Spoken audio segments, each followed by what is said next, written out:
day that ends. If I can make fake AI apps and get them on the App Store where people think they're getting free labor from a soulless machine, when in reality they're getting free labor from a soulless YouTuber, then I can do the unthinkable. I can steal AI's job. And I bet I can do it better too. This was a journey that would take me several months and cost me a lot of money, only to find that I was the one who felt like I was talking to robots.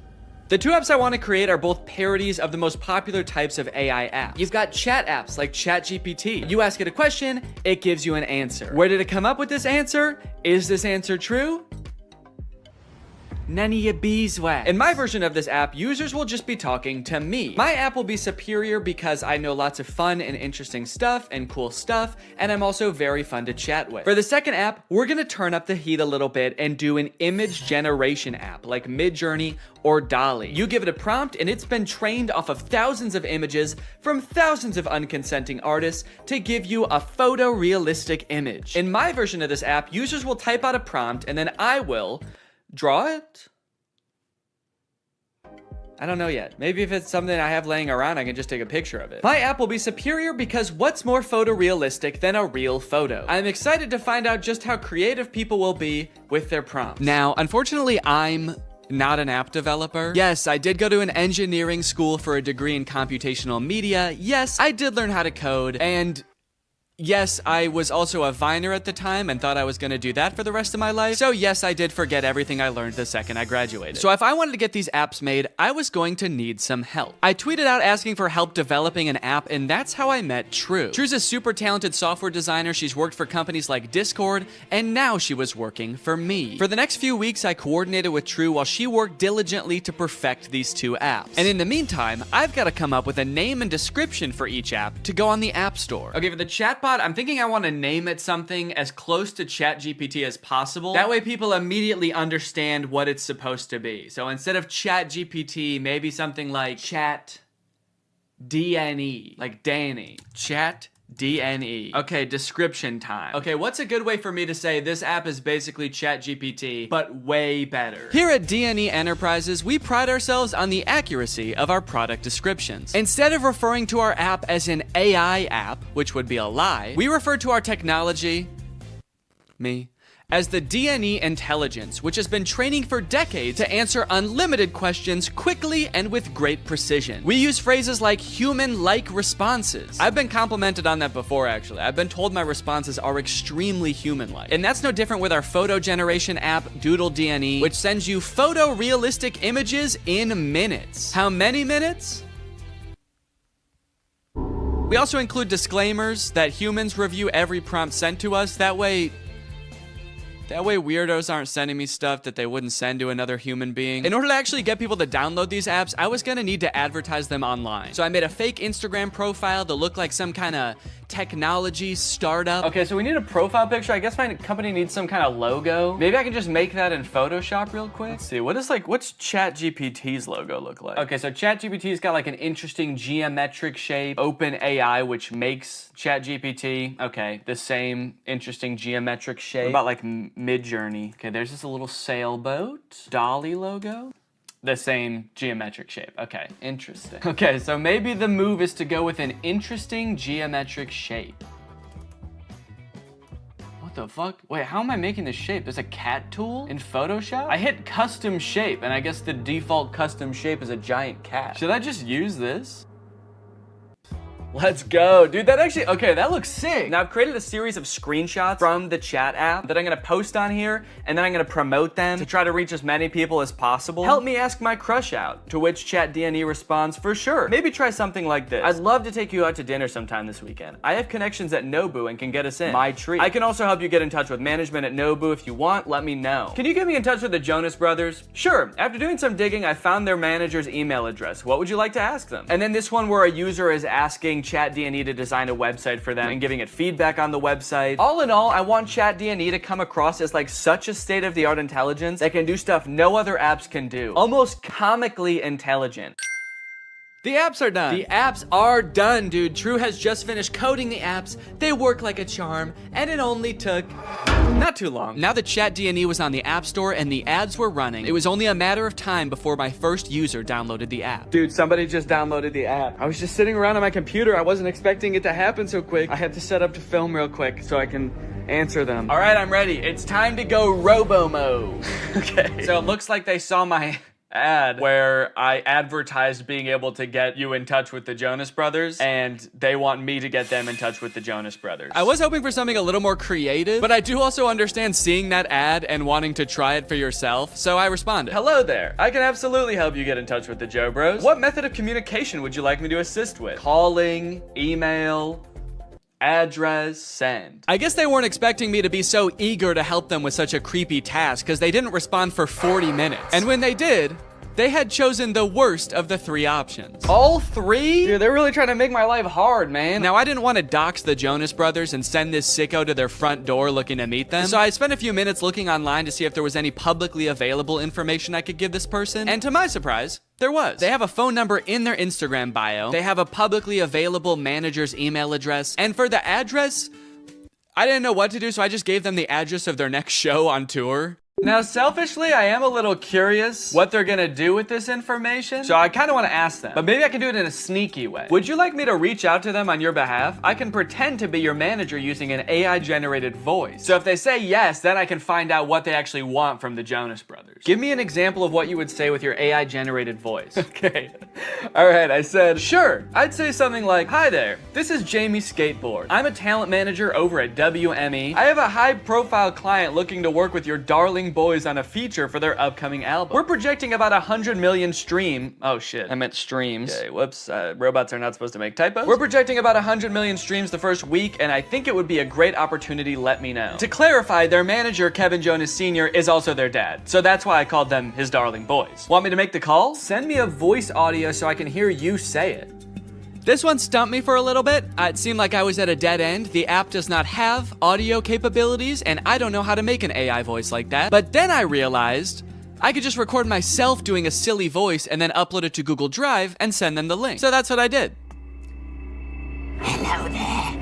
This is Jamie Skateboard. I'm a talent manager over at WME. So I think it would be a great opportunity. Let me know. Dude, I can't believe that voice came out of my body. Sure, you can listen to the recording here. And then I sent the Google Drive link. Oh, what the hell? Make it sound more seductive. This is Jamie Skateboard. I'm a talent manager over at WME. Perfect. They did not respond after this, but that's okay because we just got another user. His name is Davis, and he asked, can you get me in touch with Lady Gaga? Is that all people want to see from this app? Okay, this time I'm gonna say, of course, I will call her right now using my AI-generated voice. What do you want me to say? I'm putting this person on the spot right away. I'm calling her. What do you want me to say? None of this beating around the bush. Okay, he says he wants to tell her this is your biggest fan. That's it? Maybe I should encourage them to say something more interesting that'll get Lady Gaga's attention. Okay, I'll say that. But just so you know, celebrities hear that kind of thing all the time, so she might not be very interested in that. Maybe we should think of something a little more interesting. Now's where I gotta really put the pressure on. I found her number in a secure online database. I am dialing right now. Let me know what I should say to her. Alright, come on, dude. You better come up with something more interesting fast. Lady Gaga's gonna pick up, and when she does, we've gotta have something good, or she's gonna be pissed. Minutes went by, and still no response from Davis. Come on, man. Respond. It's ringing. I'm worried he's not gonna make it in time. I wanted to kind of hurry him up and give him a little hustle, put a little pep in his step, and he's nowhere to be found. Come on, dude, think. Oh my god, I think she answered. Yes, she did. It's her. I'm on the phone with Gaga. Her voice is even more beautiful in real life. Quick, what do I say? This is fake. Davis. I mean, he is right. This is fake. Davis, I have Gaga herself on the phone right now. I'm stalling her while you come up with something to say. What do you want me to say? I'll send you a recording of the call when this is all over. Just tell me what to say. I gotta stop volunteering to send voice messages. That takes way too long. But even the promise of a voice message from his idol couldn't get Davis to respond in a timely fashion. Well, gang, I think it's safe to say Davis has missed his chance to speak with Gaga. She hung up, bud. I did tell her I was her biggest fan while I was waiting for you to come up with something, and she actually seemed more interested than I thought she would, so I'm sorry for doubting it. Hey, I got a hate comment. Someone commented on my web design ad, stealing jobs. Stealing jobs? This is my job. Now, should I just delete the comment or should I respond? Okay, what if I just say, hey, don't tell people that. It's a secret. That's right, you can't argue with that. The old...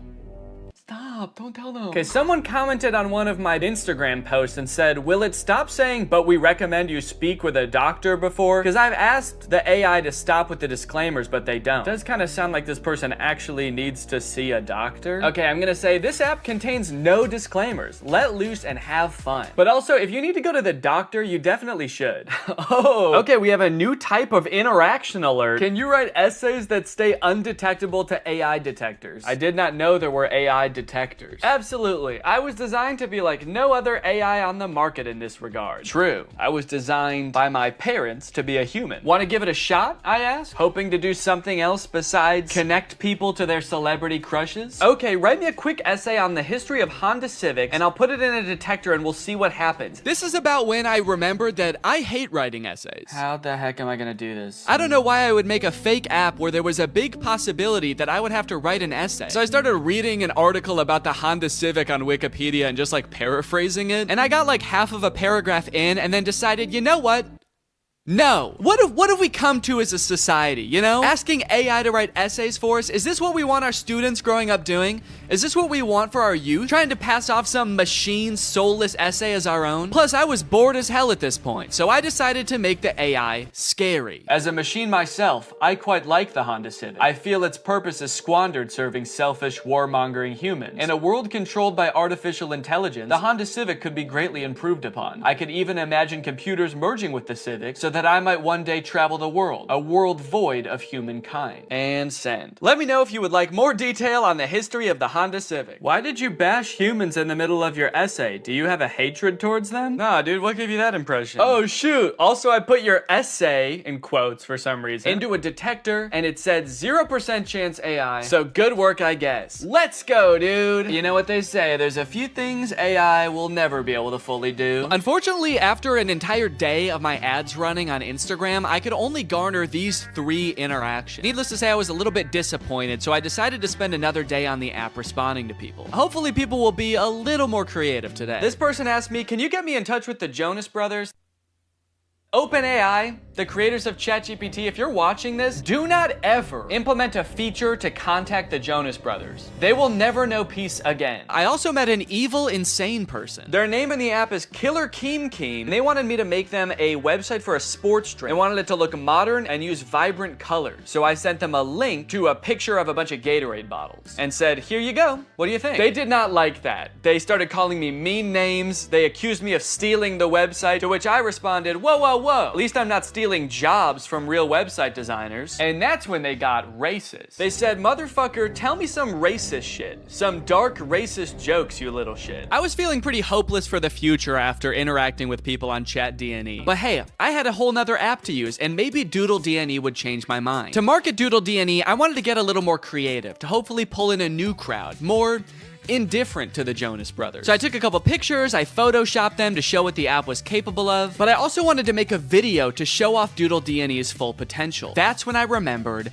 Cameo Business. It's basically like Cameo, where you can get any celebrity or former Bachelor contestant to wish your friend a happy birthday, but for business. You can get any celebrity or former Bachelor contestant to wish your friend a happy McDonald's. Look at this, you got Kevin O'Leary from Shark Tank. You got Kate Flannery from The Office. Notoriously trusted source Kenny G. These would all be perfect options if they were not like $3,000, $6,000, $25,000 per video. John Roberts is $7? I mean, I don't know who that is, but it's still surprising. My name's John Roberts. I'm not really anyone. I've signed up to this app as a complete joke, however... Wait, this is just some guy. This isn't a celebrity. I know a celebrity probably would have been better, but a deal's a deal, and he did a great job. You've probably heard about AI-generated art. However, you have never seen anything quite like this.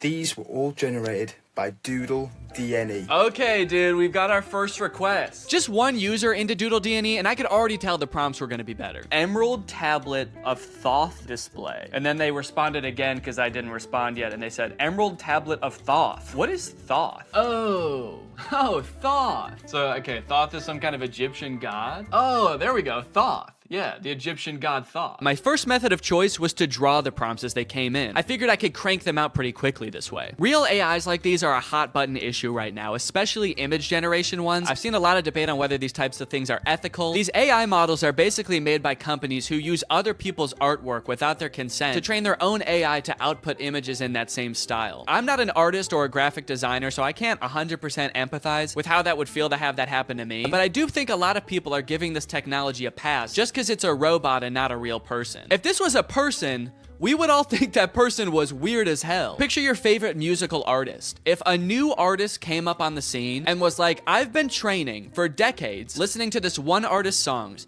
training my voice to be exactly like theirs, making instrumentals exactly like theirs, and writing exactly like them, and now I only release songs in their style. We would all be pretty put off by that, right? So why is it any different when some company is training some robot to do that? We'll put his name right at the top.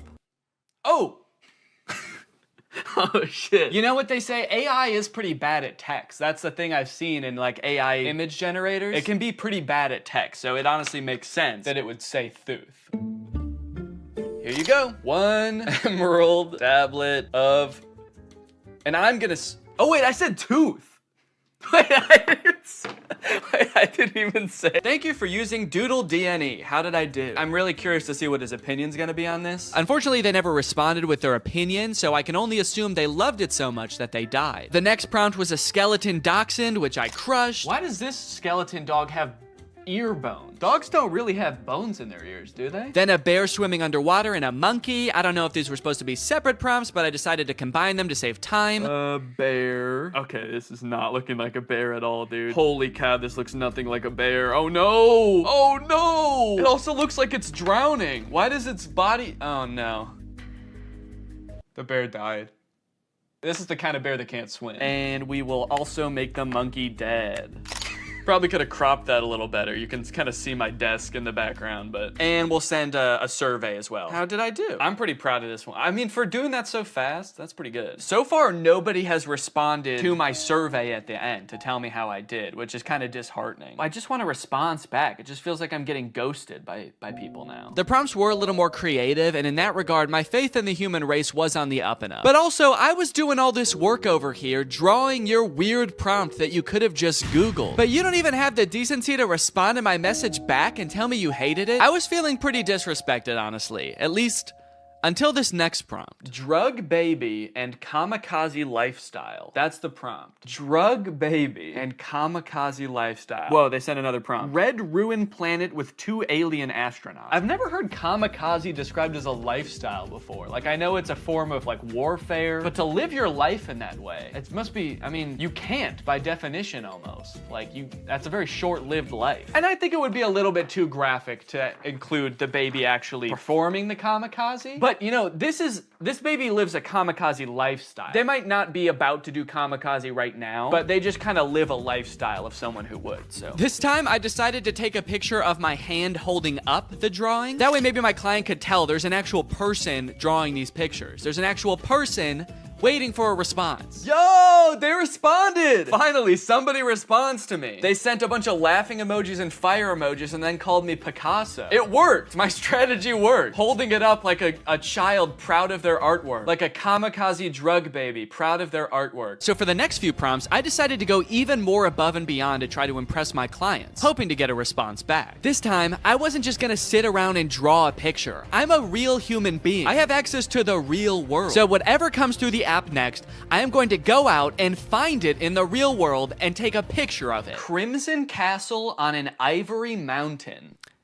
Okay, that prompt was a little bit more difficult than I was anticipating, but I didn't have any time to waste. I had to get the shot, so I sped to Walmart, I rummaged through their wares, and in no time, I had found a pretty suitable Crimson Castle and a not too shabby Ivory Mountain. There are fully some right there.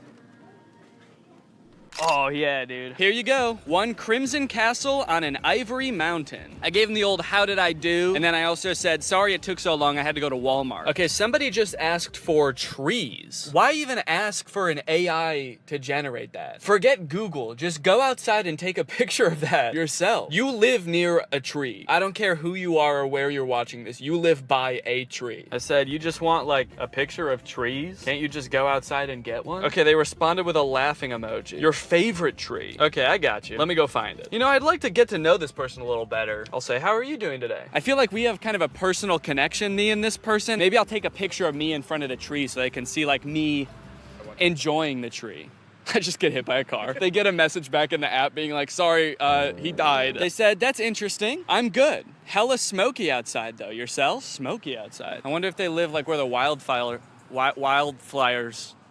Oh, dang, they said, yes, it's all smoky and can't see the beautiful trees with the horrid layer of pale smoke. It would be nice to see something fresh and clean. Damn, I kind of feel bad now. Now this is restoring my faith in humanity, dude. This person just wants to see a picture of a tree because it's too smoky outside and they can't see any trees. Is that good? Yeah. Okay. I threw a couple filters on myself so as to disguise my identity and send it back to this mystery tree lover. I said, oh, dang, I'm sorry to hear about that. I hope this picture helps.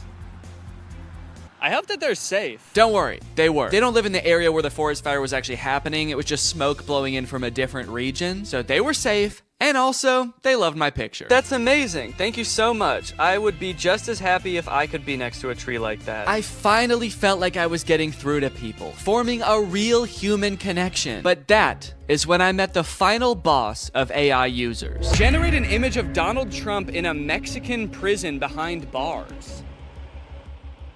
Bars! This is gonna be so easy.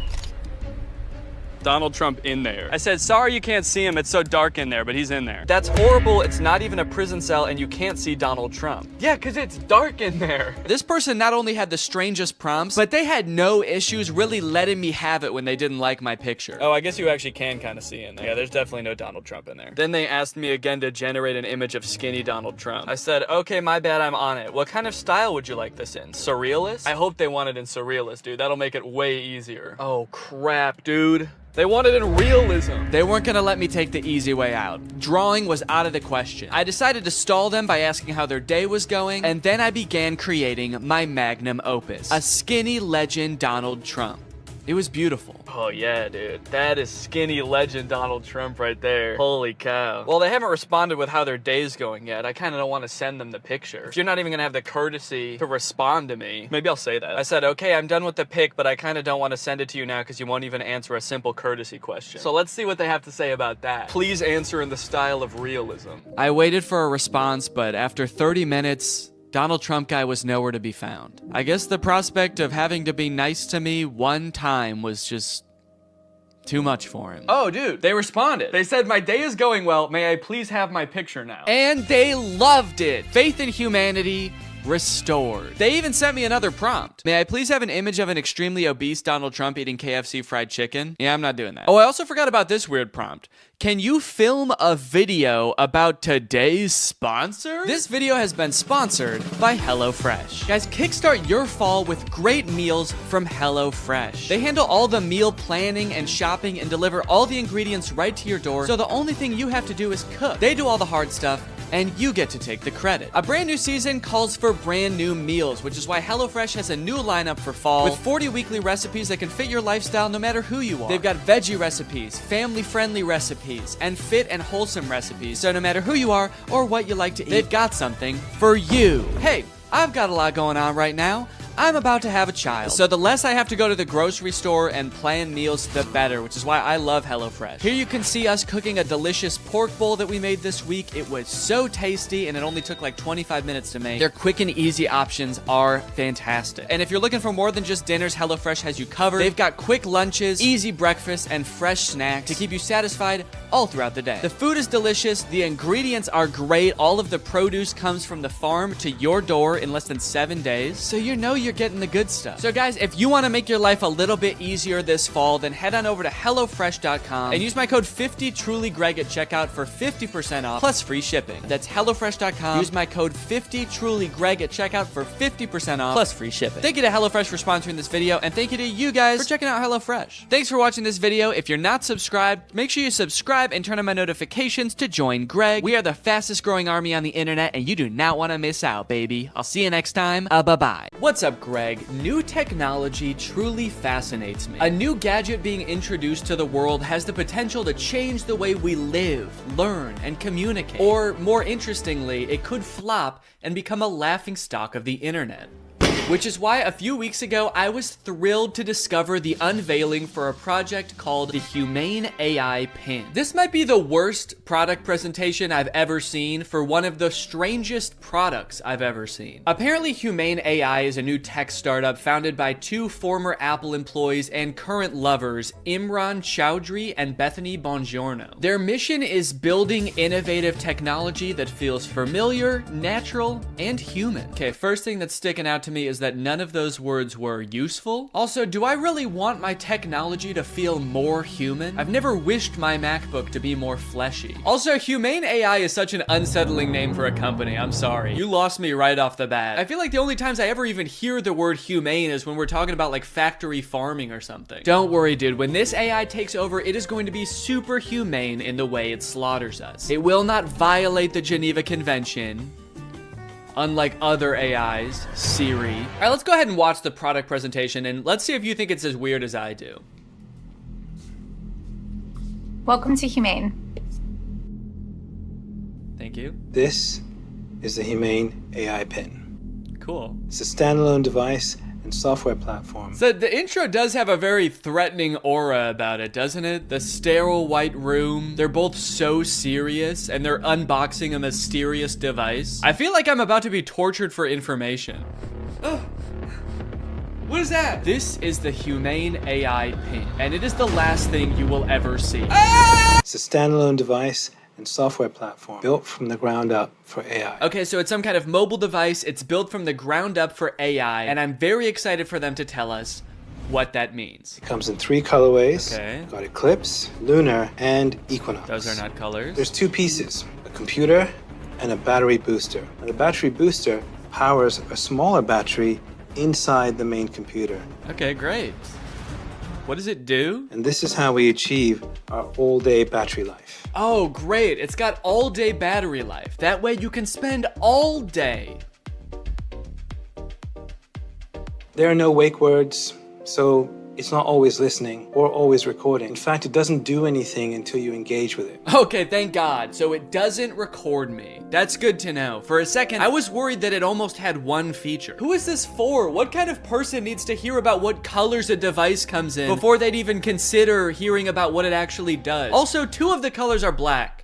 You designed 3 colors and 2 of them are black. You couldn't come up with a 3rd color? Also, I'm sorry because I know that not everyone is super comfortable in front of a camera. It's not a skill set everyone has. But maybe you guys should have like hired a spokesperson or something instead of letting the world's 2 sleepiest CEOs do this product demo. Now, the battery booster powers a smaller battery inside the main computer. Are they okay? This thing has all-day battery life. That's because it actually feeds on your life force. I've had mine on for 3 months, and you probably can't even tell the physical toll it's had on me. And your engagement comes through your touch, voice, gesture, or the laser ink display. Whoa, wait, okay. Holy cow, we have a feature. It actually does something. I will admit I was not expecting that. Why didn't you lead with that? I mean, I don't know what that is or what it does, but at least it's something. It looks futuristic. I don't know about the name laser ink display though. That doesn't sound very futuristic. The laser ink display. Sounds like a printer. It also comes with its own connectivity built right in. Our own Humane network, connected by T-Mobile. Our very own network. That is T-Mobile's network. We were able to pack a lot of technology into something really small. Tell me about it, dude. I can barely even count all the technologies you put in this thing. You got the laser ink display, all-day battery, black. Is that a technology? They continue for a while just using buzzwords and vague expressions to explain what this thing does until like 3 minutes into the video when they finally give us a demonstration of something tangible this thing can do. Play the song How Music Makes You Feel Better. Doesn't look like it's making him feel better. We've partnered with Tidal, which you get out of the box. Okay, finally, we know one thing it can do. It can play music. And not just how you would normally listen to music either. You can give it little riddles to try to figure out what songs you want it to play. Play music written by Prince, but not performed by Prince. Give me songs written by first-born left-handed British women who have never been to Ibiza that weren't released on weekends or holidays. Can Alexa do that? I don't know. I don't think anyone's ever tried before. Got my music controls. If I go to the left, I can go back. If I was to go down, I can pause. Wow, okay, that actually does look a lot more convenient than using Tidal on my phone, but only because I don't have Tidal on my phone. After this, we do start to get some truly incredible demos using this product's advanced AI. When is the next eclipse? Where is the best place to see it? The next total solar eclipse will occur on April 8th, 2024. Best places to see it are Exmouth, Australia, and East Timor. Huh, that's weird. This NASA article says that eclipse that's happening on April 8th is actually not going to be visible in Australia. It's only going to be visible from like the US. It actually seems like it's going to be nighttime in Australia during the eclipse. Well, what are you going to do? I mean, they're a technology company. They're not a space company. What would you expect them to know about the moon? They only named all of their colors after it. I hate to interrupt this video, but I have to tell you guys about a revolutionary discovery of my own. I just found out that for the past 2 years, I've been paying for Apple Music despite not having any recollection of ever signing up. I don't use Apple Music, but nevertheless, I've paid them like $200 without ever even having used their service. I think this is a pretty relatable issue in this age of subscription services. And something like this could be happening to you too, but luckily, today's sponsor, Rocket Money, is here to help. Rocket Money is the personal finance app that helps you cancel subscriptions, lower bills, and manage your money better. Rocket Money is super helpful with things like my recurring Apple Music charge, because not only does it help you identify recurring charges, it also helps you cancel them. You can actually cancel subscriptions right within Rocket Money's app with just a couple of taps. You don't got to worry about navigating the service's own website. You don't got to worry about pesky customer service calls. Here's why I think this is going to work for you, because Rocket Money has saved its customers an average of $720 a year, with over $500 million in canceled subscriptions. So to save more and spend less, join the over 5 million members using Rocket Money today. Go to rocketmoney.com/Danny or click the link in the description to get started today for free. And you can also unlock even more features with premium. That's rocketmoney.com/Danny to get started for free. Thank you to Rocket Money for sponsoring this video. And now back to said video. How much protein? These almonds have 15 grams of protein. Great. Those almonds for sure do not have 15 grams of protein. An entire cup of almonds has 20 grams of protein. This dude was holding like 9 almonds. Did I think he was asking about his whole hand? Because that actually might be accurate. I'm gonna eat it. Enjoy it. Guys, I hate to say it, but I don't think your thing works. You only asked it to do a couple things and it got 2 of them wrong. He does do a demo where he sends a text later in the video, and that seems to work. Tell Andrew I'll be there later tonight. But to be fair, we never see the person receive the text. I got a weird text from Imran that just says, learned how to go potty big boy style. Interestingly, after people started to realize that all of the information in this demo was wrong, they actually re-uploaded the video pretending that the pin gave the correct answer the entire time. How much protein? A half a cup of almonds has 15 grams of protein. Don't believe it. That's humane propaganda. The AI pin allows you to shop in the real world. How much is this online? This is $28 online. Great. Buy it. That one is super confusing. It doesn't give you any information on where it's getting that price, where you're buying it from, when it will arrive. I feel like you need to give it at least some specifics, otherwise it's definitely gonna mess up your order. Go ahead and buy this book. Sending to Sudan. No, send it here. You didn't specify. Sending to Sudan. Shit. Now, if you're wondering how you can get one of these things, the prices range from $700 to $800 for the more expensive colors. And they're estimated to ship in March of 2024. Now, you might be thinking the price of $700 is a little bit high for this thing, but think about it this way. What other product on the market can so accurately tell you how many grams of protein aren't in 9 almonds? Okay, they've also got this little short film about the human experience using their AI pin. Isn't life about what we experience? What we smell? Can I eat this? Yes, dragon fruits are low in sugar. What is this thing, my mom? Can I drink this? Not before you finish your vegetables. And say please next time. Bitch. What did you just call me? I am your pin, young man. Dude, I want to buy this thing just for that feature. I want to hold every object, creature, and human in front of this thing and ask if I can eat it. Do you need something from me? Can I eat that? Analyzing. Oh, no, you can't eat me. I'm a person, so. High fat content detected. Rude. 1 gram of protein detected. That can't be right. Tiny balls detected. All right, what the hell? Enjoy it. Yes, yummy. Wait, stop. No, you cannot eat me. I'm a human. All right, man, who do you think I'm gonna trust? You or my $700 pin? Last time I checked, this pin doesn't have tiny balls. This thing tells me what to eat, when to eat. It even suggested this very fashionable outfit I'm wearing today. Is that why you're not wearing pants? They're in Sudan. What we hear, Hey, what should I get here? What is this interaction? Who are those people? Does he know them? Man, if he's in a different country where he doesn't speak the language, I would not trust that pin. Based on everything we've seen so far, who knows what it's saying to these people? what we see, Capture this. Dude, parents are gonna love that feature. Me walking around a park with my AI pin. Capture this baby. Capture.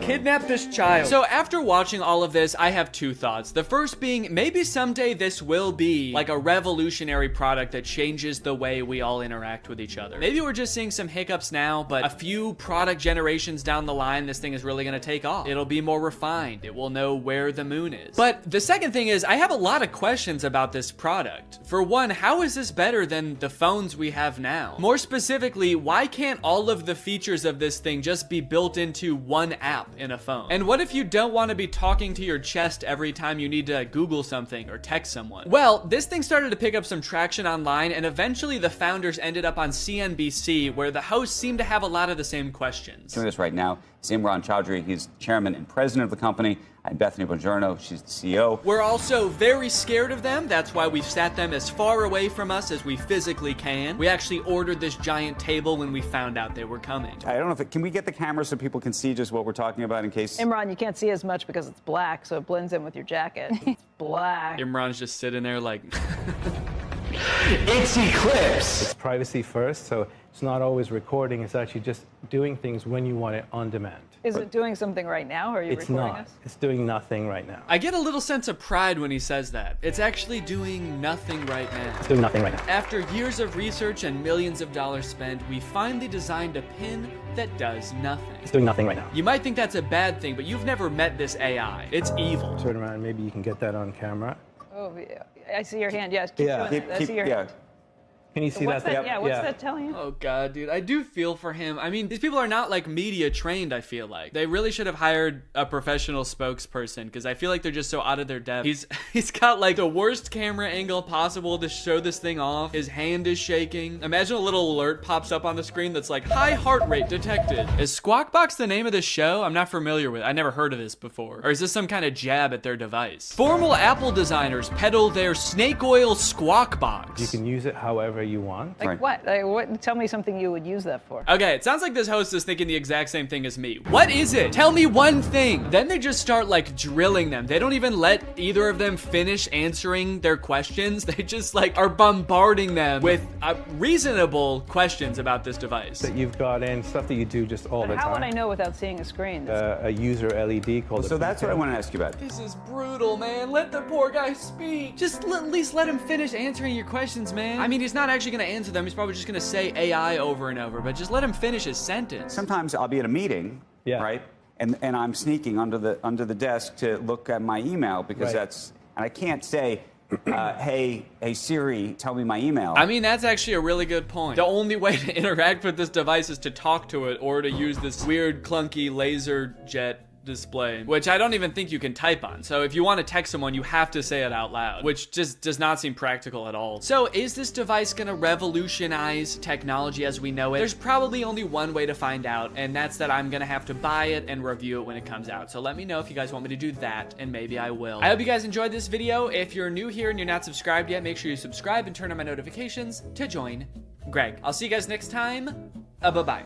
After MGK released his song Emo Girl and then followed it up by appearing in a bunch of insane interviews with Megan Fox talking about their love life, I think we're pretty good on MGK for a while. We don't need any more music. We don't need any more public appearances. We're good. We don't need to know any more about MGK's personal life. And folks, I think MGK finally took notice and he listened. He said, all right, look guys, I get it. No more music, no more interviews. I'm gonna take some time and I'm going to release a stoner comedy movie instead. So he hunkered down and he wrote and directed this movie Good Morning, which currently has a 0% on Rotten Tomatoes. We got a good thing going here. 2 movies in a row with 0% on Rotten Tomatoes. What's the opposite of a Renaissance man? You know how people, when people can like act and sing and direct, like Donald Glover, people call him a Renaissance man. MGK is like a Dark Ages man. MGK is a medieval man. Also, sorry if I sound sick.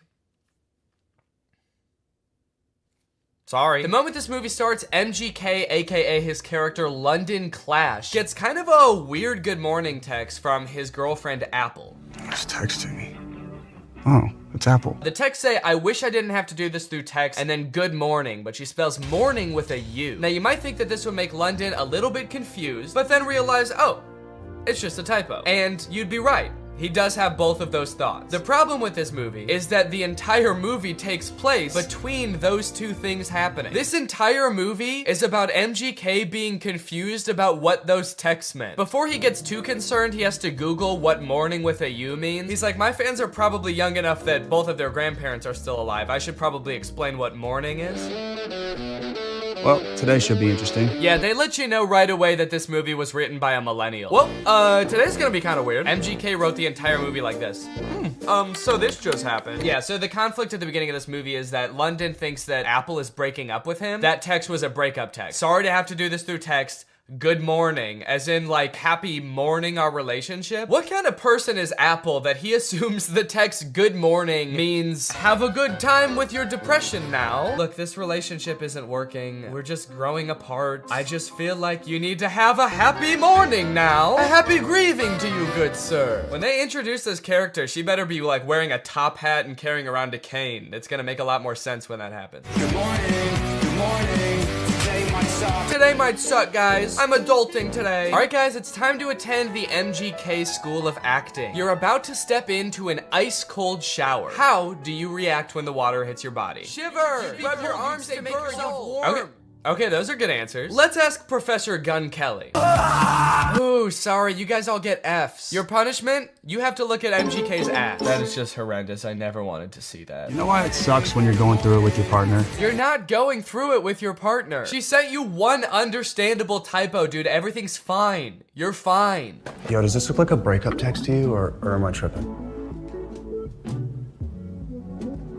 Yes. Yeah, dude, take it from the weirdest looking man you've ever seen who falls asleep in his cereal mid-conversation. That's a breakup text. I don't mean to shame this man's appearance. I think Cody Ko looks great here. This is Cody Ko if TMG made hyperpop music. This man has never sent a normal text in his life. I'm surprised he wasn't like, no, that's about as incoherent and cryptic as I usually am in my text. You're probably fine.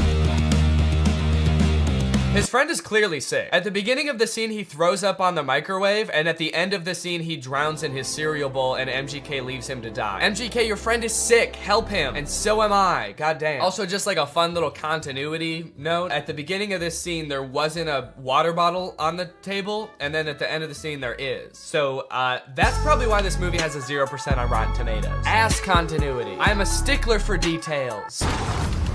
Meet Kennedy. Uh-oh, guys. Megan Fox is here, and she is not like other girls. Megan Fox plays a girl named Kennedy, who's actually not the main love interest in this movie. Her character is actually lesbian, and at the beginning of this movie, MGK explains how, like, she hates boys, but she lives with all these boys, and so she's moving out, which MGK explains right after he forgets his line. It's in rice. Come on, you got it, dude. You wrote the movie, you should know it. Please don't move out. Yes, he did it! He remembered! It's a pretty long line. I'll cut him some slack. Throughout the beginning of the movie, they're constantly introducing new characters, and every character in this movie has some kind of weird quirk. This friend, like, did too many drugs at a music festival, and now he's kind of loopy. This guy is always throwing water balloons at people. This guy, like, smokes a lot of weed. It seems like MGK wrote this movie with just a bunch of crazy, weird characters, because the only, like, joke that he can think of to put in this movie is another character saying something weird or dumb, and him just kind of looking at them being like, that was kind of weird or dumb. Mercury is in Everglades. It's retrograde, Leo. Every time he introduces a new character, there's narration that explains what the weird quirk about these characters are. This is Angel. Meet Maxine Goldberg. But they kind of don't, like, explain really what I want to know about these characters. This is Dylan. I met him when he was working at In-N-Out, and he used to hook me up with free burgers and shakes. He's been my boy ever since. We don't care that he used to work at In-N-Out. That is so irrelevant. Please tell us why he's so sick. Why is he throwing up and passing out? That's more interesting. The reason that London Clash is so rich and cool that he lives in Rice Gum's house is that he is an actor. So throughout the movie, he's doing actor type things. Like, he films this self-audition tape. I don't really know what he's auditioning for. It kind of seems like he's auditioning for everything and also nothing all at once. Okay, this is my impersonation of Draco Malfoy looking for drugs. Where's the pot, Potter?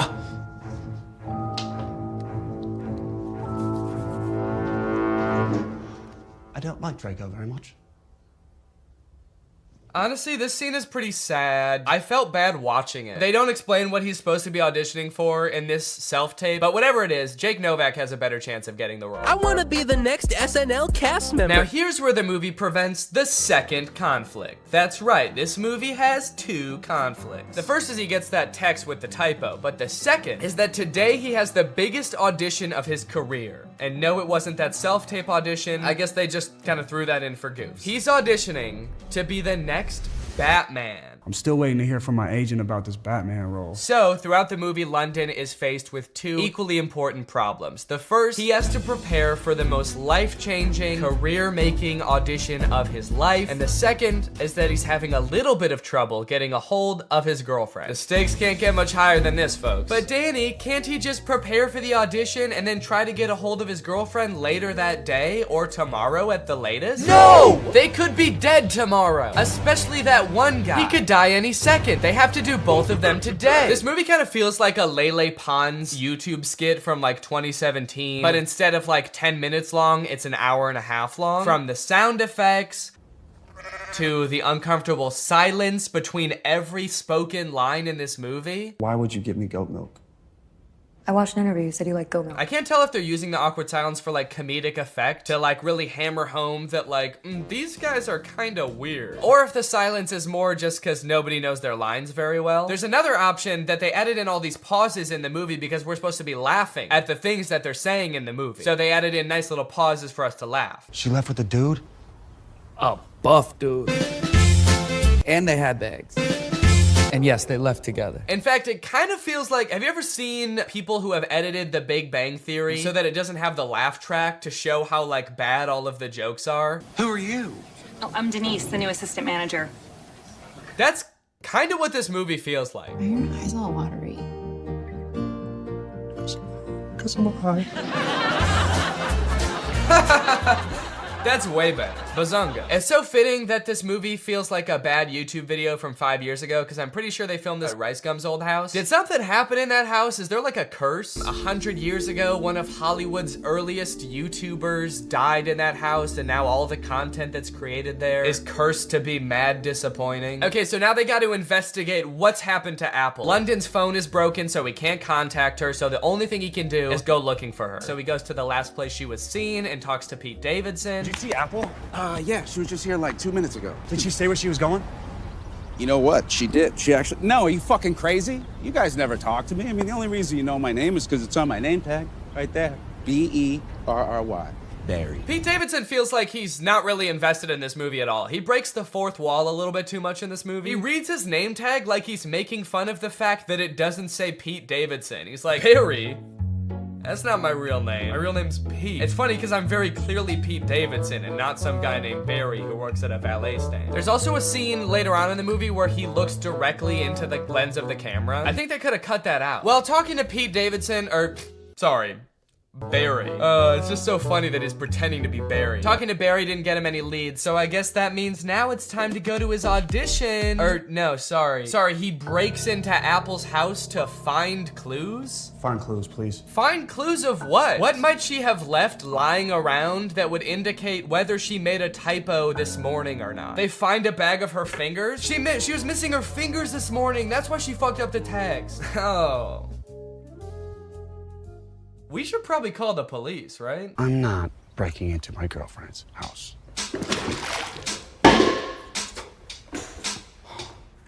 Can't believe I'm breaking into my girlfriend's house. Me neither, dude. Your life is pretty crazy. London Clash is so dumb. He makes the worst decisions at every move in this movie, okay? While they're in Apple's house, one of London's friends knocks over every single urn on the mantle and ashes go everywhere. And so they're like, oh shit, we have to put back the urns and then refill the ashes. But they're like, the only problem is, where are we supposed to find ashes? Where are we gonna find enough ashes to fill up these urns? But like, they didn't lose the ashes. They all just fell on the floor. They could just sweep them up and put them back in urns. It's like MGK was like constantly forgetting what previously happened in movies. And so the plot is being driven forward by things that just aren't problems. So anyway, as I said, this is a stoner comedy. You can probably guess the solution they think of to produce a bunch of ashes to fill back up the urns.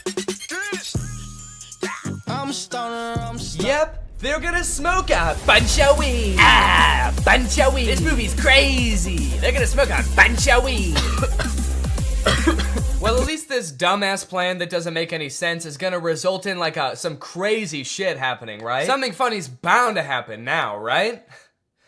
Wrong. They just spend like 10 minutes having a boring ass smoke session on the couch. And then one of them tries to talk to a lobster. They really sat around writing this movie and were like, what's the craziest thing that could happen while we're high? And then settled on talking to a lobster. You know, since weed is legalized in a lot of places like California, where they filmed this, I feel like stoner comedies aren't nearly as like interesting or edgy as they used to be. You know, smoking used to be kind of like a fringe culture. It doesn't really feel like this is like, it's like that crazy or funny anymore. This is a scene of 4 adults sitting around a living room and obeying the law. Why did you spell it like that? It's a typo. Oh my god, it was a typo all along? Who would have guessed that? So I guess now the movie can end now, right? The movie can't end now, right?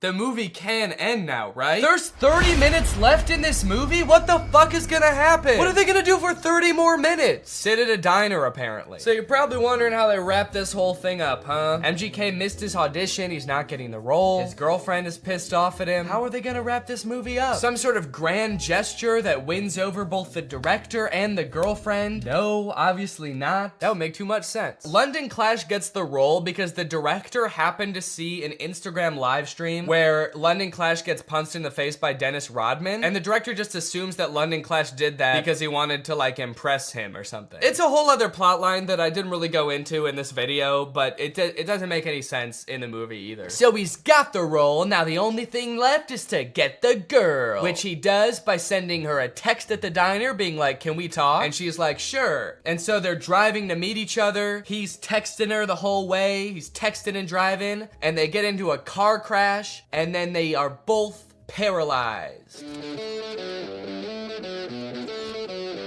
That face says it all.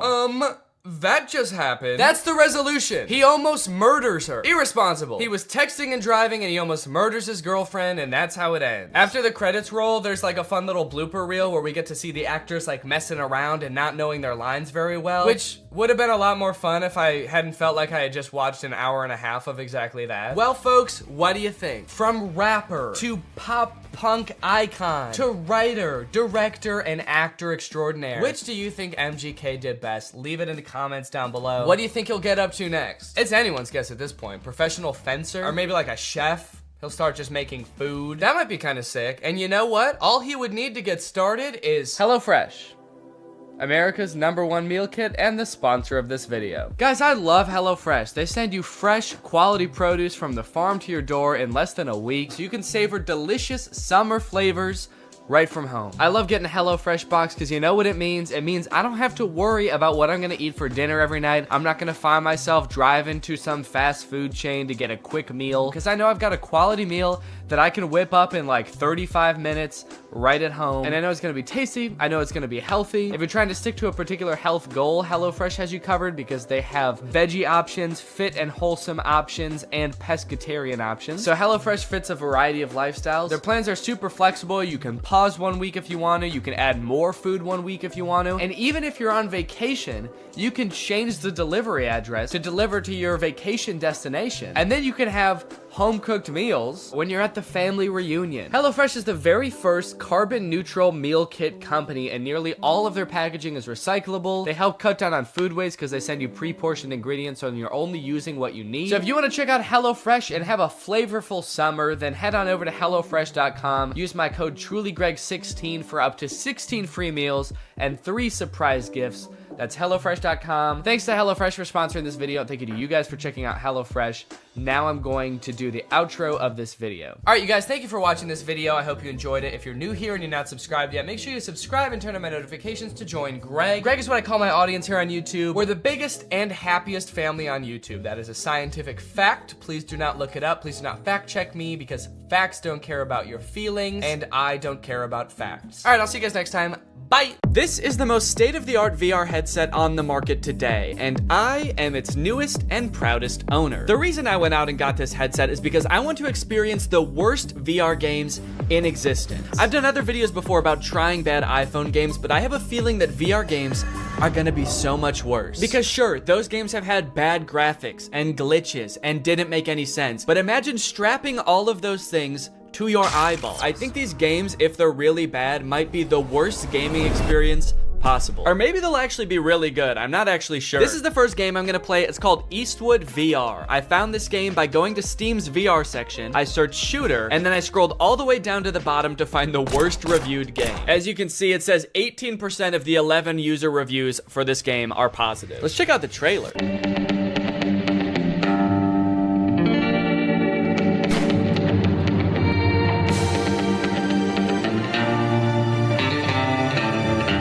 Just shoot people and fight people all in like an old Western setting? That actually sounds kind of fun. Okay, you can shoot chickens. You can shoot a bunch of people at once. This game seems cool as hell.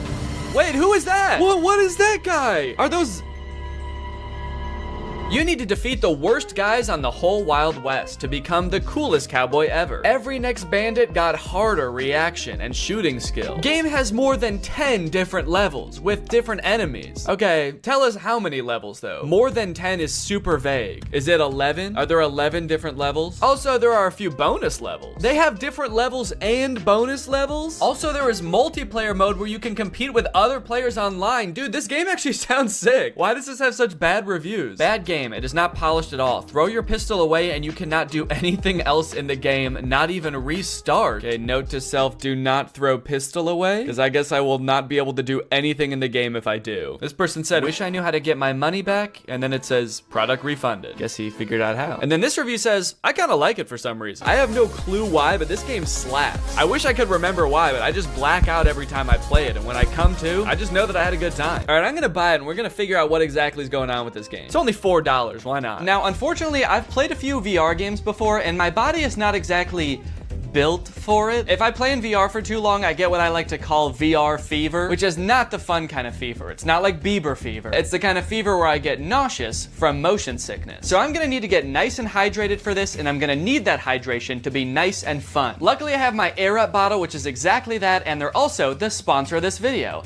How perfect is that? Air Up is a whole new way to get hydrated. While you're drinking regular plain tap water, you get to experience the flavor of a variety of delectable scent pods, which you place right here. Every time you take a sip, both water and scented air are transported up into your mouth, and thanks to the science of scent-based taste, you actually experience the flavor of peach, or whatever flavor you want. They have an endless array of flavors. If you ever want to drink just plain water, you can just push the scent pod down, and then you can pull your scent pod back up when you want water flavored only by scent. I like my Air Up bottle because it's not adding any sugar or sweeteners or additives to the water. It's literally just plain water, but you end up drinking more because of the flavor. So if you want to experience Air Up for yourself, click the link in the description and use my code Danny. Thanks to Air Up for sponsoring this video. Now let's game.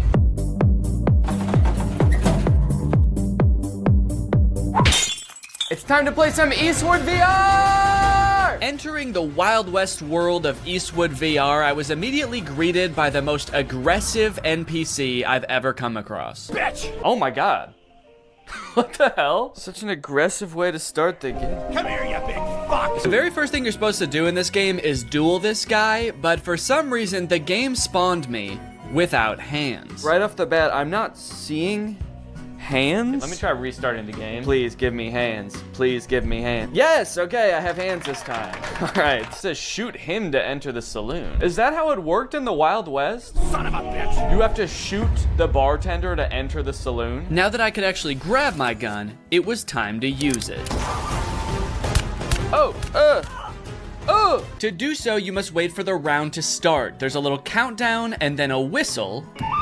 And then you have to pick up your gun and shoot him before he can shoot you. Dude! This took a little bit too long to figure out, honestly.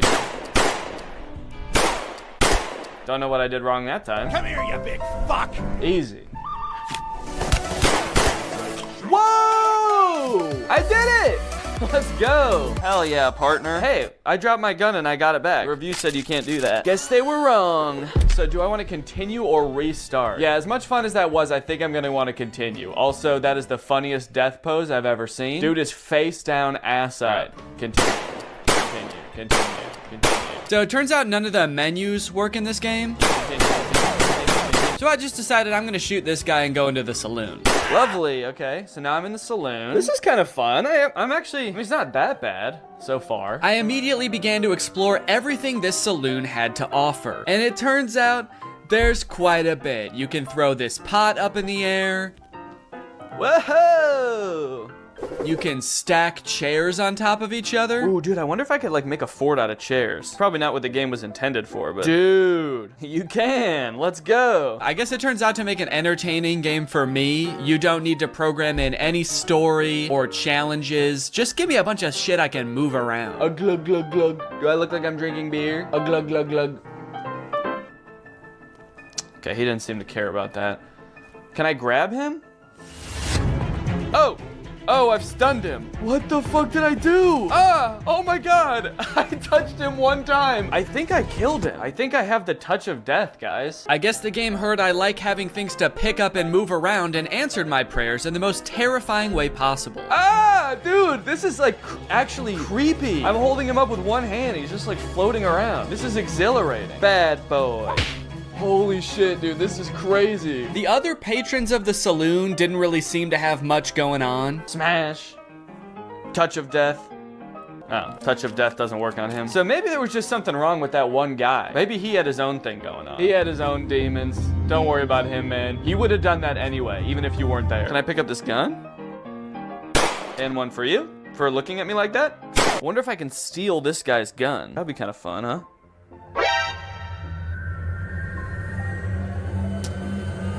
Okay, that's funny. On the wall of the saloon, there's a list of other bandits you can duel with. Oh, okay. And I guess that's how we start them. Son of a bitch. Oh my god. This guy was equally mean, but a little bit more whispery. Son of a bitch. And about 100,000 times harder to kill. Oh my, whoa! That was so fast. What?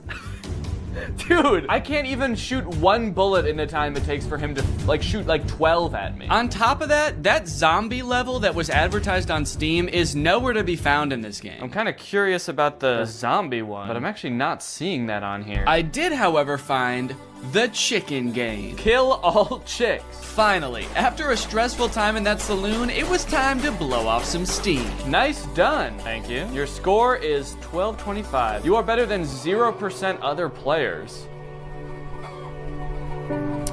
That kind of makes the nice done seem sarcastic. My favorite thing about this game is that the menus don't work. The only menu item that works in this game is this guy. And he's not even a menu item, he's just a guy. Oh, you're back? Dude, get out of here, man. Well, I thought I told you to get out of here.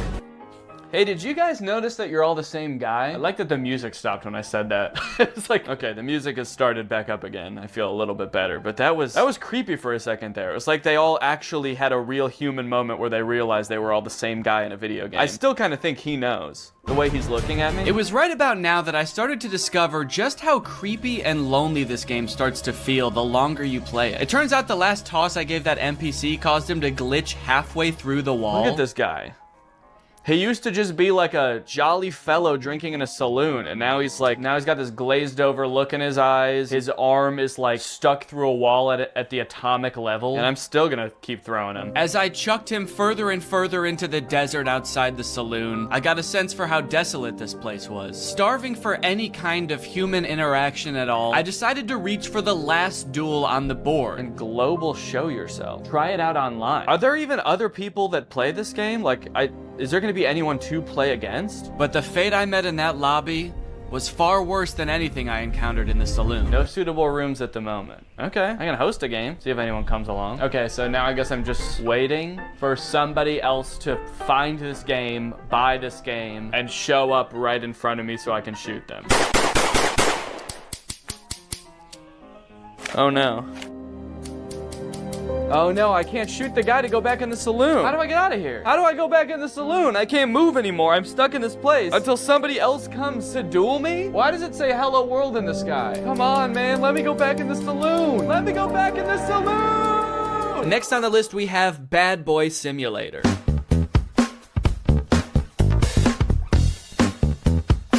Okay, so it looks like a game where you spend all of your time in one classroom just tormenting the teacher and students with chemical weapons. This game looks insane. Also, what is this glove? Are we playing as a supervillain?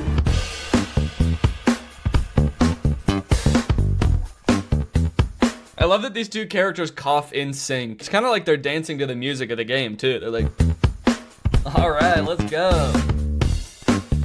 Yeah, everyone kind of has like in sync choreography to the sort of chemical warfare that they're being subjected to. Were you a bully at school, or vice versa? Were a diligent student, and now you regret that you did not break away then properly? Do I regret not being a bully in school? Yeah, man, I was a little goody two-shoes in high school. I wish I made bombs. I look back on my years as a teen, and my greatest regret is that I didn't blow up my science classroom. Arrange yourself more conveniently. What does that mean? How can I arrange myself to be more convenient? Will you be able to infuriate the teacher without catching her eye and avoid the look of a classmate bastard? What? Okay, I'm sorry, but if anyone's the classmate bastard, maybe it's the one with a supervillain-esque glove making bombs in the back of the class. So the reviews for this game are mixed. Some people are loving it and some people are hating it. This one person said, I can't close the game. That sounds terrifying. What if it turns out this person like forgot to actually put their headset on and just started doing this at school thinking they were in the game? I gotta find a way to close this game, man. I'm in too deep. It's been months. I've been expelled. I'm on the no-fly list. Can someone please tell me how to close this thing? Can someone please tell me how to stop being a bad boy? I wonder if there's a story to this game or if you just stay in this one classroom the entire time. But you know what they say, there's only one way to find out. To start this game, you go through a tutorial that teaches you a bunch of different methods you can use to prank your teacher and classmates. Put something on the bottom of the teacher's mug,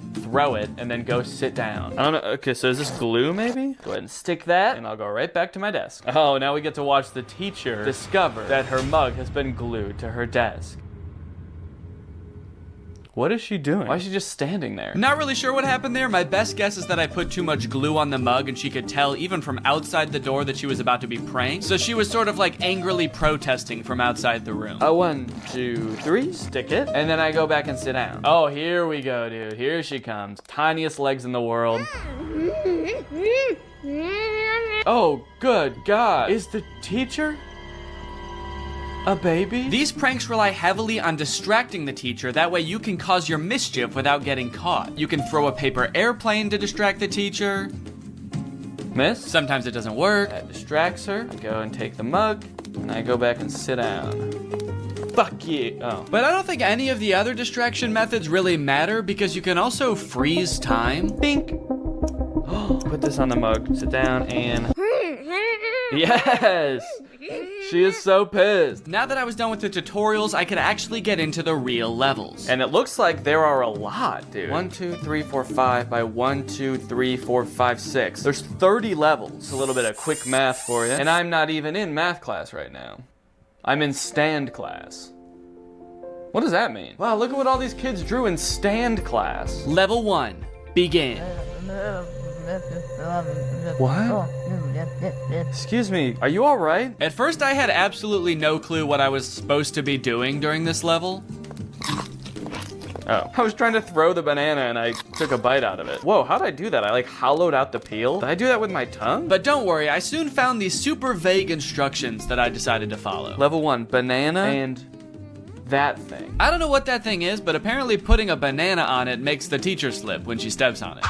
Oh, shit. Wait, okay, I guess that was actually what I was supposed to do. So it seems like every level is just a list of items you need to pick up from around the classroom without getting caught by the teacher. Level 2, glue plus rock plus slingshot. Okay, it's really helpful that I can just freeze time in this game. That makes it so I don't even have to distract the teacher. And then you assemble them into some sort of strange contraption that doesn't really make any sense. Okay, I'm actually not sure what I'm supposed to be doing here, but I can't pick up the soap anymore for some reason. Like, what is this? I feel like I'm supposed to be shooting the soap. I can't make heads or tails of this. Everything's covered in glue. What do I do? I'm just gonna go get caught by the teacher because I don't know what I'm supposed to be doing. Teacher, I was a bad boy. Can you please put me in detention? Eventually I figured it out, kind of. I'm still not really sure what the soap had to do with any of this, but it's a glue slingshot.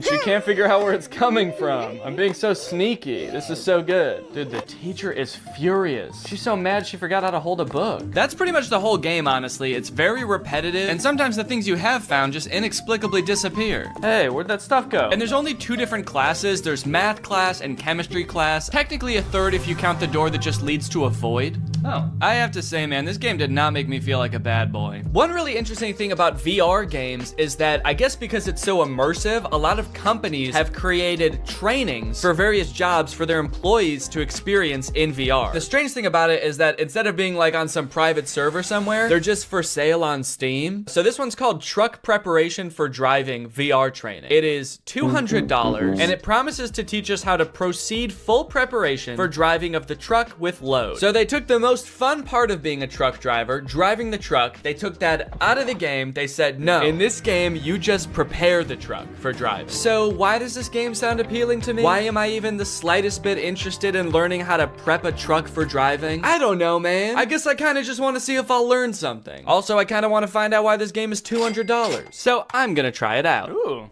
This is beautiful. Oh, right from the start, it seemed I was gonna get my money's worth from this game, as it boasted nearly 3 hours of training time. Come to the table. To move, point the controller to the green circle and pull the trigger. Okay, let's go over here. Take your driver's license out of your breast pocket. I showed my ID to a very unimpressed desk worker. How come this guy doesn't look happy to see me at all? What's he doing over here? All right, what am I supposed to do? Take a tablet with the checklist from the table and the Take the tablet waybill. from the checklist, right, okay. Read the documents. Oh my god, it's gigantic. Why was it so small on the table? Are you seeing this, dude? It's crazy. One thing I'm starting to notice about VR is I do not like how dull and lifeless the characters are in these worlds. Look at the mechanic I meet in the garage. Look at this guy. The uncanny valley of it all just gives you this deep, unsettling feeling that you can't shake. Take the car key from the mechanic. Then go to the cabin. So I will say everything up until this point seemed like pretty self-explanatory. Like I didn't need a state-of-the-art simulator to figure out how to walk up to a man and for him to hand me keys. And the graphics of this game are not very good. For $200, this is the most expensive game I've played so far, and these graphics suck. Also, I swear every time I look at that guy, he's like not wearing his helmet for a split second. Many of the tasks around the truck are making sure things are working properly or in good condition. And I started to realize that none of it is. This truck is in horrible condition. I'm starting to think this whole place is all torn up. This looks like a little tear here. This looks rusted out as well. When do I get to prep a good truck? Eventually, I realized I can kind of just speed run this whole checklist by assuming everything is in bad condition. Daytime running lights, no. Parking lights, no. Which was especially helpful because a lot of the things on this checklist were named incorrectly. You know what? This game is all wrong, man. I gotta say, this is actually pretty disappointing. Stop lamp? Safety belt? You mean seat belt? Fifth wheel coupling? I can only imagine what that is supposed to mean in real life. That's probably like the radio or something. Check for wheel chocks attached to the rear of the machine. What's a wheel chock? On the back of the machine. What machine? The truck? Is that the machine? Is he the machine? You got any wheel chocks back there, sir? Turn around, let me see. Let me see your wheel chocks. Suddenly, all of the UI and my ability to walk around disappeared, leaving my prospects of finding these so-called wheel chocks hopeless. I tried resetting the game to see if that would fix it, but the only thing that did was erase all of my progress. Prepare the truck for driving. Come to the table. To move, point the controller to... Okay, this one actually looks like it might be a little bit more entertaining. This one is called Airline Flight Attendant Simulator. Being a flight attendant actually does sound kind of interesting, so I am kind of curious to see what that entails. And the graphics on this one look a little better too. Passenger evacuation. Wait, why did I think this game was gonna be mostly like bringing people soda and like walking around and just doing safety checks? Okay, now this makes sense now that I think about it. This game is about what to do in case of an emergency if you're a flight attendant. So does the game start off with the plane immediately about to crash? Oh my god. Well, honestly, I kind of don't want to spoil this game too much for myself. I kind of just want to play it. Okay, this game consists of 4 levels and they get increasingly intense as you go. The first one is safety equipment check. It's not anything too crazy. You just walk around the plane looking in various compartments to make sure all of the required safety equipment is there. We need 20 child belts, but look, there's only 15 child belts. Guess some children aren't going to be joining us today. We're gonna have to strap them to the bottom of the plane. The next level is where things started to heat up. Literally. Oh, there's people on the plane now, dude. Hello, everyone. Welcome to my flight. Well, sir, welcome to my flight. I'm glad that everyone on this flight is an adult, not a single child on here. That's good because we are gonna be going down. You look familiar. Has anyone ever told you you look just like that guy? And has anyone furthermore told you that you look just like that guy? There's a series of steps you have to follow to a T in order to put out the fire correctly. And if you do any of them wrong or you don't do them quick enough, you fail. Ooh, whoa, cool. All right, I'm wearing the smoke. Oh. All right, that time I wasn't even goofing around. I was being dead serious that time. That's okay. We need to learn how to do this first, I guess, and then once I know how to do it, I'm gonna be able to speed through this lickety-split. And speed through it lickety-split I did. Once I had the instructions down, I was opening the door, I was extinguishing the fire, I was pouring water on it. What? Oh! Okay, yeah, I did fail that time. I forgot a few steps. The source of the fire hasn't been inspected, but I did eventually get it. How did I do? The source of the... What? Kind of. It's been inspected. Oh, it says mission passed anyway. Okay. Well, I'm pretty happy with that. I mean, who really needs to inspect the source of the fire at the end of the day? The passengers can do that. Okay, aircraft depressurization. This one I could not figure out, man. You're just standing around when suddenly the airplane depressurizes. You have to put on a mask. Ah! Okay. Okay, that's on. And then you have to go make sure that the pilots are okay. Hey guys, everybody stay calm. But they don't answer the phone in the cockpit. I know, not good. So the game instructs you to go in there and help them. If there's no response, get into the cockpit by entering the code 12345 red. Okay, 1, 2, 3, 4, 5. Red? Enter? What's red? 1, 2, 3, 4, 5. Enter. Mission failed. Time is over. The aircraft is not descending. What was I supposed to do? So I don't know if this is just a bug with the game or something, but that code does not work. It does not get you into the cockpit. I replayed this level over and over. I did it so many times it was like Groundhog Day to me. Watch, guys. The aircraft is gonna depressurize. We're all gonna be screwed. Check this out. Ready? 3, 2, 1. Yep. See, I knew it. Yeah, you guys are all scared and screaming, but I knew the whole time. Enter. Enter. Enter. Enter. Let me enter, please. Please let me enter. I have to save the pilots. They need my help in there. Why does it look like I'm like caressing the door handle also? Okay, this one sounds like it's gonna be the most intense one of them all. Emergency landing and evacuation. And it was intense, dude. The first few instructions are just things you're supposed to scream at the passengers as the plane goes down. Brace, Brace, brace, heads down, stay down. Brace, brace. Release your seatbelt. Stay in your seat. Life vest under your seat. Put it on. I kind of immediately forgot what the chants were the second the level started. Brace, brace. Keep your head down. Stay down. I guess I was just so nervous because the plane was about to crash. But I think they got the gist. Oh, okay. That's impact. Very scary. Very scary indeed. Passenger evacuation. Okay. Here we go. Next step. Release your seatbelt. Stay in your seat. Life vest under your seat. Put it on. Oh, they are. Okay. They all already have it on. Okay, so next. Now it was time to get everybody safely off the plane and into the ocean. Whoa, dude, this is crazy. Hey, guys, that's not. No, don't do that. I don't think you're supposed to do that. Are you? Isn't everyone supposed to get on this thing? Where are you going? We're in the ocean. Oh, shit. Oh, no. Okay, it's attached. I was like, I was just gonna float away and then, oh, hello. Got these two clones lined up, ready to go. Okay, right here. Oh, okay, there they all go. Wow, seems like they all really know how to do this. Has this happened to you guys before? Check the entire cabin for any passengers left inside. There better not be anybody still on this. Oh my God, dude. Get up. Get up. Inflate the life vest. Get up. Go.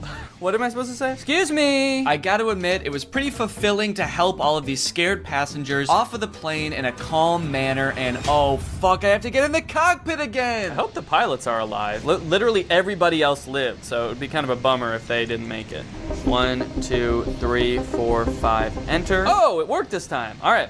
Hey guys, I don't know if you noticed, but the plane did crash, so just wanted to let you know. There you go. Oh, okay. All right. You're good? And you as well? Are you good? Oh, okay. Perfect. No, don't get your hands off the steering wheel. We're not in the air anymore. We crashed. Get your hands off the steering, please. Now that I had rescued everybody else on the plane, it was time to rescue myself. A jump, a jump.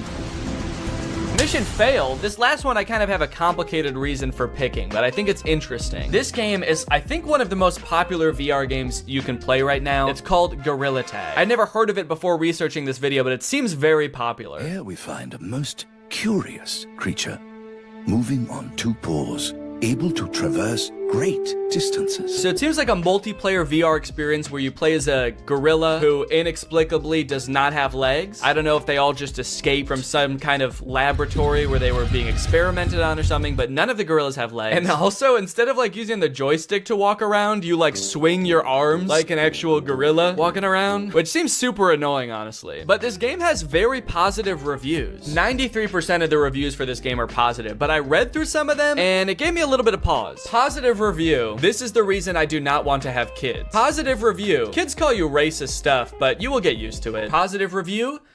Dislocated my finger in real life. I think what I'm getting at here is that the game itself is well designed and fun to play, but because it's a multiplayer game, the other people on the app, being mostly children, make the game a terrible experience. At least I think that's the case, but I want to check it out for myself. Is this actually a good game, or do the clientele ruin it? You start out in a cave learning to walk as a gorilla for the first time. This walking mechanic is very annoying and would only continue to get more annoying as the game went on. Also, I'm not sure why the game is third person in this recording. When I was playing, I was in first person as the gorilla. So this is what a gorilla's hands look like. But as you emerge from the cave, you are greeted by hundreds of children. Oh. Never give up.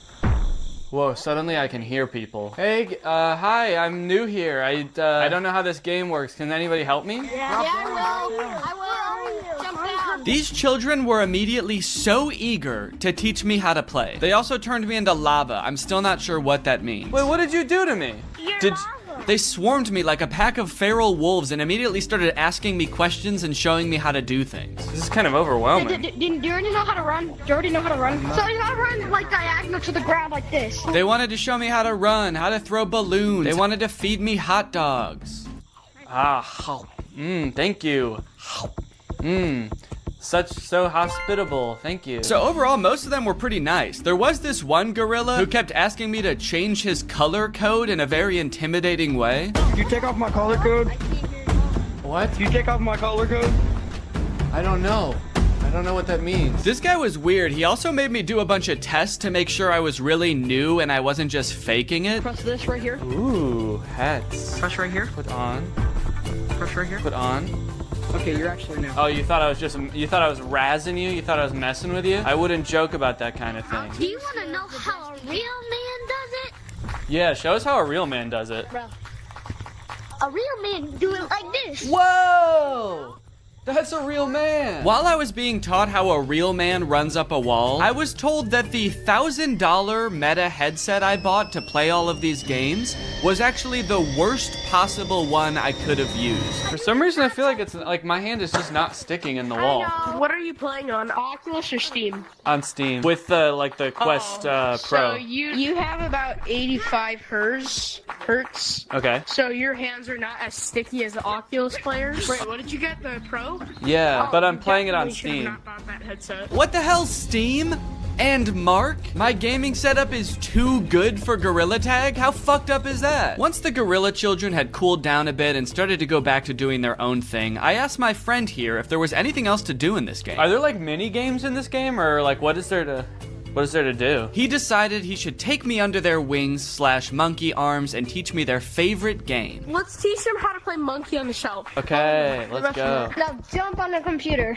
Okay. Now join code Joe Mama. Monkey on a Shelf is a don't touch the lava type game where you try to make it from one end of the room to the other without touching the floor. I kind of thought there would be mini games like programmed into this game, but there is no structure at all. They just like pick one monkey to watch and make sure people don't touch the floor. While we played, we got to talking about some of the negative things people had to say about this game. Are there a lot of racists in this game? The review said that like it was just a bunch of racist little kids. Yes. Yeah, there are. There are.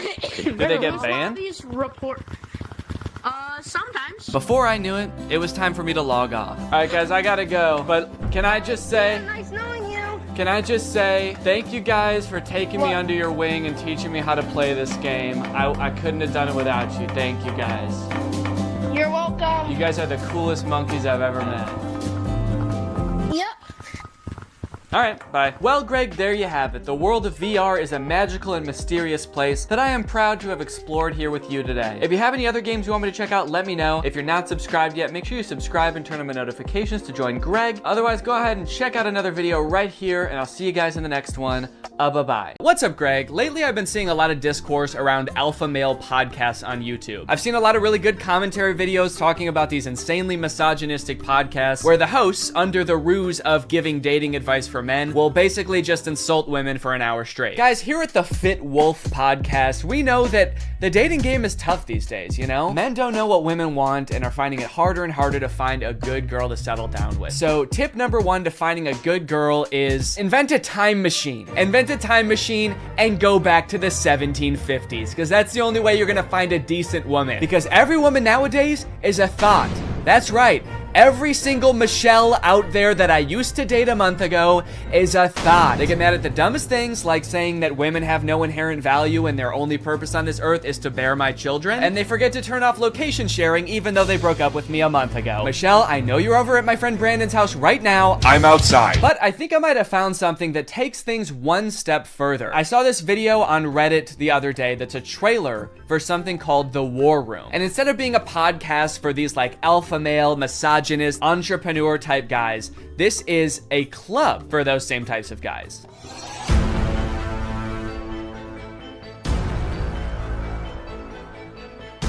After I joined The War Room, that was the year I made $100,000. On the surface, this kind of just seems like a trailer for a club where you get to hang out with a bunch of bald guys and smoke cigars and talk about business and making money. 1 year ago, I did not even have a business. I didn't make money.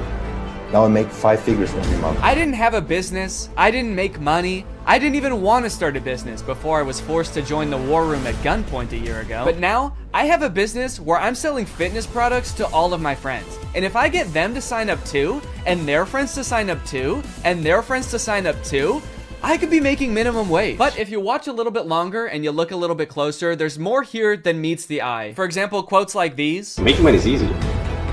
You just take it from somebody. Doesn't sound like making money.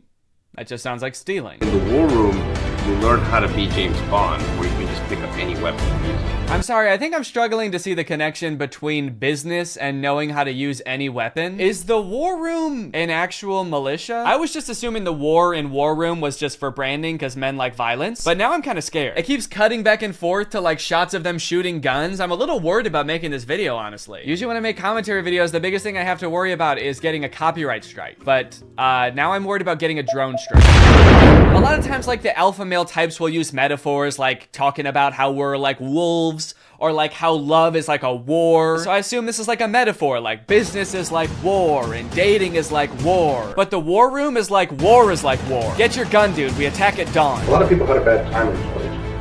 I was not one of them. And I created a lot of that. Did that guy just shoot fire out of his hands? What does that have to do with any of the skills you learn in this club? I didn't know anything about business before I joined the war room, but I've been a member for 5 months and now I'm a wizard. How does being a wizard help you with business in any way? Does being magic help you organize your finances in some way? Who said anything about business? You did. That's what this club is about, isn't it? That's it. This interview's over. Okay, I'll stop. Give me money now. Definitely makes me want to join. You got dudes shooting guns, swimming, doing group exercises on a hilltop, watching other people gamble, smoking cigars. It kind of just seems like one super long bachelor party for men whose wives have already left them. And then at the end of the video, it gives you the URL to sign up. It says 54 countries, 1,000 members, and resist slavery. That's the last thing it says in the whole video. It says resist slavery, and then the video ends. And it's like, yeah, I will. I am. So I keep saying this club is about business because that's kind of what the trailer was implying. It's about like networking with all of these rich, influential people, making money, stealing it from people, using your magical powers to steal money from innocent civilians. But if you go to their website, there's not really any reference to business, which is confusing. And the description on their website says this: the War Room is a global network in which exemplars of individualism work to free the modern man from socially induced incarceration. Okay, but like, what do you guys do? Like, if I join, what do I get to do? I get you're gonna free me from socially induced incarceration, but what does freedom look like to you guys? Is it like, am I quitting my job to go to a cigar pool party? This package costs £4,000, and they have packages on their website that go up to £7,997. Do any of these guys not see the irony and being like, individualism rules, dude. Society is like jail. If you conform to society, that's like being in prison, basically. You're basically a slave at that point, while also being like, yeah, I paid $7,000 to join a club where everyone looks and dresses like me. I didn't want to be a stereotype, okay? So I joined a man club to smoke cigars and shoot guns. And that's sort of what makes me an individualist. It just feels like they're kind of playing the like, I'm not like other guys card. And I guess in some sense they're not like other guys because most guys can't bend the elements to their will like that one guy. But other than that, I mean, it's just like all the pictures are just guys hanging out in dimly lit clubs, doing military style drills. I don't know what's going on here. In case you're not sold yet and you haven't been convinced to join, let me read you a little bit more because the War Room's website uses like every cliche pickup artist tactic to try to get you to join this club. We got the classic negging. What can you bring to the War Room? Truthfully, very little. Probably nothing at all. You are not ready for the War Room. You will not revolutionize what we built. If you had the capabilities we required, you would already be inside. What? They think I can't bring anything to the War Room? They think I'm some kind of sucker who doesn't have my life in order and can't manage my money. I'll show them. I'm gonna take out a 4th mortgage on my home and I'm gonna join this club. We'll see how stupid they think I am then. They also use like the get it while you still can technique that's in like every as seen on TV commercial. This chance won't last forever. We will not hold this open for everyone. Soon, membership will close. The War Room members and their sons will remain the closed wielders of global influence into eternity. Holy shit, dude. They're closing submission soon? I'll be right back, guys. I gotta go. I'm not doing this for me, okay? I'm doing this for my son. I guess my son gets to be in the club too if I join. I gotta go. Now, I don't have any way to look and see how long it said this on the website, but if I had to guess, I would guess that it's been on there as long as this website has existed. Why would they close submissions? How does that make any sense? Do they want to stop making money? The founder of this club is like, whoa, I'm too rich, all right? That's one thing we teach in the War Room is you can't have too much money. I mean, if this is like a militia, do they have enough soldiers? Is that why they're closing? Soon, 1,000 bald men wearing tightly fitting t-shirts will be storming the beaches. We can't wait around for you forever. So you might be wondering who the head of this club is, right? It must be someone like very rich and influential if he's expecting to get people to join just based on like the connections that you can get from the club, right? Well, this is where things get a lot more creepy. and also not monetizable. This is the part that is the reason this video probably doesn't have ads on it. My name is Andrew Tate. I'm a retired 4-time world champion kickboxer who is now a multi-millionaire, and I'm the most competent person on the entire planet to teach you about male-female interactions. How did I become rich? Webcam. Definitely gonna need him to elaborate on that a little bit. That's so vague. Mr. Bezos, please. You're the richest person in the world. Do you have any advice to young up-and-coming entrepreneurs on how to start a business and how to get rich like you? Book. Huh? Book. Need I say more? Yes, please say more. We literally have no idea what you're talking about. So you're probably thinking, like, did this guy invent webcams or something? Is he, like, famous on Twitch or something? Is this Sapnap? I don't know. I've been running a webcam studio for nearly a decade. I've had over 75 girls work for me, and my business model is different than 99% of webcam studio owners. If you had to guess whether it's different because it's more creepy or less creepy than other webcam studios, what would you guess? Go ahead and vote down in the comments below, guys. Do you think this is gonna be creepy or no? Over 50% of my employees were actually my girlfriend at the time, and of all my girlfriends, none were in the adult entertainment industry before they met me. My job was to get women to fall in love with me. Literally, that was my job. My job was to meet a girl, go on a few dates, sleep with her, test if she's quality, get her to fall in love with me to where she'd do anything I say. Holy shit, this is insane. And then he gets them to join his webcam empire where he gets them to do, you know, he gets them to get nasty on camera. I'm not a lawyer, but does this not... Does this not feel illegal? At the very least, this seems like insanely creepy. This feels abusive. It feels like he's just confessing to crimes. That's why I want you to join the war room, all right? You're gonna learn about making money, picking up women. You're gonna form a militia to protect me from an international tribunal for my many crimes that break international law. For legal reasons, that was a joke, okay? I don't know if this is legal or not. So I guess what he meant when he just said the word webcam was that he's exploiting a ton of women online for his own personal gain. In hindsight, it seems so obvious. How did I not guess that? Let's watch another promotional video for the War Room. This is on Andrew Tate's YouTube channel, and it's called The Matrix Predicted the Great Reset Explained. Basically, it's a video where this guy compares his life to the Matrix. We are living inside of the Matrix, and I am Morpheus. I know you're sitting thinking, why did Tate not decide he was Neo? Because Tate has all the Aikido and the masterful, nearly superhuman abilities.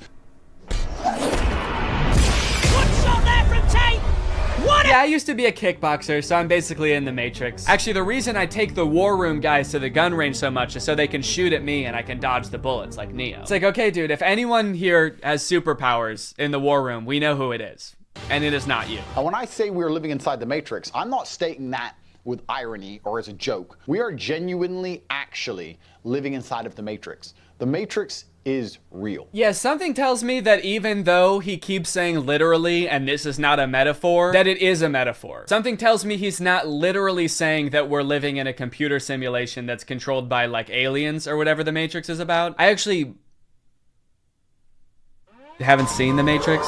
I think that's what it's about. Something tells me that's not the point that this guy is making, even though he keeps saying literally. In the description of this video, it says stage 1 fighting against the Matrix is to become rich. Learn how here. I'm sorry, that's the first step? You know it's gonna be an unhelpful article when step 1 is become rich? Like, step 1 is something that takes years and some people will never do it. Also, again, I haven't seen The Matrix, but I'm fairly certain that was not the first step in breaking out. I don't think Morpheus was like, listen, machines are trapping humans and using them as batteries in their simulation, and the only way we can break out is by setting up a dropshipping business and investing in Ethereum. Ethereum's actually great because you can verify smart contracts. It's actually the best crypto out there. Imagine if this dude is right and we really are living in the Matrix. Like, what does being free look like?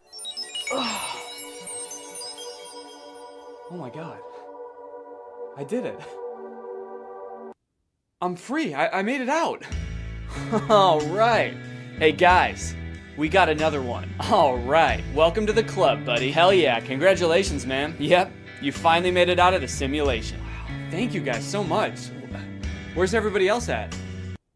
What do you mean everybody else? Yeah, the only other person here is my girlfriend who I'm scamming. Or I mean dating. Yeah, but I mean like in the whole world. Like there's gotta be more than just you guys in the real world, right? What the fuck? You don't like us? No, it's not like that. I mean, sorry. I was picturing there being more than just like 3 normal guys in a room when I exited the Matrix. Normal? What the hell, man? Yeah, we're not normal. We shoot guns and make money out here. Yeah, we're big into making cash out here, man. Did they do that in the Matrix? They actually do, yeah. Not the way we do it. Okay, how do you do it? Hey, you're stealing my shit! Okay, I'm just saying, all things considered, you guys don't really seem that different.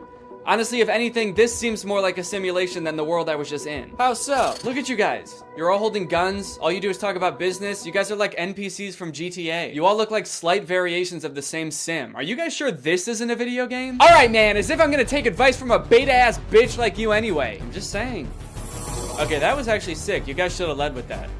How was that not the first thing you guys wanted to show me? You know what, man? Get out of here.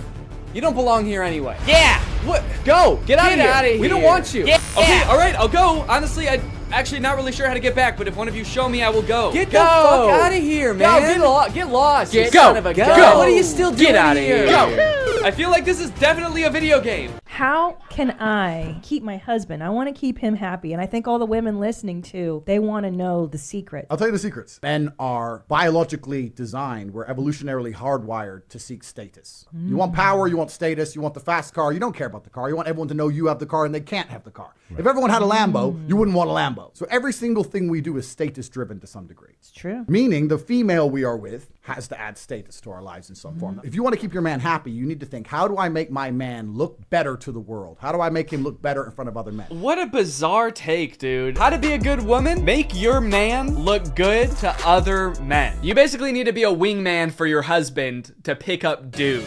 I hate arguments like this so much. Alpha dudes are always trying to bring up like what men are hardwired to do. What have men been evolutionarily designed to do? Here he's saying that like men are hardwired to seek status. Men want a Lamborghini. You know how every man want a Lamborghini because it's a status symbol. Even if it worked out that like evolutionarily that's something that is in men's nature, that doesn't make it good. You know what else is in our nature? Thinking sugar tastes really good. If you didn't tell someone that sugar was bad for you, they would think like, oh my god, this is the best thing in the world because it tastes really good. If you put 10 pounds of candy in front of a caveman, he would eat all of it and then he would throw up. And then he would die, probably, because he's never eaten that much sugar before. But hey, I guess that's just kind of what he was hardwired to do. So if you want to be a good cave wife, you got to go out there and you got to get your man as much candy as you can find. You want to go to the store and buy him one of those lollipops that's as big as his head that he always wanted when he was a kid, but his mom would never let him have. And that's the only way to keep men happy, all right? These alpha male type guys are always trying to sound like scientific. Like this is the science-backed way to attract a mate. And this is the evolutionary way that relationships are supposed to be. But I feel like if they were being honest, they would recognize that there's a difference between what humans like naturally are inclined to do and what is healthy and what is sustainable. You know what else increases your status? Murder. Can't be anyone higher up on the hierarchy if they're all dead, right? It's weird. I don't see any of them advocating that, but it's the same primal instinct that they're talking about, so why don't they? To prove what a sick and cool lifestyle this guy has, here is a video that he posted on Christmas while apparently alone in a hotel room.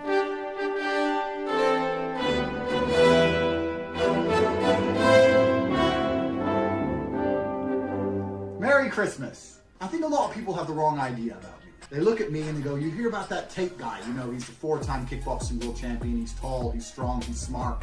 He's fucking gorgeous. That's the wrong idea? People have the wrong idea about me. He's smart, he's rich, he's tall, he's funny. When in actuality, I am short, rude, and poor. Anyway, yeah, that's the war room. I feel like this video took a lot of twists and turns, but as I kept clicking on different links on this dude's website, I just kept getting more and more shocked at what I was finding. So hopefully this was an entertaining video. I was considering purchasing like a war room membership as part of a follow-up video, but I honestly do not feel good about putting any money in this guy's pockets. I'm honestly a little bit worried that if I paid this guy 7,000 pounds, it would go towards like more guns or like a prison cell for his employees. But anyway, I hope you guys enjoyed this video, and now it's time to talk about our sponsor. Guys, you know what you're probably not gonna get if you spend $5,000 to hang out with the guys from the war room?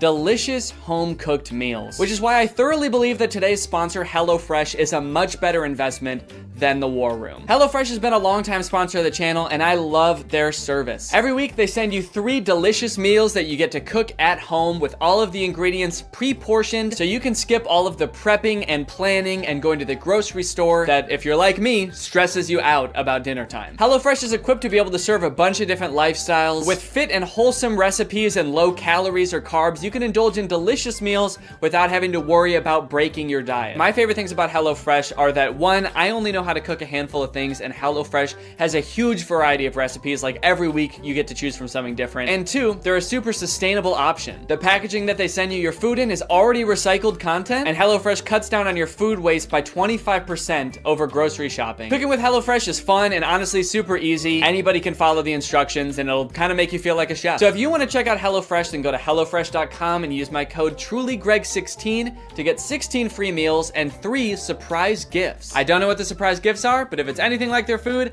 I'd say it's worth it. Thank you to HelloFresh for sponsoring this video, and thank you to you guys for supporting my channel by checking out HelloFresh. All right, thanks for watching. Bye. What's up, Greg, and welcome back to the Beef Zone, baby. This is where we talk about the internet's hottest drama going on right now. Today, we're gonna be talking about Axel Weber. He's a TikTok star, and he's already started one of the year's most insane internet quarrels. I don't particularly talk about internet drama too much on my channel, but I had to do an installment of the Beef Zone just this once because this is a pretty unique case. I don't think I've ever seen anybody start an internet beef quite like this before. And that's because this dude, Axel, has started a feud with a college. This dude has started beef with a 4-year accredited institution. I've never seen that happen before. Other influencers are out here starting beefs with each other because of like messy breakups, problematic tweets. This dude's out here starting beef with institutions. That's crazy. I'm gonna start doing that. The DMV, you're done. You're canceled. I had to wait in line once 5 years ago when I got my license renewed.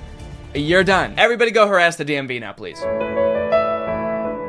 No, don't actually do that. This dude, Axel Weber, he's a very popular TikToker. He's got 3.9 million followers. He is, okay. What was that? It looked like he was calling me. Okay, it's to share to WhatsApp, I see. I click on it, and he's like, hey, dude, are you making a video about me right now? No. How did you know that? So yeah, he was already really popular on TikTok. He had like 1 million followers a couple months ago, and now he's skyrocketed to almost 3.9 million followers, mostly because of this series of videos he did auditioning for Juilliard's acting school, and he did not get in. And his fans were like so upset by this that they started a war with Juilliard, which like thrust Axel into the spotlight because all of these major news outlets were like covering this dude. And so now he has like almost 4 million followers literally because he didn't get into Juilliard. Kind of crazy considering I also didn't get into Juilliard and I don't have 4 million followers on TikTok. So what happened with that? I didn't even get an audition with Juilliard. They didn't even offer me one. How fucked up is that? Where are my fans? Greg, what's going on? It's just kind of crazy that you can get famous for not doing something impressive, you know? Like if he had gotten into Juilliard, that would be really cool. That'd be worth, you know, making a big stink about, I feel like, because like nobody gets into Juilliard. Dude, did you hear about that guy who's going viral because he's gonna try to climb Mount Everest blindfolded with his hands tied behind his back? Oh, no way, dude. That sounds insane. Did he actually do it? No. No, actually, he did not. He's dead. He died. Not even on the mountain either. He choked on a granola bar on the flight to Mount Everest. He's going viral? Yeah, dude, his funeral has 800 million likes. So I feel like to fully appreciate this story, we kind of have to go back to the beginning where it all began. So in December of 2021, just about a month ago, Axel had just moved to New York. He's pursuing acting. He's making a bunch of TikToks about living in the world's smallest apartment, and he has just hit 1 million followers on TikTok. Hi, we just hit 1 million on TikTok. Come on.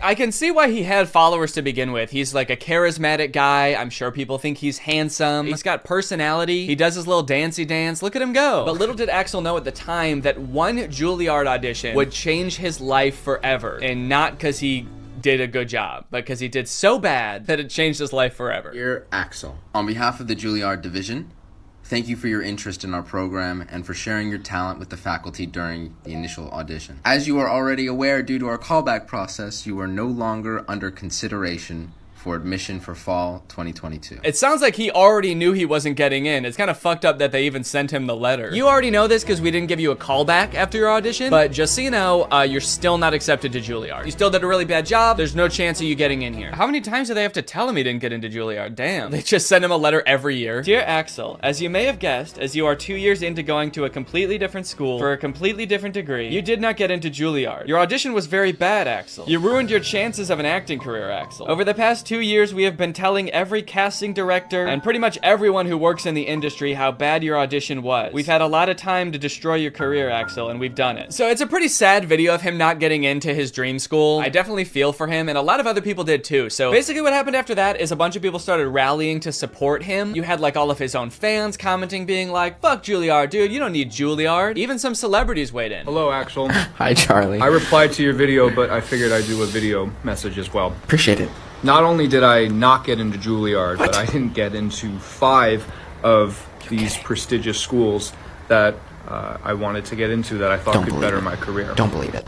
And while I do think school is great, and I did end up going to Berkeley, okay, a prestigious conservatory for the arts Congrats. is not going to be the thing that defines your career as an actor. Ooh. Honestly, I mean, it's a sweet sentiment, and I agree with the message. You know, not every famous actor went to a super prestigious school like Juilliard to learn how to act. You know, some just had rich parents, and so that's how they got into it. Lucky for him, I feel like he seems to like Charlie Puth. I feel like this video would not be nearly as impactful if it was like some guy that Axel does not care about. There's a video of Vanilla Ice being like, take it from me, Vanilla Ice. I didn't get into Juilliard either, but that didn't stop me from becoming the 20th most famous person for 1 month in 1995 and then slowly slipping into obscurity for the rest of my life. Axel's like, oh, thanks, dude. Does anyone else want to chime in? Did anyone else not get into Juilliard? Someone with like a lifelong body of work? Someone with a really impressive career? It wasn't just like celebrities reaching out to Axel either. There were like different organizations being like, hey, you don't need Juilliard, dude. Come work with us and we'll get you to where you want to be in your career. I didn't get into Juilliard. We know that. And I did get another letter to prove it. This is the 17th one they've sent me now. But I did get a modeling contract with one of the largest agencies in the world. So I am a little confused about how this happened or why Axel seems to be so like excited about it. It does seem to be like totally unrelated to what he said his dream was. I thought he wanted to be an actor and go to a prestigious acting school. Like, does he even want to be a model? I don't know if he's ever mentioned it before. I watched a few of his TikToks from like before that, and it seemed like he really wanted to be an actor. It's like a totally different industry. All right, guys, you know that my dream of becoming a professional actor didn't work out, but I am still gonna be working in the industry, it turns out. I got a job at a movie theater. I think I may be able to work my way up from there. I think you'll be seeing me on the big screen real soon. It's just weird to see him going from not getting into a school that he wasn't qualified for to getting a job that it seems like he is even less qualified for, because I assume he at least had some sort of like acting prowess or like did some sort of acting before he started applying to acting schools. But modeling, it's like he didn't even want to do that before. Not only did he get a modeling job out of getting rejected from Juilliard, he also got a New York Times article. We just made the New York Times. When Axel Weber was rejected from Juilliard, the internet stepped in. The article is basically covering how all of Axel's fans flooded the Juilliard Instagram account to like lambast them in the comments, which to be fair, Axel does say like, don't do that. More than anything, we cannot bash Juilliard though. They're just doing their job. I don't want to lead you into thinking that Axel like actively encouraged this and like caused this to happen. Like he was like, fuck Juilliard. Everybody ripped them to shreds in the comments, but his videos did unintentionally have that consequence. And it's pretty crazy to read some of the comments that people have left on Juilliard's Instagram account. Let's take a look at some of them. Their most recent posts have like 0 comments, 1 comment, 6 comments. Let's go to around the time this Axel Weber drama was going on. 1,000 comments, 2,000 comments, 18,000 comments. 18,000? Dude, what were people saying? Let my boy Axel in, he deserves better. Let Axel in! Get my boy in. My dog died on campus and they tied me up and made me eat it.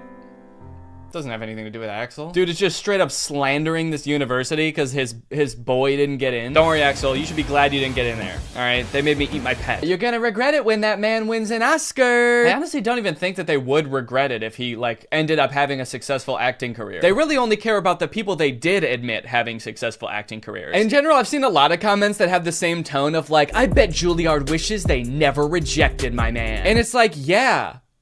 Probably, but I don't think it's for the reason you think. I don't think it's like the dean's office that are like, oh, we should have never said no. He's so talented. Look at him on TikTok doing his little dancey dance. He's wearing a sweater. He's modeling. Oh, what we could have had. No, it's not them, dude. It's the poor like 20-year-old marketing intern that runs the Juilliard school Instagram account. It's the person who keeps getting notifications on their phone saying like, let Axel in. New Instagram comment. Let Axel in. They're the one that's probably like, Jesus Christ, couldn't they just fucking accept this kid? I really like this comment. Let him in, you dogs. L school. Juilliard does not care, all right? They do not care that they have 18,000 comments on one post. The headmaster of Juilliard, what is it? What is like the person who is in charge called? Is it the dean? The headmaster? The principal? I went to college. I don't know why the president. We had a president of our school. I don't think the president is reading these comments being like, L school. Oh, classes are canceled today. Go home. Everyone go home. It's also like, whoa, dude, don't start insulting the kid's dream school. You're not really rooting for him if you're like, oh, you wanted to go to that L school, Axel? That decrepit excuse for a school run by dogs? I definitely feel bad for whatever school he applies to next if he ever tries to apply for colleges again. When they get that application, they're just gonna like start sweating immediately. All right, who's next on the list of applicants? All right.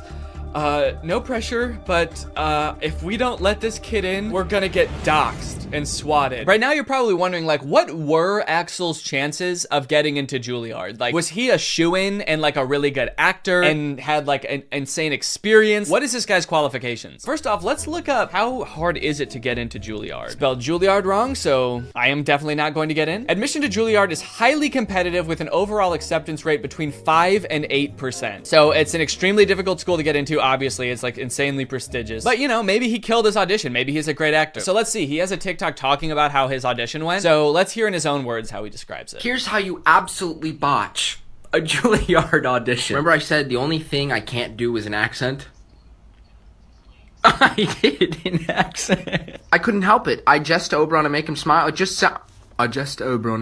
sounds better when he sounds like he came straight out of an HBO show. All right, I know it's not the point of the TikTok, but what does he mean I couldn't help it when he said he did the accent? Like, did you prepare your audition and not practice an accent at all? And then the second you get into your audition, you're like, hello, governor. Why am I talking like this? Oh, no. Did you really just decide to do an accent on the fly? Because, like, holy shit, what a bad idea. Of course you didn't get into Juilliard, dude. You went off book. You became a different nationality. Live. The guy gave me absolutely no reaction. He just stared right into my soul. I feel like that's kind of how auditions go, though. If you do a really great job, they're not supposed to be like, like right off the bat. I think they're supposed to play it cool because they can't like make you think you got the part just in case, you know, someone even better comes in and then they have to give it to that person. And what reaction was he expecting? Guys, I don't think my audition went very well. The admissions director didn't even come. He just said, thanks, that'll be all. You know what he should have done if he wanted to impress them? He should have came into the audition speaking in a British accent, and then when he was actually reading his monologue, switched to his regular American accent. They would have been blown away. I have an audition for Juilliard, January 9th. I have to learn some Shakespeare. Never even read Hamlet. I jest to Oberon and make him smile when I a fat and bean-fed horse beguile, neighing in likeness of a filly foal, and sometimes I lurk in a gossip's bowl. I don't understand what's happening. Not that I really think that this made a difference, but just a word of advice. If you're applying for a college, I wouldn't post on your like public social media something about like the application process or the audition process being like, I don't know what the fuck this means. This shit's dumb, dude. Shakespeare sounds like an idiot, man. It's also weird that like, after all of these videos of him being like, I don't know what the fuck Shakespeare is, and him being like, I randomly did an accent at the audition, that all of his fans still have his back. And they're still like, you deserve to get into Juilliard. Don't worry, we'll take it from here. We're gonna get you into Juilliard. We're gonna storm Juilliard for you, buddy, don't worry. Anything to get you in. All of this brings up a bigger topic of like, why are people so invested in this guy getting into Juilliard? This guy who like, has literally shown no prowess, no acting prowess whatsoever. He's been like, I botched my audition. I don't fuck with Shakespeare. He seems like a nice kid too. I just don't understand why people are like so ride or die for Axel getting into Juilliard. Probably a decent amount of them are joking and just thought it would be funny to like get way too into it and take his side. But I do think it's also kind of like the cute teen white boy effect, where like a fan base of 12-year-olds will literally do anything for a white guy that they think is cute. You know who I think probably hates this more than anyone? The students who actually did get into Juilliard. Just seeing this dude get rejected and be rewarded for like like his not being very good at acting with a modeling contract and an extra 3 million followers. Meanwhile, you get into Juilliard and you get rewarded with student loans. I think that this guy is benefiting from a lot of privilege and maybe not realizing it. I don't know, man. He seems like a sweet kid, but also is sort of coming off a little bit like, I deserve this. Like he moved to New York expecting to get into one of the top 10 acting schools. Like that's why he says he lives in this apartment. And it seems like that sense of entitlement has been picked up a little bit by his fans as well. The whole thing kind of reminds me of like the Alex from Target phenomenon when like just this random cute boy got like thrust into the spotlight and millions of followers because he was like attractive once. I don't know. Let's see how his modeling career is going. I wonder if he's posted any updates on that. Oh, this TikTok is called First Photo Shoot. He's a natural. All right. Well, that's pretty much the whole Axel Weber thing. It seems like he's doing good now. He's got his modeling career going, and I guess we'll be seeing him on the cover of Vogue pretty soon. Hopefully you guys enjoyed this video. If you do and you're new here, make sure you subscribe and turn on my notifications to join Greg. I'll see you guys next time. Bye. All right, I have two things to apologize for. One, this video is definitely gonna come out after Christmas, and two, sorry I look like such a freaking nerd right now, dude. These glasses. I have an ulcer on my eyeball. Merry Christmas to me. Don't worry, it's not a big deal. It's gonna get better in a few days. I just have to put these drops in my eyes like every 20, 30 seconds. I know this is gonna come out after Christmas because I'm recording this the day after Christmas. But to be fair, like, are modern Christmas movies even really about Christmas anymore? Old Christmas movies used to be like, you know, sweetie, this family is the best Christmas gift a guy could ever ask for. Why, I'm starting to think I won't kill myself after all. Whereas now, Christmas movies just feel like a hodgepodge of cliches that are vaguely related to Christmas. Every Christmas movie now is like, Christmas with the Stinks. What happens when Santa gets lost in a small town just 1 week before Christmas? He's gonna have to spend it with the Stinks. Hey, come on in, we're the Stinks. We like to poop and shit. Also, Santa is a secret agent. And he's got a gun. I have a gun. Starring Dwayne "The Rock" Johnson as every role and filmed entirely in front of a green screen. I have a gun. Netflix presents Christmas with the Farts. Only on Hulu, July 7th. I mean, Netflix's like big Christmas movie they came out with last year didn't feel like a Christmas movie at all. It was a very confused movie about Santa being kidnapped by a witch who like sucks all of his powers up so she can imprison half of the population, which on its face does seem like it could be like a whimsical, fun Christmas movie. I just wish any of the people making the movie realized that, because they all just played it really serious and made it feel like a Marvel movie. Hey, Fred. Got a 5'11" male grown-up hovering by the scented candles. Keep an eye out. Yeah, we got a guy maybe stealing one candle. Can we get somebody to take him in the back and kick his ribs in? Also, Santa appears to have some kind of deal with the U.S. military. They, like, escort him around with fighter jets. What does the U.S. military get from this deal? Santa, are you making them bombs? I also feel like this movie does this thing that a lot of Christmas movies do now, where because Santa's whole operation is basically impossible, not, you know, I still believe in Santa. They try to come up with lore that explains it and makes it seem more believable. So like in this movie, instead of Santa's village just being like a dozen elves helping him, it's like an entire city. It's a metropolis. Yeah. Now that actually makes it make less sense. It actually made more sense when it was just magic. Thank you though. Anyway, I don't really want to spend too long talking about that movie because it's pretty boring. And I also want to talk about the movies that I actually want to talk about. Dear Santa and A Very Jonas Christmas. Dear Santa also came out last year, and the premise, if you can believe it, is that a little boy writes a letter to Santa, but he is dyslexic, so he accidentally addresses it to Satan. And then Satan shows up. And it turns out he's the guy from the Minecraft movie. Yeah, very different kind of idea for a Christmas movie, but in their defense, at least they made him terrifying. Yeah, I don't know what kind of processing they did on Jack Black's face, but he looks very uncanny. I mean, he looks like a video game character. To the point where, like, he might be completely CGI. I don't know if Jack Black knows he's in this movie. And I think that this right here is what might have given me that eyeball ulcer. Young kid writes a letter to Santa, but he misspells it and it goes to Satan. So Satan, played by Jack Black, shows up at Christmas time and comedy ensues. Why did they put Jack Black in quotes? Played by Jack Black. Does Jack Black know he's in this movie? That's why Jack Black is in this movie that we made about Satan. On all accounts, this movie makes zero sense. I don't know why they made this. A child being haunted by the Lord of Darkness should be the plot of like a horror movie. Is he gonna be like his friend? Are they gonna hang out? Is this gonna be like Gooby but with an evil monster? They already made that movie. It's called Gooby. Now, going into this movie for the first time, I knew two things about it. One, that Jack Black plays Satan. And two, that something happens at the end of this movie that is in very poor taste. I was very curious to see what that was, but as the movie progressed, I honestly had a hard time seeing how that could possibly be. I mean, after all, there's so much insane shit in this movie, how could there possibly just be one thing? So most of this movie revolves around Satan trying to get this little child Liam to fulfill a deal in which Liam gets 3 wishes, and Satan gets his soul for eternity, and Liam goes to, and excuse my language here, hell. And in fact, he does eventually fulfill the deal, which leads to this very confusing montage. What? Why so blue? Why so blue? I just sold my soul to the devil.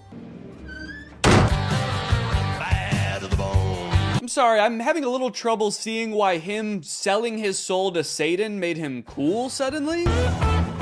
Damn, look at that kid. He's so cool. What's his secret?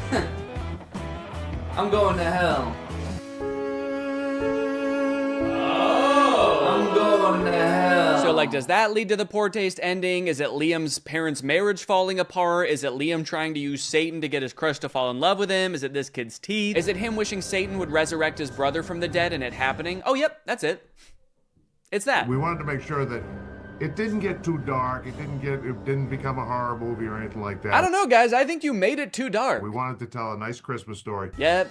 It's nothing like Satan resurrecting a little boy from the dead to make you forget this movie had anything to do with Christmas. Also, like, a third of this movie revolves around Liam going to a Post Malone concert to impress his crush. And of course, Satan puts a spell over Post Malone to make him think that he's best friends with Liam. And when I was watching this, I was like, okay, so they must have just like repurposed all of this Post Malone concert footage from an actual Post Malone concert, right? Oh no. No, there's Liam dancing up on stage with him. Damn. They really threw a whole Post Malone concert for this weird ass movie. That's crazy. And I wanted to bring up probably the most important man to my career and the inspiration for my music. I am happy for Liam, but I'm concerned for Post Malone here. Bringing a 10-year-old on stage and being like, this little boy is my muse. He's everything to me. Is definitely gonna put a weird stain on his career. Everyone in the crowd is like, yo, this Liam dude sounds awesome. Post Malone has lost his mind, but this Liam kid can dance. Hey guys, it's me, Santa. I probably look a little bit different than you're used to, huh? Probably expecting a guy in a big red coat with a white beard, huh? Well, this is what I actually look like. All that stuff about rosy cheeks and a big white beard is all made up. Coca-Cola made that up in the 80s. I have always looked like this. Anyways, guys, I was just popping in here to thank SoFi for sponsoring this portion of the video. As we all know, one of the simplest and most powerful ways to build wealth is actually by earning interest on your money. Making your money work for you. Just like I make the goblins work for me. Like, that's right, the elves are another thing Coca-Cola made up. They're actually goblins, and sometimes I also hire ghosts. But here's the thing, when it comes to interest, most banks give you a tiny amount, like a fraction of a percent. But thanks to today's sponsor, SoFi, we're gonna change all that for you, all right? SoFi is a mobile-first finance company helping its members save, spend, borrow, and invest. When you open a SoFi checking and savings account and set up an eligible direct deposit, you earn a competitive APY, and there are no account fees. One thing I do want to make clear is I do still like milk and cookies. So if you're like, oh, this isn't the Santa I know, I'm not gonna leave out milk and cookies. That's the one thing I do like. But I like oatmeal raisin. I'm an oatmeal raisin guy. That means your money's not just sitting there, it's working. Every dollar you earn in interest can earn more dollars in interest. Over time, that's gonna really add up. You'll even get paid up to 2 days early with direct deposit. And you can access additional FDIC insurance up to $3 million on deposits through a seamless network of participating banks. For a limited time, when you open a new high-yield savings account, you can get up to a $300 cash bonus and a 0.7% boost on your savings APY with eligible direct deposit. Terms apply. So start putting your money to work like I put those geese to work pulling my sleigh through the air. That's right, reindeer can't fly. I use geese because they can fly. Head to SoFi.com/Danny, click the link in the description, or scan this QR code to learn more and get started. Thank you to SoFi for sponsoring this video, and thank you to you guys for checking out SoFi. Merry Christmas! I just laugh like that.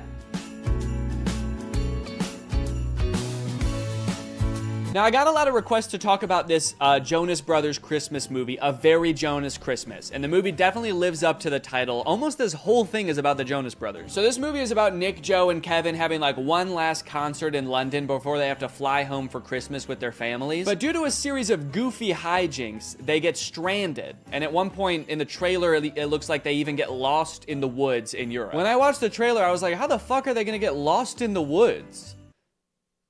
There are no airports there. So when I first heard about this movie, I was very excited to watch it. I think the only other movie I've ever seen these three brothers in is Camp Rock, and that movie was very easy to make fun of. And I don't really even think they've made many movies since Camp Rock. I mean, on Rotten Tomatoes, Nick's picture looks like it's from like 2013, Joe's 2015, and Kevin's 1978. Also, look at the poster for this movie. Is this about them trying to get home for Christmas or assailing a foreign dignitary to assassinate him? We got Nick in the car, Kevin in the train, and Joe is definitely gonna die up there. Oh yes, there's no doubt about it. This movie is gonna be pretty bad. Let's look at what it's got on IMDb. Oh, a 5.7. Okay, that's actually better than I would have thought. What about Rotten Tomatoes? 92? Wait, it looks like people actually really like this movie. And look at this dad on TikTok. He's losing his mind laughing. Did the Jonas Brothers make a good Christmas movie? On purpose? Okay, so I have watched the movie, and I will say it's better than I thought it was gonna be, but that doesn't mean that it's not insane, because it is still insane. For example, you're probably wondering how the Jonas Brothers got stranded in Europe in the first place. Like, obviously, most people have to deal with, like, holiday travel congestion, but the Jonas Brothers probably fly on, like, a private jet, right? They're not dealing with regular air traffic. Well, like I said, they just finished their tour. They're anxious to get home to their kids. It does kind of seem like their kids aren't really that anxious for them to get home. I'm gonna be home tomorrow and I'm gonna take you skiing just like I promised. And she could care less. That does kind of lower the stakes of the movie a little bit, that they're like, guys, what are we gonna do? We've gotta get home for Christmas. Our kids need us. And their kids are just like, nah, we're good, man. Don't worry about it. We have really healthy attachment, so we're not gonna fret too much about it. Don't do anything too drastic. How about we get lost in the woods and eaten by wolves? Well, Nick and Kevin are anxious to get home, actually. Joe is a little bit sad that tour is over because he's gonna miss his brothers. So he starts unknowingly venting to none other than Santa himself. Nothing like Christmas to help a family rediscover its magic. Except our Christmas plans are to get the hell away from each other, so. Oh, that's not good. That's not good at all. Hold up. They want to get home for their kids on Christmas? No. Santa cannot allow that. Santa hates kids. So Joe walks away, and Santa is upset that the Jonas Brothers aren't going to be spending Christmas together. So he comes up with a brilliant plan. Nay, a perfect plan. Nay, a terrible plan to keep the Jonas Brothers together. Christmas spirits, I've seen something tragic. These boys shan't get home till they rediscover their brotherly magic. Unless they decide to spend Christmas with each other, the spell will keep brother stuck with brother. I mean, that's wild. Is that a thing that Santa does? He casts spells like a witch?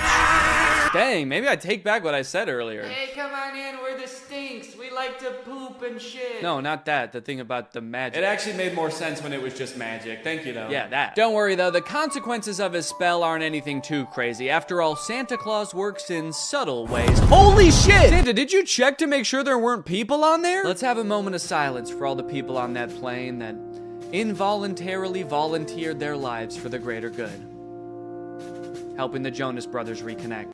I had no idea that when Santa worked his magic, there was so much like death and despair involved. That's crazy. Also, it's a little bit disturbing that I feel like the Santa in this movie has already done worse things than Satan did in that entire movie. You're the uptight, responsible one. You're the lovable tramp, and I'm the relatable human cardboard. Forgettable Curly, the world's most unlikely rock star. Not Nick or Joe. The one that still lives in New Jersey. Dang, they are really leaning into this ragging on Kevin thing in this movie. Like, damn, I know this is a thing people joke about. I know I've written a whole song about ghosting the guy, but you guys are his brothers, dude. Feels different when you do it. This movie is also a musical, which is kind of fun. A lot of the songs are very catchy, like Coming Home This Christmas. Unfortunately, music labels have been like very strict about copyrighted music on YouTube, so I can only show you like a tiny little snippet of it. Now, one thing that made it kind of tricky to write a video about this movie is that they do this very self-aware thing where anytime like a goofy plot detail comes up, they make a joke about it before you even get a chance to think it in your head. Wait, they're getting to the train station just barely before their train, but they're gonna stop to sing a song about it? That's kind of... You think we have time for a song? Yeah! Oh, they already... Okay. But isn't this whole plot just the plot of a bunch of Christmas movies? Have you ever seen a Christmas movie? It's literally the entire plot of the film. Damn, they're good. Who knew the secret to making a flawless movie is just pointing out all the flaws before anybody else has the chance? Honestly, it is a pretty good tactic if your sole goal with the movie was making it really hard for commentary YouTubers to make videos about it. But it does feel very defensive, and it also kind of gets old to, in every scene, be like, yo, this is kind of weird. What is going on here right now?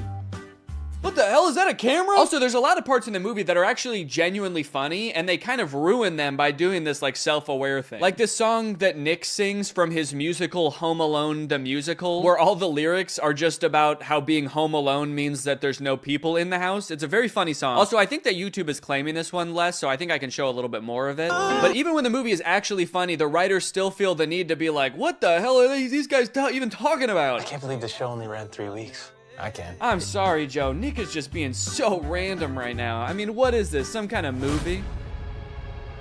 On Disney Plus, perhaps? Another downfall of this movie is that it really hinges on you knowing a lot about the Jonas Brothers. I mean, they weren't kidding with that title, dude. This is a very Jonas Christmas. Ideally, they want you to know, like, details about the Jonas Brothers' personal lives that I just am not in tune with. So I felt like I kept missing references. Like, apparently Joe has a line of candles. I know what you need. A calming chamomile candle.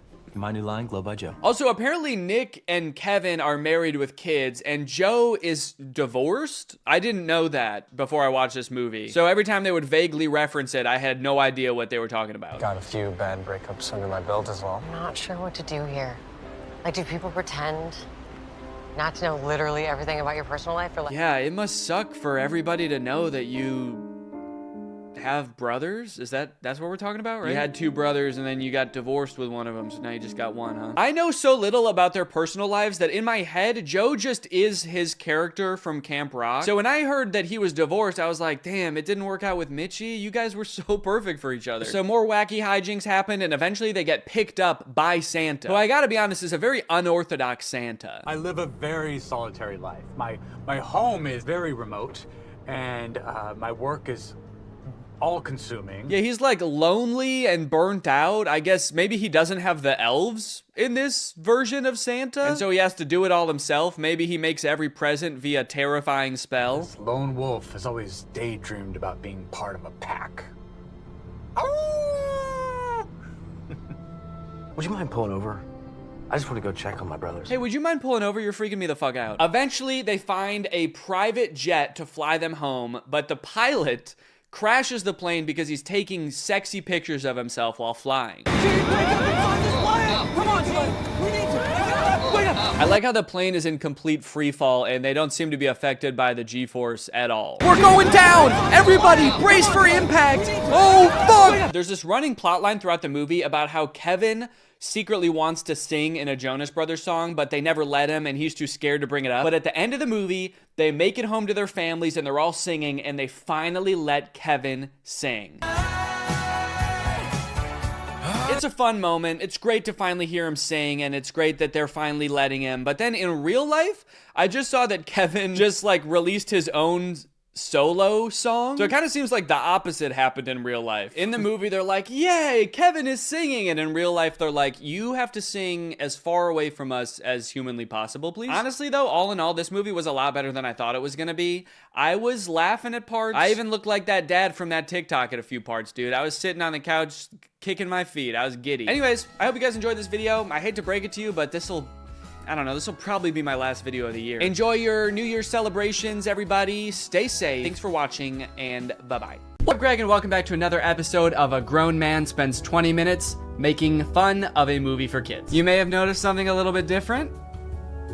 There's a microphone in the frame. I got a new stand for my microphone, and apparently the only way I can get it like close enough to me is by having it slightly in frame. So I hope this isn't super distracting. This would be kind of a crazy way for like one of those faceless YouTubers to film videos. What's up, guys? So today we're going to be talking about Zapped. And after watching this movie, I'm starting to think that the writers of Disney Channel original movies are not capable of writing a movie that's not about a teenager trying to control the opposite sex and mold them and craft them to their liking. You got Pixel Perfect, a movie about creating like the perfect girl pop star. How to Build a Better Boy, pretty self-explanatory in the title on that one. And then you got this movie Zapped, which is about Zendaya discovering that her dog training app can actually train boys to obey.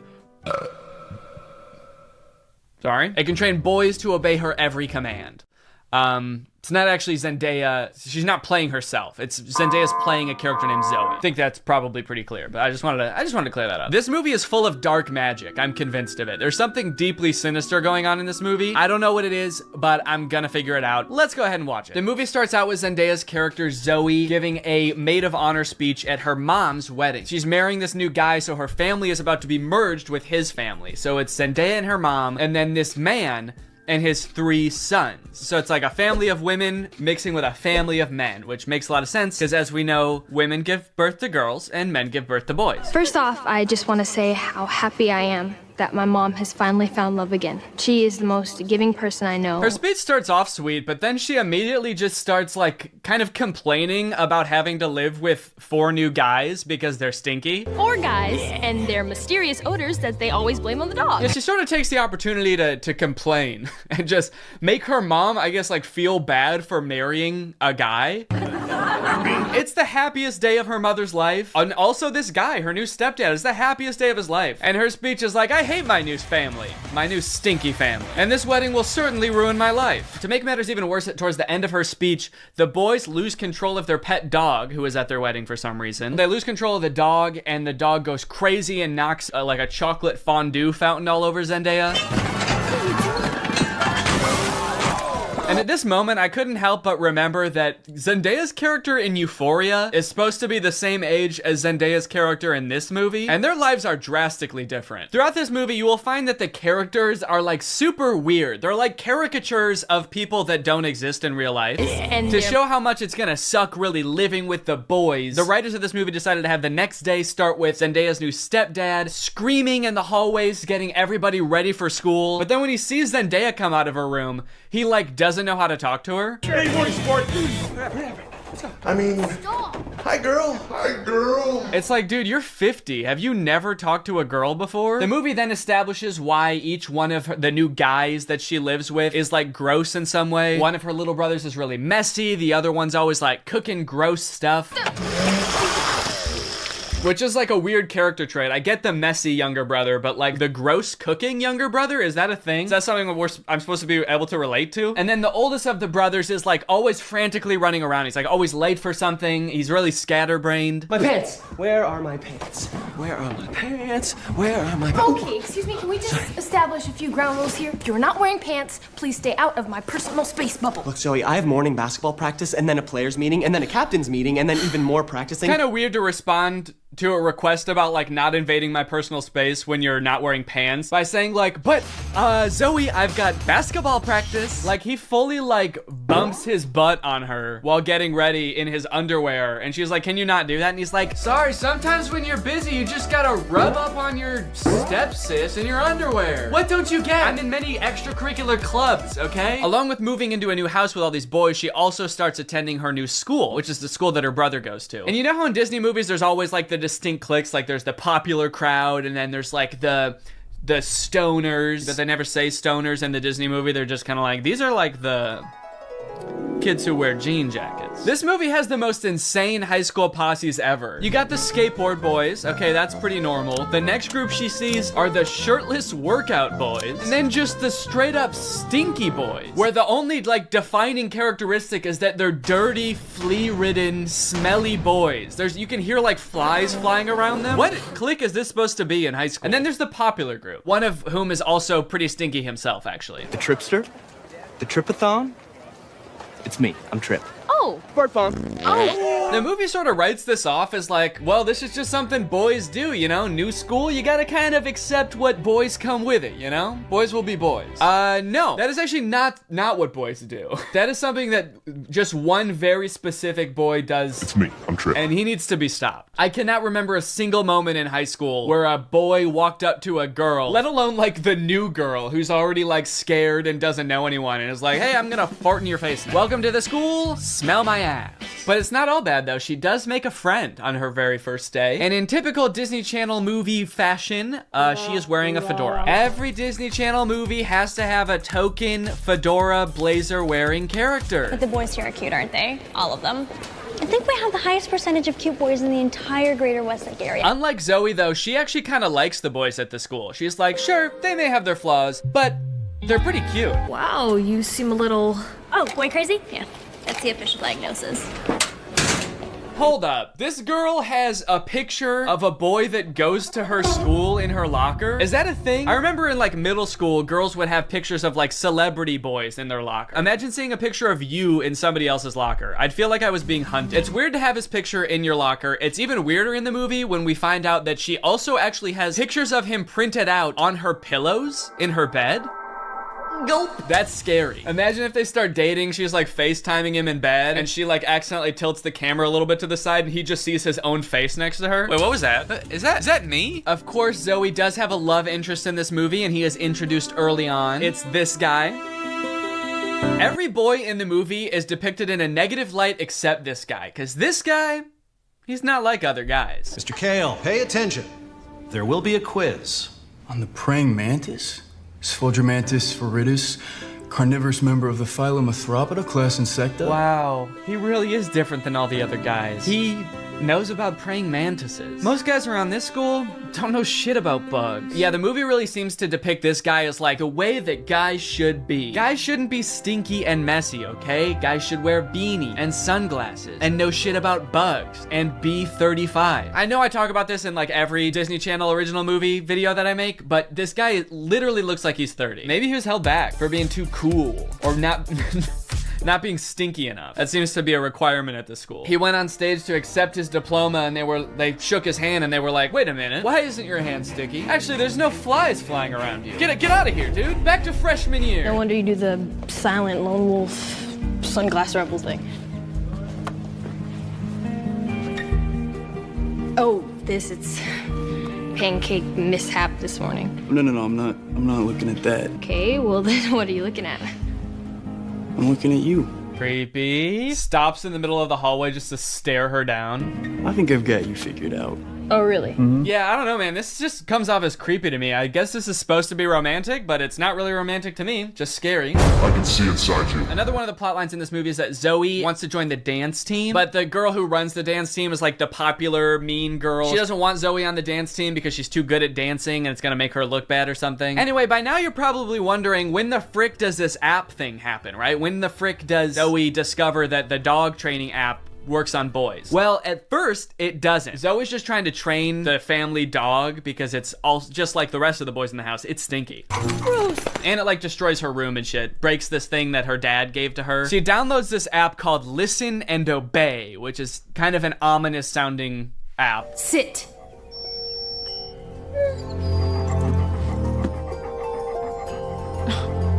Shake. Right away, this app is already clearly cursed with dark magic, right? And the dog can even tell too, because you know what the dog does the second he realizes what's going on? He grabs her phone and runs off with it and tries to destroy it, presumably to break the curse. And then what happens next is honestly the most confusing part of the movie, okay? So the dog drops the phone in the bath. Her brother gets it out and tries to swing it around to get the water out of it. It flies out the window, swings around a satellite dish, slides down a solar panel, and lands in dog food. And from here on out, that app is now able to control boys. Any man or boy this app can control against their will. Sit. And at first, while watching this movie, I didn't even think it was that weird. I didn't even give it a second thought. I was just like, okay, yeah, so something magical happened and now it can control boys. That makes sense. But like, what? What happened to the phone? I don't understand how solar panels and satellite dish changes the app from dog-based to man-based. Like, you'd think at the very least something having to do with like men would happen to the phone. Like the phone lands in like a bucket of buffalo wings or like flies through a football field. I'm just curious to know if that fucked up other apps on the phone or if it's just the dog training app. Now Now whenever a boy likes one of my tweets, he goes into a coma for 3 years. And don't even get me started on the weather app, because every time I check that, boys start falling from the sky. Anyway, let's just say now that she's got the ability to control boys, she has a little bit of fun. Boys are acting weird. Dude, he farted twice in midair in such rapid succession. They added in 2 fart sound effects. Kind of impressive. I'm trying to imagine how she's gonna use the app to get herself out of this one. Stop farting. Take it back. Take the fart back. Suck it back up into your ass. Oh, how am I doing this? But no, she just uses the app to utterly humiliate him in front of his friends. Go to the bathroom. Oh, wait, no, not here. I'm still confused about some of these cliques, by the way. Like, what are these nerdy kids supposed to be? Look at this kid in the green sweater. How he acts when nobody high-fives him. What is that acting? I guess your dog app doesn't work on girls. Maybe because girls aren't dog-like enough. They're too catty. Ah, that's funny. Girls are catty. What the fuck does that mean? Boys are dog-like?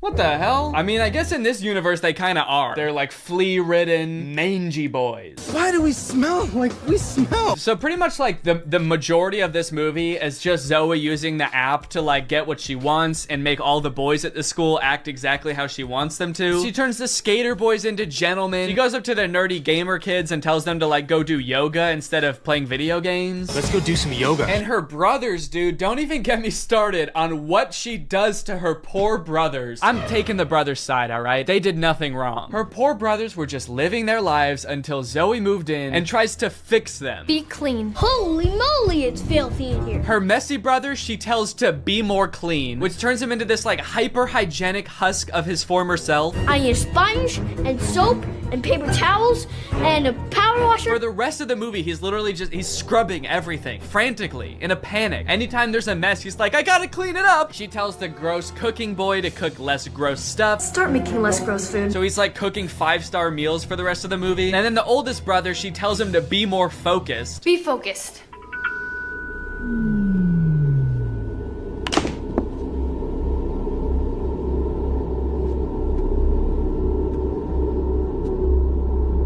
Lampshade. The boy is just like focused on inanimate objects for the rest of the movie. He's just like staring at a lamp or at the basketball net. She turns her own family into like mindless zombies and she's like, this is better. This is nice. It's creepy, dude. It's eerie, this movie. In all honesty, dude, this show walked so that WandaVision could run. This is basically WandaVision. In fact, since they're both owned by Disney, I wouldn't be surprised if this was in the same universe. This is like a prequel to WandaVision. This is where she gets the idea. It's kind of funny how low the stakes are considering the power that she holds. She could like take over Wall Street. She could get rich. She could make anybody do what she wants. Any man. She could fix every war. Create world peace. In fact, I think her friend says that at one point in the movie. She's like, we could end every war with this. And Zoe's just like, yeah, we could, but I simply will not. I think it's more important that my brother stares at a lamp for the rest of his life. That's kind of the shit I'm on. Things aren't nearly as terrible as they were. Then again, I'm talking to a dog, so I might just be losing my mind. Hey, smartphone. In this scene, there's a little bit more development with the love interest. Zoe runs into him reading alone in the park. So what are you reading? Oh, no, let me guess. The Cool Guy's Guide to Wearing Sunglasses Inside. It's close. To Kill a Mockingbird. I feel like when he holds up that book, we're supposed to be like, wow, he really is not like other guys. Except that, like, that is required reading in most high schools, so he actually is like other guys. He's like every other guy. To Kill a Mockingbird's sort of my favorite book. My second favorite is The Great Gatsby. Third favorite is Geometry 101. I just love to read, what can I say? Eventually things start to get a little crazy at school, and Zoe realizes that she probably shouldn't be controlling people like this anymore. People are getting into fights and stuff because the new cliques at school are just like not meshing well. So Zoe's like, all right, I'll just make them stop. And she tells the app to stop. And then of course everybody just stands still and freezes. And so she's like, oh no, I can't reverse commands. If I tell them to stop, they're just gonna literally stop. And so then like many more days go by and she's just like, well, I guess I can never reverse the thing. And it's like, well, what if you just said, hey, ignore all the commands I gave you, instead of just saying stop and being like, oh, it didn't work. The movie continues to get even more dark to like a startling point. There's a creepy ass scene scene where the whole JV dance team wants to resign because they don't like dancing anymore. And Zoe's like, how about I use the app to make you dance instead? And so there's just a scene of them all like sadly dancing because their hearts aren't in it, but they're being like physically forced to dance. And the movie even goes so far as to make Zoe force the love interest to kiss her with the app. Kiss me.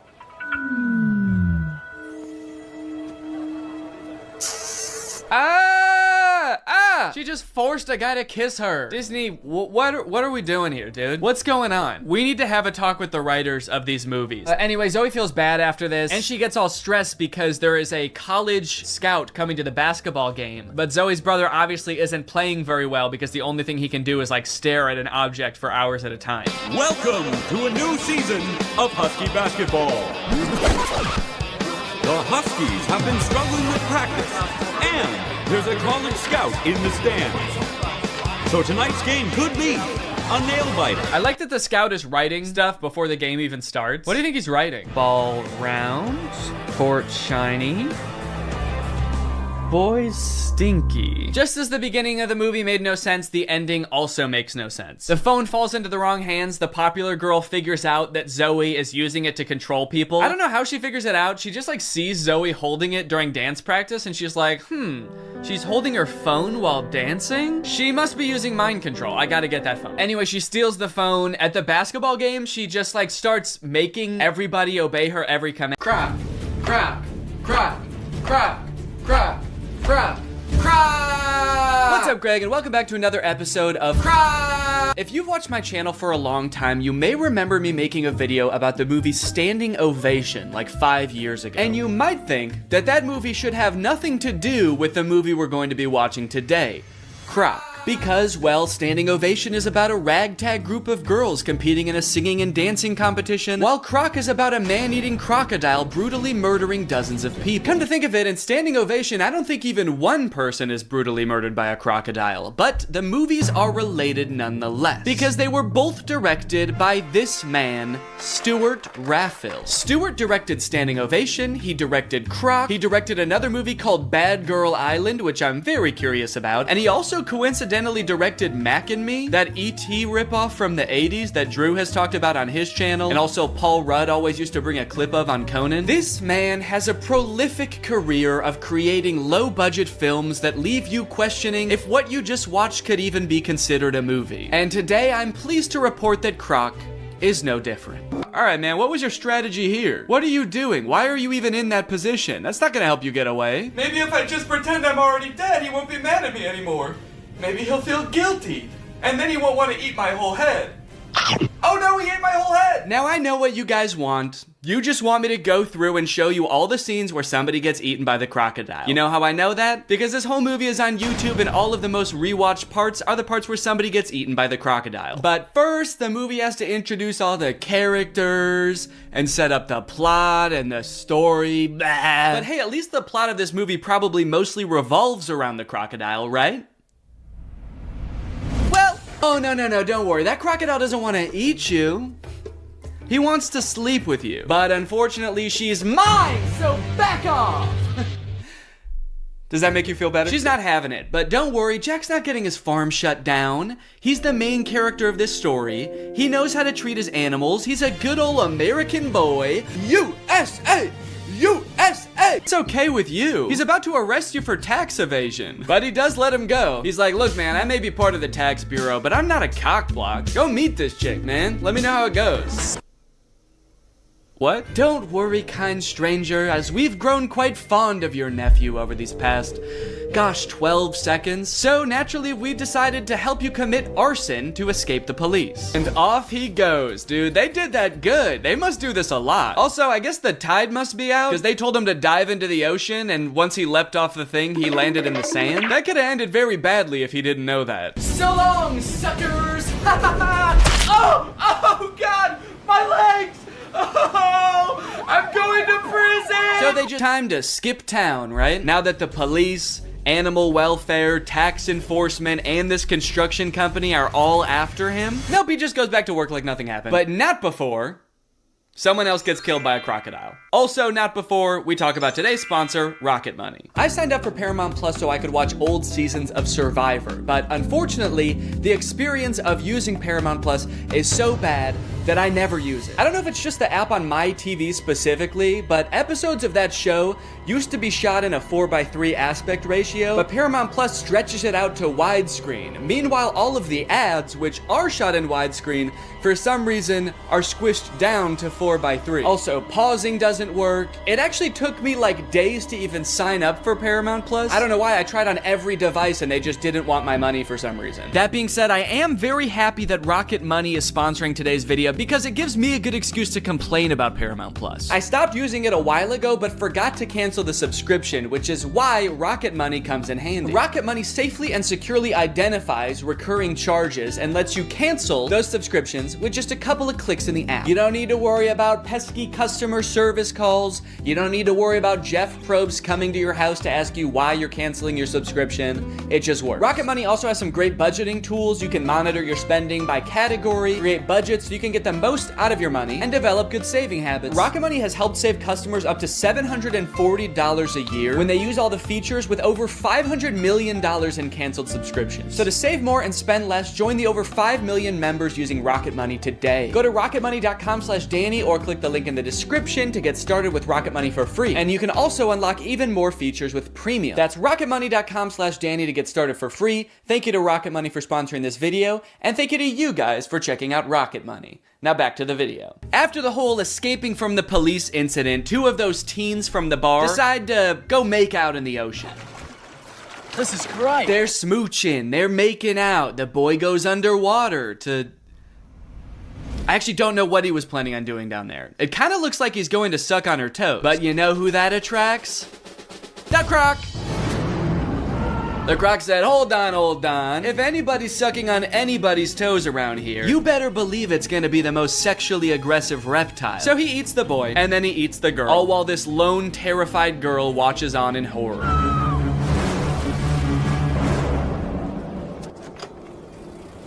I love how casually she rides away. She is in no rush. Ah, a killer croc! I gotta go get help! But I shouldn't go too fast. I gotta focus on me. I gotta take care of myself first. Yeah, no, good call. No need to give any credence to the girl who literally saw them get eaten by an alligator. Yeah, she was probably just making it up. She probably just wanted attention. She's like curled up in a corner, traumatized somewhere, and they're just like, stop lying! There's no such thing as alligators, you idiot! You killed them, didn't you? During this scene, there's a mysterious man just kind of lurking on the sidelines of the investigation. He's not part of the police. He's just there. And he's mysterious, but it seems like he might have a hunch. And then suddenly, the police pull a leg out of the water. We assumed so. You're a police officer, and you pulled up with like 15 other police officers. I know what it looks like, but no strip club tonight, Jack. Yeah, I know. People are dying. I'm here on official business. Unless... No, dude, we have to catch this crocodile before it kills again. Right. Yes, exactly. But what if it's at the strip club? Yo! So the girl that Theo was flirting with at the bar is having a funeral for her cousin. And since everyone thinks it was Jack's crocodile that ate the cousin, they are not very happy when he shows up. And he is very confused. I love this one because he is getting dragged away for so long. And they just watch him. Nobody does anything to help. They're just like, oh man... He's dead. Help! I'm not dead! There's still time! It's like I can still hear his voice. He sounds scared. While Jack, Evelyn, and Croc are hunting the croc, the other two villains just die. They get eaten by the crocodile. Just the really dumb, slow ones. One thing that really surprised me about this movie is how overwhelmingly positive all of the comments on YouTube are. This movie is super boring, the acting is really bad, there are long periods of seemingly pointless plot development, and yet the YouTube comments seem to love it. But they are pretty much exclusively all about how pretty the scenery in Thailand is, and not about the movie or the plot at all. So I guess that makes sense. Great movie, well filmed, nice locations. Beautiful filming. Never thought Thailand was so perfect a paradise. Thanks so much. Yeah, well, it's not that perfect if people keep getting eaten by alligators, is it? Great movie with beautiful scenery. Thanks. Do these people think that the director invented Thailand? Because he didn't. It's been around for a while and you can go there. So they find the croc and they kill it. It's honestly pretty unsatisfying. what I was expecting, for them to like pull off the mask of the alligator and it was the tax investigator all along. But I was hoping for some kind of closure as to like why this happened, outside of two fishermen woke him up with a bomb. The ending of this movie is very somber. They're all just kind of traumatized on their little boat until Jack's sister asks Croc if the crocodile ate his leg. I forgot to mention, Croc only has one leg. I don't know if you've noticed that. And so you just assume, oh, he must be hunting the croc because the croc ate his leg. And Croc says, good.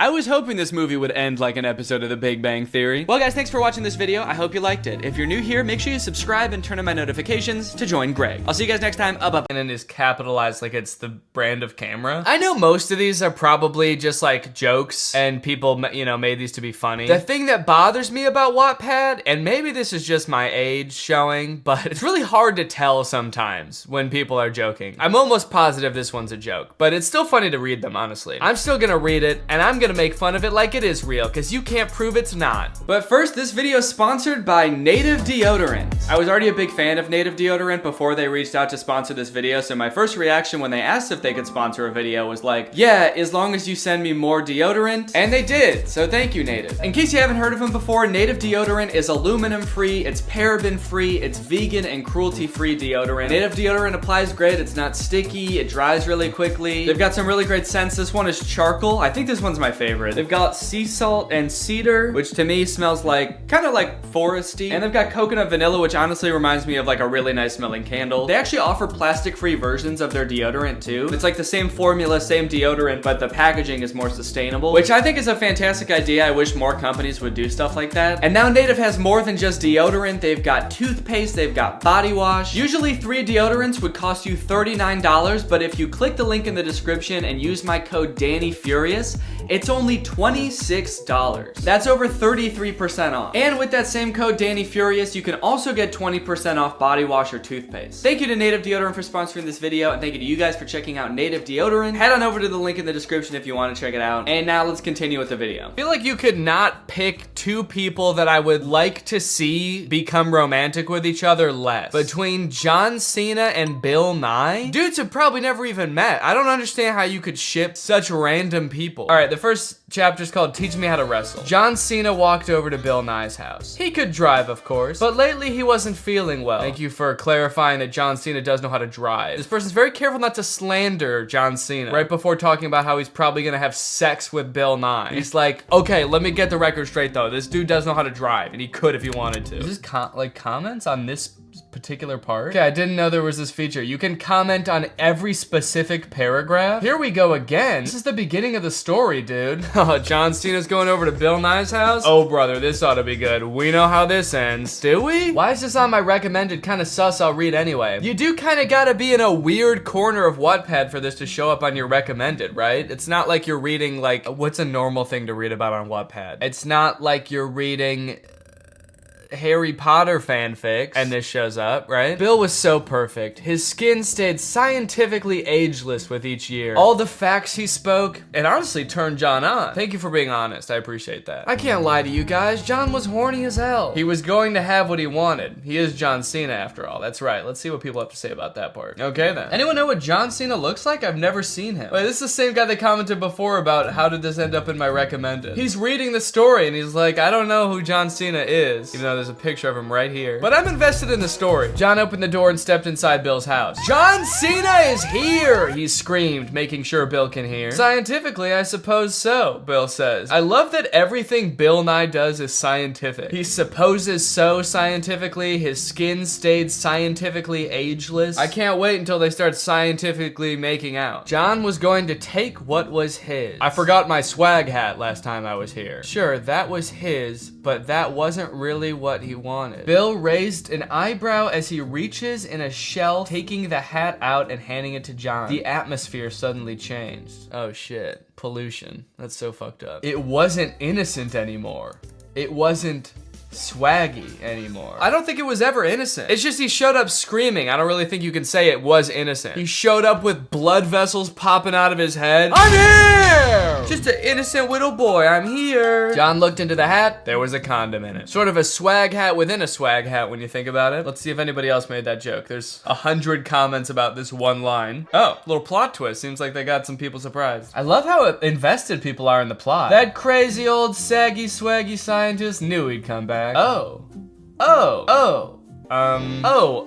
So that just happened. Bill winked. Suddenly, John's right muscles made him want to do some biology. His right muscles? Is that like all the muscles on the right side of his body or like the correct muscles? Teach me how to wrestle, Bill said. Wait, so the last spoken thing was, I forgot my hat last time I was here. So in complete silence, Bill goes and gets his hat, gives it to John. They look inside. It's a condom. Bill looks up and says, teach me how to wrestle now. Later, they made love to John Cena's theme song on repeat. Later? What happened right after this? Teach me how to wrestle. And then they wrestled for a while. Oh, you thought that was gonna lead to them making love? No, dude, they did a lot. They did a lot of other stuff. Later on, they did have sex though. Yep, they did. Not related to anything that we talked about though. It was a different thing. Okay, next part, biology. Bill hadn't seen John Cena in what seemed like a million light years. What kind of fanfic is this? They just skipped over all the juicy stuff, I guess. Now it's far in the future. Also, light years is a measure of distance. It's the distance that light travels in a year, not a measure of time. So that's like saying Bill hadn't seen John in what seemed like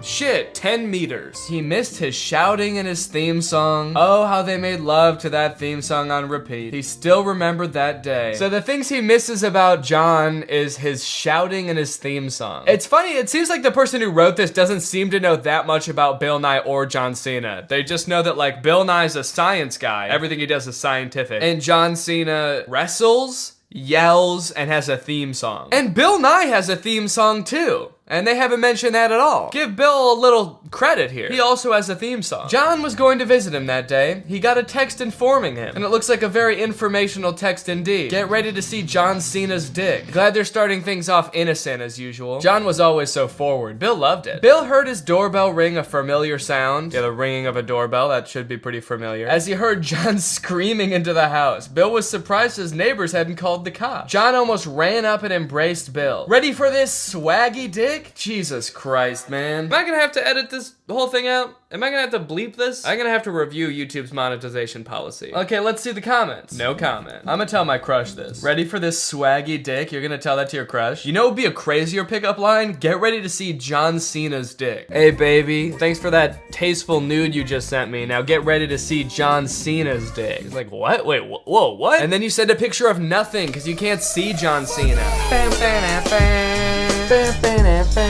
1 minute and we can do some biology, Bill said as he walked over to the stereo and played John Cena's theme song. Okay, this chapter's like a carbon copy of the first chapter. John Cena bursts in loudly. They talk and then they make love to the theme song on repeat. They made love to the theme song on repeat for a second time. Is the next one gonna be the exact same thing? To be continued. Bro, that was the end?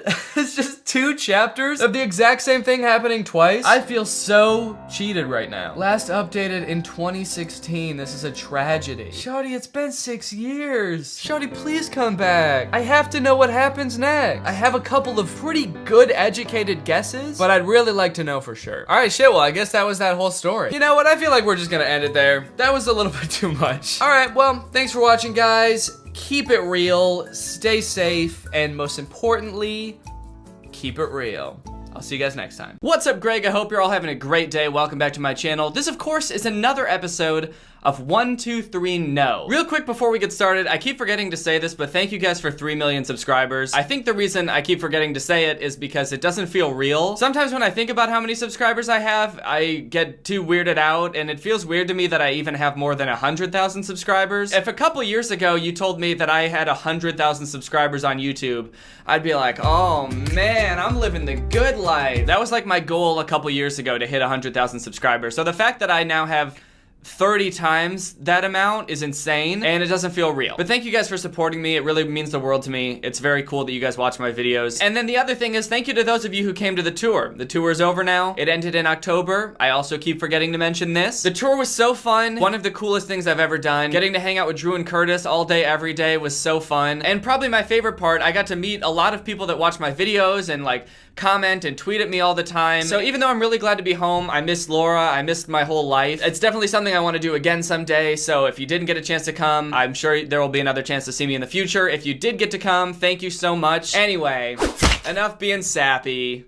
It's time to complain. Guys, Troom has a new competitor. A new foe has entered the match. A new challenger has appeared. 1, 2, 3, go. I found this channel a couple of days ago. They're pretty much just like Troom. They do pranks, they do DIY stuff, life hacks, crafts, anything that Troom does, 1, 2, 3, go does. And they're coming for the crown, baby. They're coming for that sweet, sweet crafting crown. Check out your new dresser, Mia. Well done. They want to be the crafting kings. When I say 1, 2, 3, go as a channel, what I really mean is that they're like a conglomerate of like 1,000 channels, I think. The reason I found them is because the other day I was scrolling on the trending page and they had 3 videos on the trending page. They had one at number 15, one at number 4, and then one at number 1 on the trending page. They were dominating the trending page on YouTube for like an entire day, which doesn't seem legit at all. It seems very suspicious. I don't know how they manage that. It's very strange. And the other weird thing is that they're all on different channels. The video at number 1 on trending was on the main channel 1, 2, 3, go. But then there's this other video that was on 1, 2, 3, go challenge. And then the third one is on 1, 2, 3, go gold. I don't know why they have so many channels. It seems like they pretty much do the same thing on every channel. I don't know if it's some way to like trick the trending or manipulate the algorithm or something. I don't know. I'm not smart. But I watched all of these videos and damn. They're not good. It seems that 1, 2, 3, go is not only coming for the craft crown, but they're coming for the cringe crown. So let's go ahead and take a look at these videos and see if they're really worthy of the cringe crown. Or the craft crown. Okay, this first one is called Cool, Girly, and Beauty Hacks. Smart DIY hacks for girls. Now, I'm not a girl. I'm a Greg. So I don't know how well I'll be able to judge these, but I've seen girls before.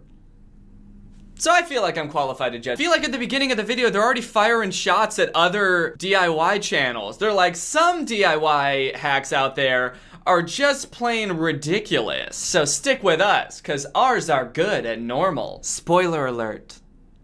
They're not. I don't know if you can tell, but I don't wear a lot of makeup and I don't watch makeup tutorials. So I don't know how accurate this is, but like, has there ever been a beauty tutorial ever that has been like, go ahead and cover your whole face with lipstick? Do you wish your lips were bigger and more lush? Well, how about turning your whole face into lips? Make your whole face lips? How about turning into a giant lip monster? Does that sound nice? Want to be, look like a big red lobster? I'll wrap the rest of the strand around the remaining hanging material. I'm sorry, what is the problem that this hack is trying to solve? What happened? A perfectly good curling iron? Uh-oh, you might want to throw that shit in the trash. Because you see, if lightning strikes your house while you're doing your hair, lightning could flow through your house and into your curling iron, and then it could kind of mess up your hair. Oh no! So because of that 1 in a million risk, you're gonna want to throw your curling iron in a fucking furnace and use a sock from now on. For the record, I know that it's possible to burn your hair with a curling iron, but that's not what happened. Electricity, green electricity, came through the cord and electrocuted her. That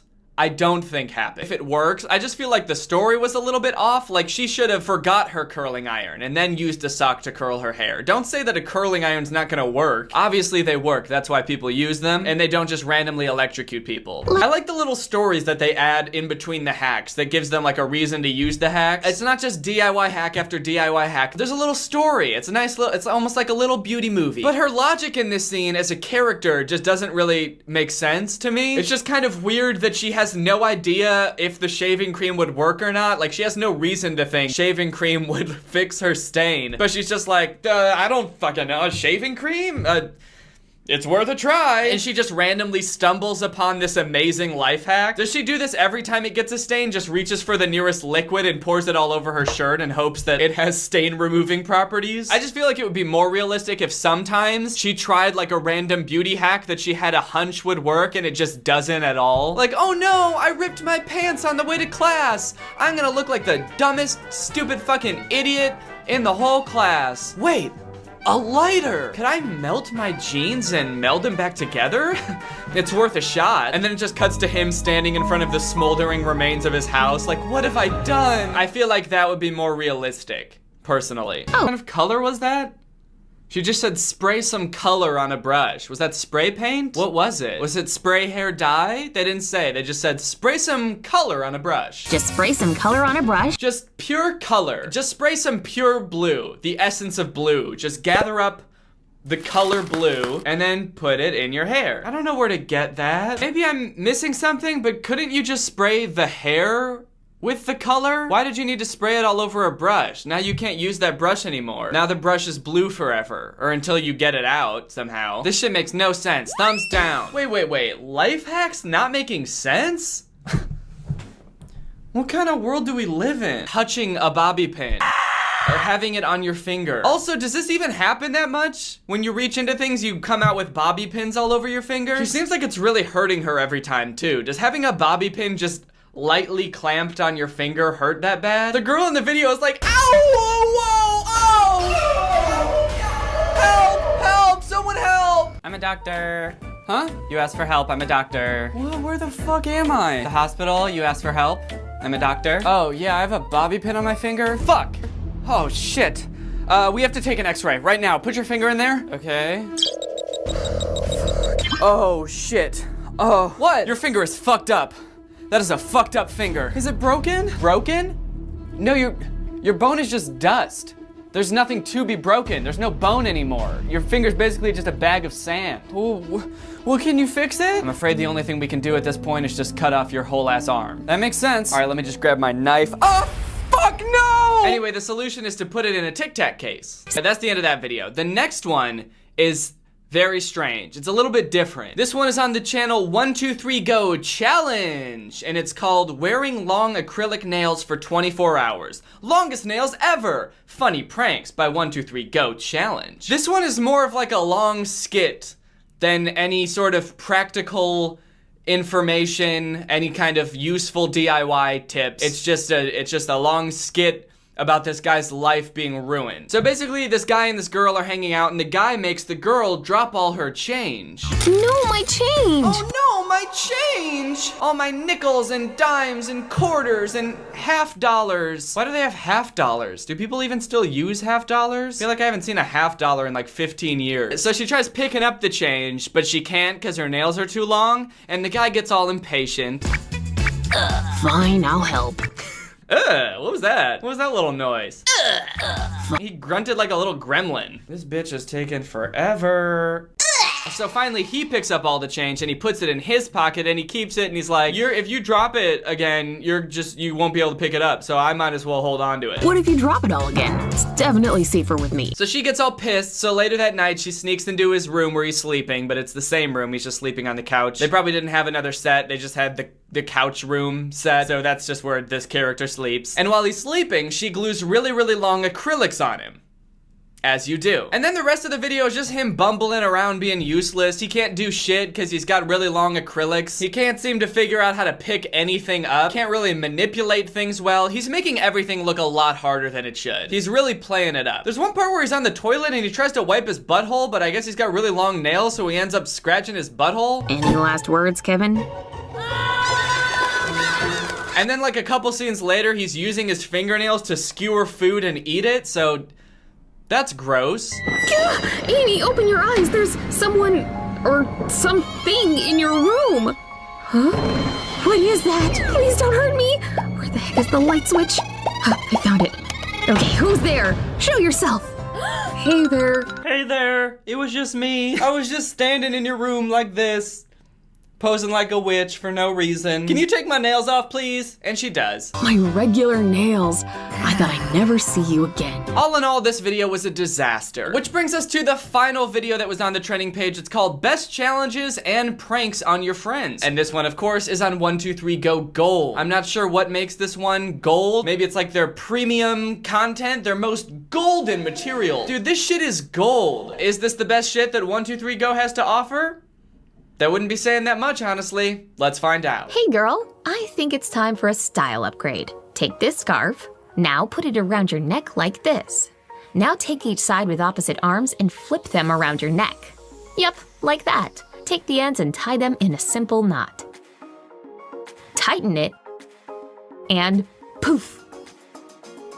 Whoa, how did you do that without choking yourself? This seems kind of dangerous. Trick your friend into fucking strangling themselves. You're gonna have so much fun watching your friend choke to death, all because of you. Jeez, you didn't tell me this was a life-threatening trick. They even say it's a life-threatening prank. But no, please, go ahead, try it. Try this shit out with a friend. It works better on people with asthma or other lung conditions. And the best part is, you'll get off scot-free. Your friend's gonna strangle themselves to death and the cops will be none the wiser. Now that's what I call gold. Mwah. That's gold. Ah, the bathroom. A private place where one feels most vulnerable. Also known as the perfect place to pull a prank. Snag an old toilet paper roll and run it under some water in the sink. Make sure to really soak it. Now crinkle it up so it looks like a... well, do I really have to say it? Yep, looks like a poopy. Looks just like poop. Whose poop is that supposed to be? That just looks like crumpled up cardboard. I don't want to get into the nitty gritty of what my poop looks like, but it doesn't look like that. Wait for an unsuspecting friend and... whoa, what the heck is that? Oh no, don't throw up. Oh no, there's poopy in the toilet where poopy goes? Oh man, I think I'm gonna puke. Gold! Finally, I'm done packing. I can't reach. Here we go. They're alive! Oh shit, a box monster! A box monster! No! Emily, is that you? Oh, never mind, it's just a witch. Okay, this is actually kind of a good prank. It would scare someone, but I do feel like it requires a lot of planning. And also, who has like a box room in their house? Is this supposed to be a prank you can do on a friend? Or is this like for coworkers? Because I could see you having like a storage room at work that's full of boxes, but then you're like ruining a bunch of shit at your job. You're like cutting open boxes that they can't use now. Or is this supposed to be at someone's house? Like what room could you do this in? I've never been to a friend's house that just had a room full of boxes. Okay, so let's assume that this is supposed to be like at your job. You have a storage room full of boxes. You bring your own boxes from home. You cut them up. You're standing there. And then you just have to wait for like hours until someone comes back into the storage room. And also you're not doing your job. You're not at your job because you're hiding in the storage room. Your boss is all pissed because he can't find you, and then finally he comes back into the storage room and you scare him and he pees his pants, and then you take off the thing and he's like, that was you? Why aren't you doing your fucking job? And then he fires you and you can't pay rent and you become homeless, and that's gold. Alright guys, well, that's it for this week's episode of 1, 2, 3, No. I hope you enjoyed it. I've been your host, Danny. Like I mentioned in the previous video, I've got some new merch on the merch store, DannyGonzalez.store. If you want to get some of that shit, just click the link in the description. Also, I have a new song out I just released today. It's called Daddy. It's on Spotify if you want to stream it. It's also on Apple Music and iTunes and everywhere else that you would stream things. If you're new here and you're not subscribed yet, make sure you subscribe and turn on my notifications to join Greg. Greg is what I call my fans, but we're also a family. We're an army, and we're all one person named Greg. And all you have to do to become part of Greg is subscribe and turn on my notifications. All right, thank you to Rebecca Rodriguez for turning on my notifications. You are truly Greg. I'll see you guys next time with a really interesting video where I do some random shit and get kind of quirky. Bye. She called me daddy. Yeah, I ain't got no kids, but the way she talking to me, you would probably think I did. She called me daddy. Yeah, I ain't got no kids, but the way she talk to me, you think I'm her guardian. She called me daddy. Bitch, I got those long socks underneath my brown Crocs, drinking.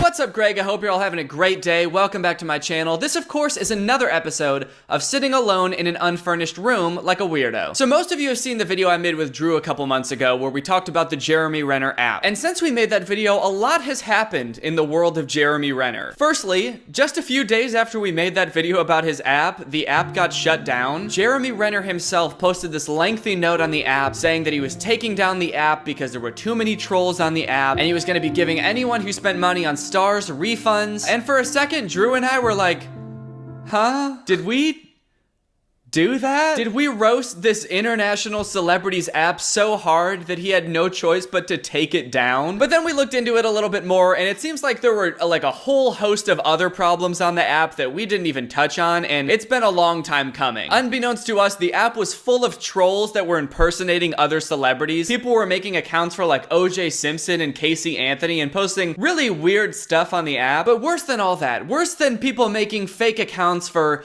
politicians and murderers and just all around spreading lies on the app, people were making fake accounts of Jeremy himself. They would make accounts where the name would be Jeremy Renner and the picture would be the exact same picture that the official Jeremy Renner was using. And since for some reason there was no like verification thing next to Jeremy Renner's name, anyone could make it look like they were the actual Jeremy Renner. And people would use these fake Jeremy Renner accounts to try to get stars from people, try to convince people to give them their stars because they would think that they were the actual Jeremy Renner, which is fucked up. Because as we all know, the only person who deserves stars is the real Jeremy Renner. No one else should be getting stars. So anyway, instead of implementing a policy where you can't make your name Jeremy Renner and you can't make your picture the same as the actual Jeremy Renner, he just deleted the whole app. He just got rid of the whole ass app, tossed the whole thing in the garbage. It's no good anymore. Ooh, stinky app, no good. Apparently it doesn't take much trouble for someone who's worth $50 million to be like, you know what, this is more trouble than it's worth. I'm not even making that much money. I'm just gonna delete the whole thing. Sure, it could have been a fun place for my fans to interact, but instead I had to make it one, all about money, and then two, the second that any trouble arose, I just am gonna delete the whole thing. But since that video, Jeremy also has another venture he's been working on, the Jeremy Renner Amazon Celebrity Store. So I didn't realize this, but apparently Amazon has this thing called celebrity stores where they partner with certain celebrities to make curated stores full of items that are endorsed by a specific celebrity. So celebrities will pick out items that fit their brand, like Post Malone has one where you can buy headphones, and then I assume what happens is that the celebrity involved in the store gets a cut of the revenue for all of the items that are sold on the store. So it's like a mutually beneficial thing for them and Amazon. And it turns out that Jeremy Renner has just started one. They've got all of Jeremy's favorite stuff in here. Jeremy's favorite fishing pole, Jeremy's favorite knife, Jeremy's favorite trunk, his favorite food, which apparently is beef jerky and trail mix. So if you had any doubt in your mind that Jeremy Renner was a real man's man, the only products he endorses are camping equipment, and the only food he eats are beef jerky and trail mix. You can use this store to be just like Jeremy. Eat the nuts that Jeremy eats. Sleep in the tent that Jeremy sleeps in. Wear the clothes that Jeremy Renner wears. The clothes on Amazon that Jeremy Renner definitely has worn and endorses. He may be worth $50 million, but he totally buys all of his clothes from Amazon and recommends Amazon clothing. Everything on this store just gives off like a weird off-putting vibe. Like all of the pictures of Jeremy Renner they use, he's tending to a fire and looking into the camera with that sultry gaze that Jeremy Renner is known for. I don't know what's got more smolder to it, that fire or the look in Jeremy's eyes. Here he's got some binoculars and looking kind of creepily into the camera. In general, the whole store gives off this vibe of like Jeremy Renner trying to act really cool, but it just reeking of like corporate sponsorship.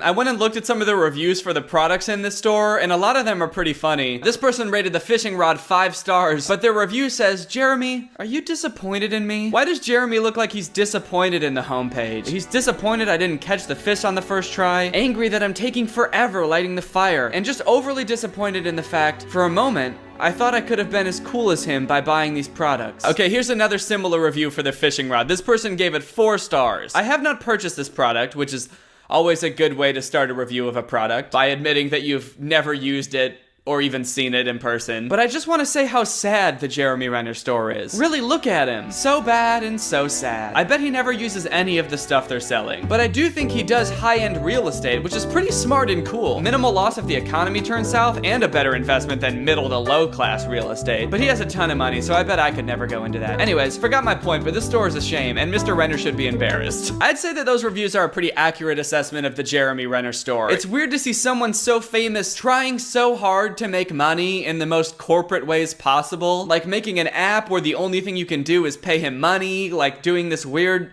celebrity Amazon store endorsing products that he's definitely never used. So anyway, that's what Jeremy Renner's been up to lately. That's the only weird thing he's been doing. He hasn't been doing anything else weird. Other than that, he's been living a pretty normal life with his family, and he hasn't been doing anything weird or creepy, and he definitely seems like a great, well-adjusted man. Jeremy Renner's ex-wife claims he threatened to kill her. Jeremy Renner bit his daughter. Yep, nothing weird. He's not doing anything weird. He's just living his normal life and camping a lot. Those articles do kind of make the camping supplies seem a little bit less fun. Yeah, this whole list of stuff really seems a lot more suspicious after reading those articles. Like, what is he planning on doing with these bow and arrows? And who is he planning on watching with these binoculars? Jeremy Renner's life has really been in kind of a downward spiral ever since his app got shut down. Jeez. I didn't think it'd take that much of a toll on the guy. Anyway, after I was done researching the Jeremy Renner store, I started falling down all these rabbit holes of weird products that are on Amazon, and holy shit, there's a lot of weird products on Amazon. Okay, now here's a really fun product. The Casual Daddle Saddle. Yeehaw?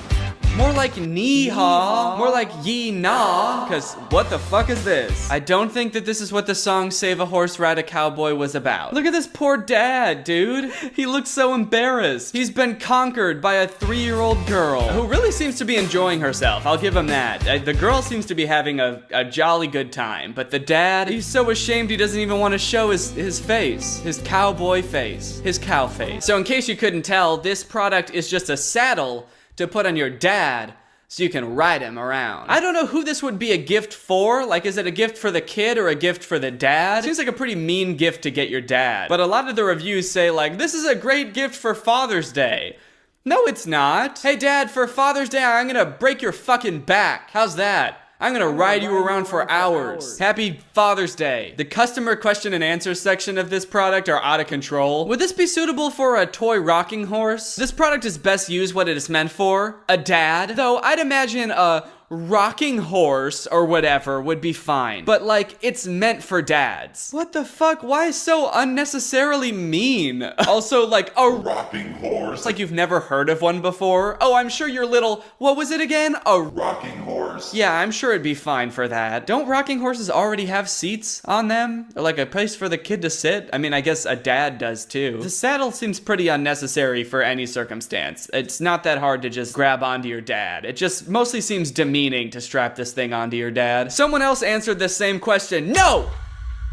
Only for uncle. I mean, that's just not true. This is a daddle saddle. I'm sure you could put it on an uncle, but he has to be a dad. You can't put it on an uncle with no kids. It wouldn't work. It's only compatible with dads. Oh, good. There's the police version. Yeah, the police costume doesn't actually come with this. It seems like the only reason that this is a police officer saddle is because it comes in Sheriff Blue. Ooh, wow, Sheriff Blue. Why do the dads in these pictures never look happy or even kind of enthusiastic about what's going on? He looks like he's having an existential crisis. He looks like his midlife crisis started right when this picture was taken. Oh, cool, you can dress like a knight too, and your dad will still want to die. That's awesome. I have to give him some credit though. This is some really realistic advertising. They're really managing your expectations with this product and letting you know who's going to be the one enjoying it. Have you ever wanted to give your kids the ultimate horseback ride?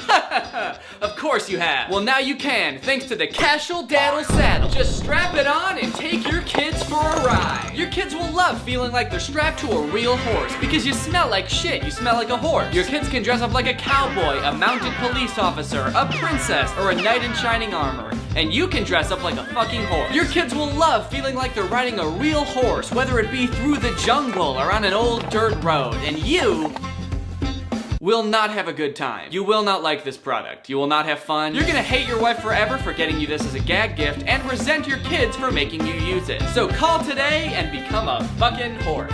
Okay, finally, here's one where the dad is actually enthusiastic about what's going on. He's actually happy to be playing with his daughter. But now I feel like he's having way too much fun. Yeah, you know what? I take back what I said before. You should not be having this much fun using the daddle. This dude is getting a creepy amount of joy from crawling around on the floor. All the fun stuff is happening up here. There shouldn't really be anything cool or interesting going on down here. It should mostly just be tiring and painful what's going on down here. You definitely shouldn't be open mouth laughing about just crawling around on the floor. So this one is called the Pony Up Daddy Saddle, which feels like a really condescending thing to say to your dad. Pony up, daddy. It's like, doesn't pony up mean to like settle your debts or, you know, pay what you owe someone? Pony up, daddy. You owe me the ride of my life. You owe me the health of your lower back. Pony up, bitch. It's time for me to strap a saddle to you and ride you like a fucking horse. Pony up, daddy. Oh good, there's a commercial for the Pony Up Daddy. Let's check it out. Pony, pony, pony, pony, pony, pony, pony, pony, pony, pony up, daddy. Pony up, daddy. Come on! Oh, great. I'm glad that they're giving kids that command when they want the dad to put on the saddle. It's not just, Daddy, can we play the game where you're the horse? Like, kids are gonna walk into the room and be like, Pony up, Daddy! Pony Up Daddy is a fun saddle that fits your dad just right. He looked so defeated when he got down on all fours. Like, this is really what my life has come to. Got his head down and everything. Just, oh, fuck this again. You can have a pony ride anytime, day or night. Don't worry, Mom. You can pony up too. Oh shit, the Pony Up Daddy works on mommies too? You don't even have to get a Pony Up mommy? This is awesome. What's next? It's gonna work on uncles? You can pony up too with Pony Up Daddy. Oh shit, Daddy. Throw it back. This daddy's throwing it back. Pony up, Daddy. Oh god damn. Pony up, Daddy. Ride an elephant on an African safari or a tiger through the thick jungle. Hop on a dinosaur to take a trip through time. Then ride your pony into the sunset. Jesus, man, how long are these kids riding their dad for? How many animals does this dad have to be before his poor old back can rest? This kid is taking him on a fucking trek. They're going on a journey together. Pony, Daddy, pony. Simply wrap. Why does that dad look like he was looking at something sus on his phone? He's looking at his phone and his kid comes up and he's like, yeah, sure. Yep, I'll do that. I'll pony up. Don't ask what I was looking at. Kids climb on the saddle and grab the handle and hang on. Pony, pony, pony, pony, pony, pony, pony, pony, pony, pony up, Daddy. No more ripped collars, no more stretched shirts, and no more broken jewelry. God damn, these kids are brutal. Just fucking choking their dads. You don't need to worry about jewelry getting pulled out or your collar getting stretched because the Pony Up Daddy comes with a bit to put in your dad's fucking mouth so you can pull that shit when he's getting out of line. It's time to play with your kids again. Oh shit, it's time to play with my kids again. I gotta go play with my kids again. Okay, I'm starting to like it. I like the idea of getting off the couch and getting off your electronics and playing with your parents, but I feel like we could go even bigger. Just riding one dad, that's lame. And kids these days, they're resourceful. I think it'd be really cool if they started making like daddy carriages. So you could have like a carriage that you and all your friends sit in. It's got big wheels. And then there's like a group of 6 harnesses in the front that you strap a bunch of daddies into. So now you've got like 6 daddies pulling this little daddy carriage around. Now that would be cool. Taking your daddies out on a dirt road and just like, yeah, daddy, pony up, yeah! So if the makers of Pony Up Daddy or the Daddle Saddle are watching this, feel free to use my idea. Just cut me like a 30% royalty check and we've got a deal. You could call it the Giddy Up Daddy or the Daddy Drawn Carriage. Well, I feel like it's gotten significantly darker in this room since I started filming, and you know what that means. I've been filming for too long, so it's time to stop. Thank you guys for watching this video. If you want to support my channel, head on over to my merch store and check out some of my cool new merch. I've got hoodies that say Greg. I've got t-shirts that have a little picture of me and that guy on them. We got Nutcracker hats. We even have little Greg necklaces now. So if you want any of those cool things, head on over to DannyGonzalez.store. If you're new here and you're not subscribed yet, make sure you subscribe and turn on my notifications to join Greg. We're the fastest growing army on all of YouTube. No cap, son. There's not a cap involved in this entire equation. Nary a cap to be found. Thank you, Melly, for turning on my notifications. You are truly Greg. I'll see you guys next time with a really interesting video where hopefully I'm not in a totally undecorated room. Bye! Well, I hope you guys enjoyed this video. If you're new here, make sure you subscribe and turn on my notifications to join Greg. Thank you, Ugly Thing, for turning on my notifications. You are truly Greg. I'll see you guys next time with a really interesting video where I beat up my little sister. What's up, Greg? I hope you're having a great day. Welcome back to another episode of Checking In on Troom Troom. For those of you who don't know, I have a U2s now. He's a little vinyl figurine that looks just like me. I've been working on this for months, designing this with U2s. Here he is. sweet as can be. I wanted this U2s to be sort of an homage to some of my most popular videos, those being the Trying Troom Troom videos. So you'll notice he's got the little chocolate milk tie, the hot glue gun, and of course a Greg t-shirt. So if this is something that interests you, head on over to U2s.com. It is live right now. It helps support me, and in honor of releasing this U2s, I wanted to do a video where we check in on Troom Troom and see what they're up to these days. It's been probably over a year since I've made a video about Troom Troom, and I'm kind of surprised with the direction that their channel has taken as of late. First off, they hardly do any like life hack and crafting videos anymore, which is really weird because that was like their bread and butter before. I mean, that was like the reason people came to Troom Troom, for like poorly conceived crafts that were also executed poorly as well. They do upload some here and there, and they're still like really bad. Like this one about getting kidnapped, and it's all survival hacks. Here she comes, taking selfies as usual. You can't get away now. Great job, Martin. I kind of feel like I need to make a whole other video about that one because it's insane. But in this video, I wanted to talk about Troom Troom's newest venture, these sort of like relatable comedy sketch, funny scenario type videos that are pretty disappointing, honestly. Honestly, kind of mean. So here's the type of video I'm talking about. It's called Rich Bride versus Broke Bride. They've got a bunch of videos like this. Rich blank versus broke blank, where they sort of like compare the lifestyle of one person who is rich and another person who is very much not rich. It's sort of like a goofy comparison, and it's sort of meant to be poking fun at both of them. But the thing is, they're like kind of trying to be poking fun at both the rich person and the broke person. But like the only thing they have to make fun of the rich person for in most of these scenarios is that like, wow, they have so much money that they can do anything they want and their life is actually pretty sick. But the broke person though? Oh shit, dude, their life sucks, man. Broke bride has bubble wrap, wedding dress, and they can't hire a photographer, and everything's going wrong, and it's funny because they're poor. So the first scenario is the proposal. It shows the difference between a rich bride's proposal and a broke bride's proposal. The rich boyfriend comes down from a helicopter in the sky. He gets down on one knee, says, "Will you marry me?" Will you marry me? Rich girlfriend says, "Yes." Yeah. Or sorry, yeah. Yeah. I feel like yeah is maybe a little bit too casual for the situation. And I promise to be there for you, forever and always.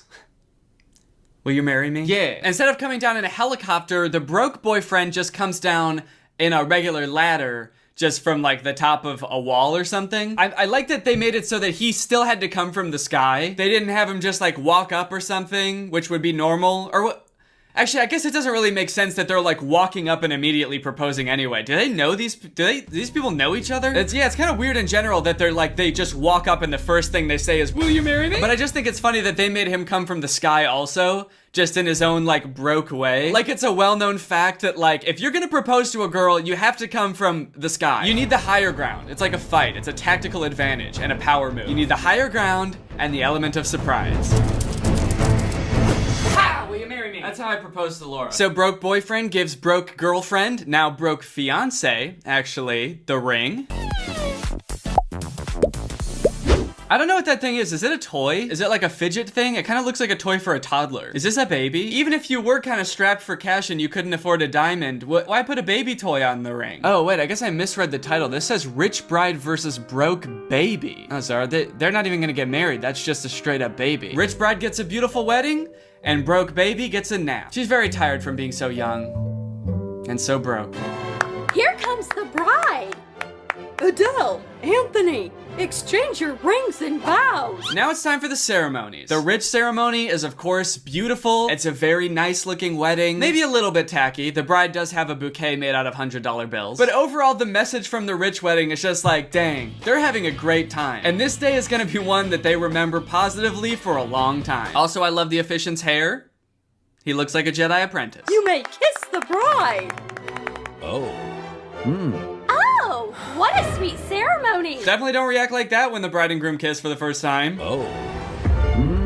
He says oh like he's surprised, but then as if he's aroused. Almost as if to say like, oh shit, I've never been to a wedding before. I didn't know they were gonna kiss.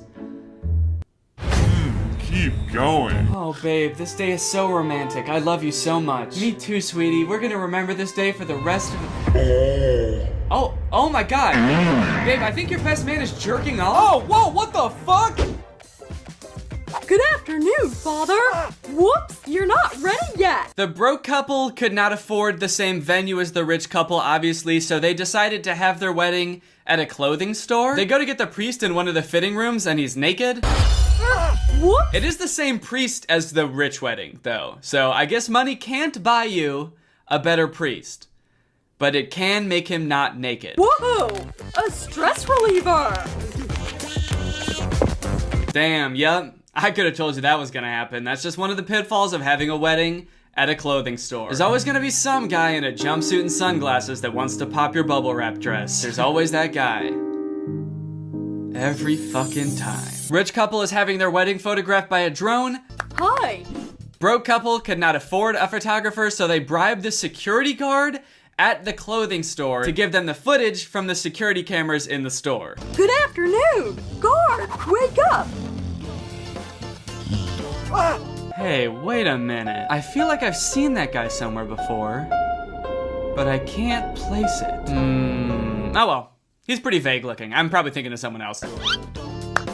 Thanks. You are the best cameraman. This video just continues on like this. It's just scene after scene of the rich couple having the time of their lives. They hire like a famous musician to come perform at their wedding. Literally nothing goes wrong for the rich couple. There's not even like a lesson, like maybe the rich people are spending so much time trying to make this day perfect that they lost track of what the day's really about. It's about, you know, two people in love. They don't even do that. They're just like, this day was fucking sick for the rich people, dude. And then it keeps cutting back to the broke couple, and they're literally eating paper at the reception. Who is writing these? Is it a rich person? Is it an insanely rich person? Probably. Just like, how out of touch do you have to be to write this? Rich person wedding. What would that entail? Everything is normal and great. Being rich is normal, nothing to make fun of at all about these rich people. Okay, now broke wedding. Oh, what do they do to broke wedding? Damn, that's crazy. I'm just now realizing I've never been to a wedding that wasn't for a rich person. What do they do there? I guess at rich weddings, they eat food.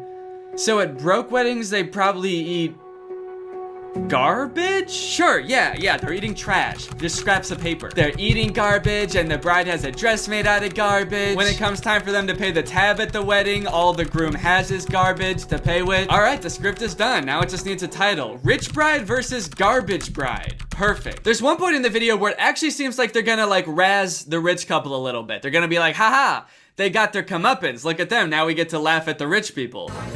Here's your reception invoice. The waiter comes up during the reception to hand them the bill for the wedding, which is not how weddings work at all. Obviously, you don't pay for it like a regular restaurant check. And for a second, it looks like maybe they spent too much money on the wedding, and it looks like they're not gonna be able to afford it. That's a big problem for people with new money. They don't know how to manage their money. Take my $1 million bouquet. This is still not enough. So let's see what happens. Thank you. Now it's enough. That was quite a splurge. We'll just make more. What? They're just gonna make more? It's not gonna affect them at all financially? Of course, yeah, I guess actually that makes a lot of sense. Because that's how life works. I think this video is supposed to be funny, but it's just kind of making me sad. Honey, this is the weather forecast for our wedding day. This Saturday, expect a tornado, a thunderstorm, and the apocalypse. It's horrible. And the apocalypse? See, I feel like you should have mentioned that first. That seems like the only thing that would matter at that point. This bit actually is pretty funny though. They're worried that it's gonna rain on their wedding day, so the rich groom goes to the weather station and bribes the weatherman to change the weather, and that works. That's actually kind of funny. It did make me chuckle. Troom, what are you doing? Making me laugh? What the F? You're supposed to be cringe. Stop. What? Will it be raining on our wedding day? Oh, great rain spirit! Phew! That's better. I gotta say, there was not too much that was redeeming about that video, was there? Okay, next video. Rich pregnant versus poor pregnant. Okay, what's going on here? What is this supposed to be depicting? Why would they have a clothespin and a diamond plugging up their belly button? It looks like the clothespin is almost holding her belly shut. Do they think the belly button is gonna open up? Do they think that's where babies come from? In 9 months, the rich mom's doctor is gonna pull the diamond out of her belly button, and a very rich baby will emerge. Doctor, there's a problem. My baby is bored all alone in my tummy. A mother's intuition never fails. You'll think of something, right, doctor? For such a generous fee, you can work magic. Let's see if that helped. Yes! Wow. Now the little girl has a brother. You're amazing! Yo! What? No! If your wife comes home from an ultrasound appointment and tells you that the doctor put another baby in her, that is not a good thing. That obviously would be bad. It's urgent. I need to pick out a stroller. You need to see our special section. What do you think of this one? Wow, that's much better. Shroom Shroom uses these like weird voice sound effects that are very clearly just like stock sounds of people going like, oh yeah, or this one like, wow! Wow! Yes! Now They've used that one twice now, and I can't help but feel like it sounds like Mario. Congratulations, ma'am. You're having a boy. So then the poor pregnant woman just starts stealing stuff. She steals a cart from a guy living on the street who uses a stroller. She steals from the grocery store. Dude, this is so weird. Why? And then they put the same joke in here that was in the last video where the poor mom wants pregnancy photos, so she goes to a store and tries to use the security cameras to get pregnancy photos. They can't even think of original ways to make fun of the people in these videos. All right, these videos are so bad. I'm gonna be done watching them now. I'm just kind of worried about these videos are obviously for kids. I'm kind of worried about the kids that watch these videos. But you know what? Maybe they took something away from it that I didn't get. You know, maybe there's some kind of lesson in here, you know? No matter if you're rich or poor, you know, the amount of money doesn't make you a good mom. And being broke doesn't make your kid any less special. And we should appreciate broke moms just as much, if not more, as rich moms, because they have a lot more to go through to give their child a good life. Who did you like better? Poor Lana or rich Liana? Tell us in the comments. Liana. Rich one is the best. I love the rich. Rich Miana. Rich Rihanna. Danny Gonzalez really needs to see this OMG. Huh. Alright, well, I think that's the end of this video, which means now it's time for a special sponsored segment. Just in case you haven't heard, Laura and I recently adopted a puppy. Just days ago, actually. This is her. Her name is Sunday. She is the sweetest baby. She has floppy ears and the sweetest face known to man. And since she's a little baby puppy, just 12 weeks old, we're obviously trying to spend as much time at home as possible. That means both of us working from home as much as we can, not going out for lunch every day, not going out for dinner every day. And boy, oh boy, has HelloFresh made that so much easier. We don't have to go to the grocery store as much anymore because every meal comes with all of the ingredients you need. We don't even have to spend as much time prepping each meal in order to start cooking because all of the ingredients are pre-measured. They take all the prepping and planning out of cooking, which means you can get dinner on the table in as quick as 30 minutes, even 20 sometimes with some of their quick and easy options. If we wanted to skip a week, add more meals, you can easily do that. We also love that it's a more sustainable option than grocery store-bought meals. That's because HelloFresh's carbon footprint is actually 25% lower than grocery store-bought meals. So in summary, HelloFresh is great because we get to spend more time at home staring at our sleeping puppy, we get to be a little bit more environmentally conscious, and we get absolutely delicious tasting meals. I swear HelloFresh does not miss. So if you want to sign up for HelloFresh, head on over to HelloFresh.com and use my code TrulyGreg14 to get 14 free meals plus free shipping. That's code TrulyGreg14 for 14 free meals plus free shipping. Thank you to HelloFresh for sponsoring this video, and you guys for checking out HelloFresh. All right, thank you guys for watching this video. If you enjoyed it and you're not subscribed yet, make sure you subscribe and turn on my notifications to join Greg. Greg is what I call all my subscribers, and we're actually the strongest army on YouTube, based on a series of objective metrics that only I know. And all you have to do to join Greg is just subscribe and turn on my notifications, and I'll see you guys next time. Bye. This video is over now. Go find something else to watch, or just watch this video. I know we had a lot of fun, but you can't stay on this end screen forever. No. This video is over now. So why are you still watching this? What's up, Greg, and welcome back to another episode of 2021. More like 2020 fun. Guys, why does everyone on TikTok believe everything that anyone says? I keep seeing this dude on TikTok named Nick Suarez who's pretending to be a vampire on TikTok using special effects. He just keeps posting videos where his canines become vampire fangs, and like everyone believes him.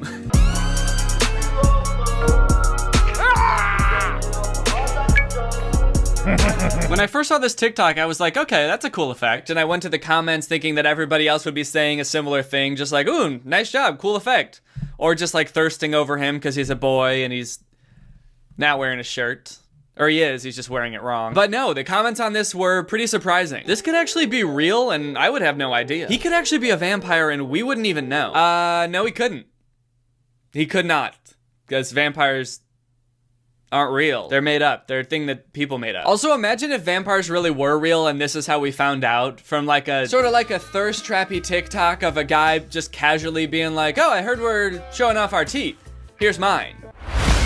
They just had to put this picture in like every history book from now on. Like, so this is when we found out that vampires existed. They've been around for like thousands of years, and we didn't find out until this guy made a TikTok video without his shirt on because he wanted to show off his teeth. And still to this day, it's the only evidence we have of vampires, but like, I mean, you can't dispute this. And he keeps making videos where he does this thing with his teeth, and more people believe him every time. It's so bizarre. Not me actually believing him. Why am I believing him? You're gonna make me believe you. Look, I don't believe this yet, all right? I'm not that stupid. 2 videos of you showing your fangs? I'm not an idiot.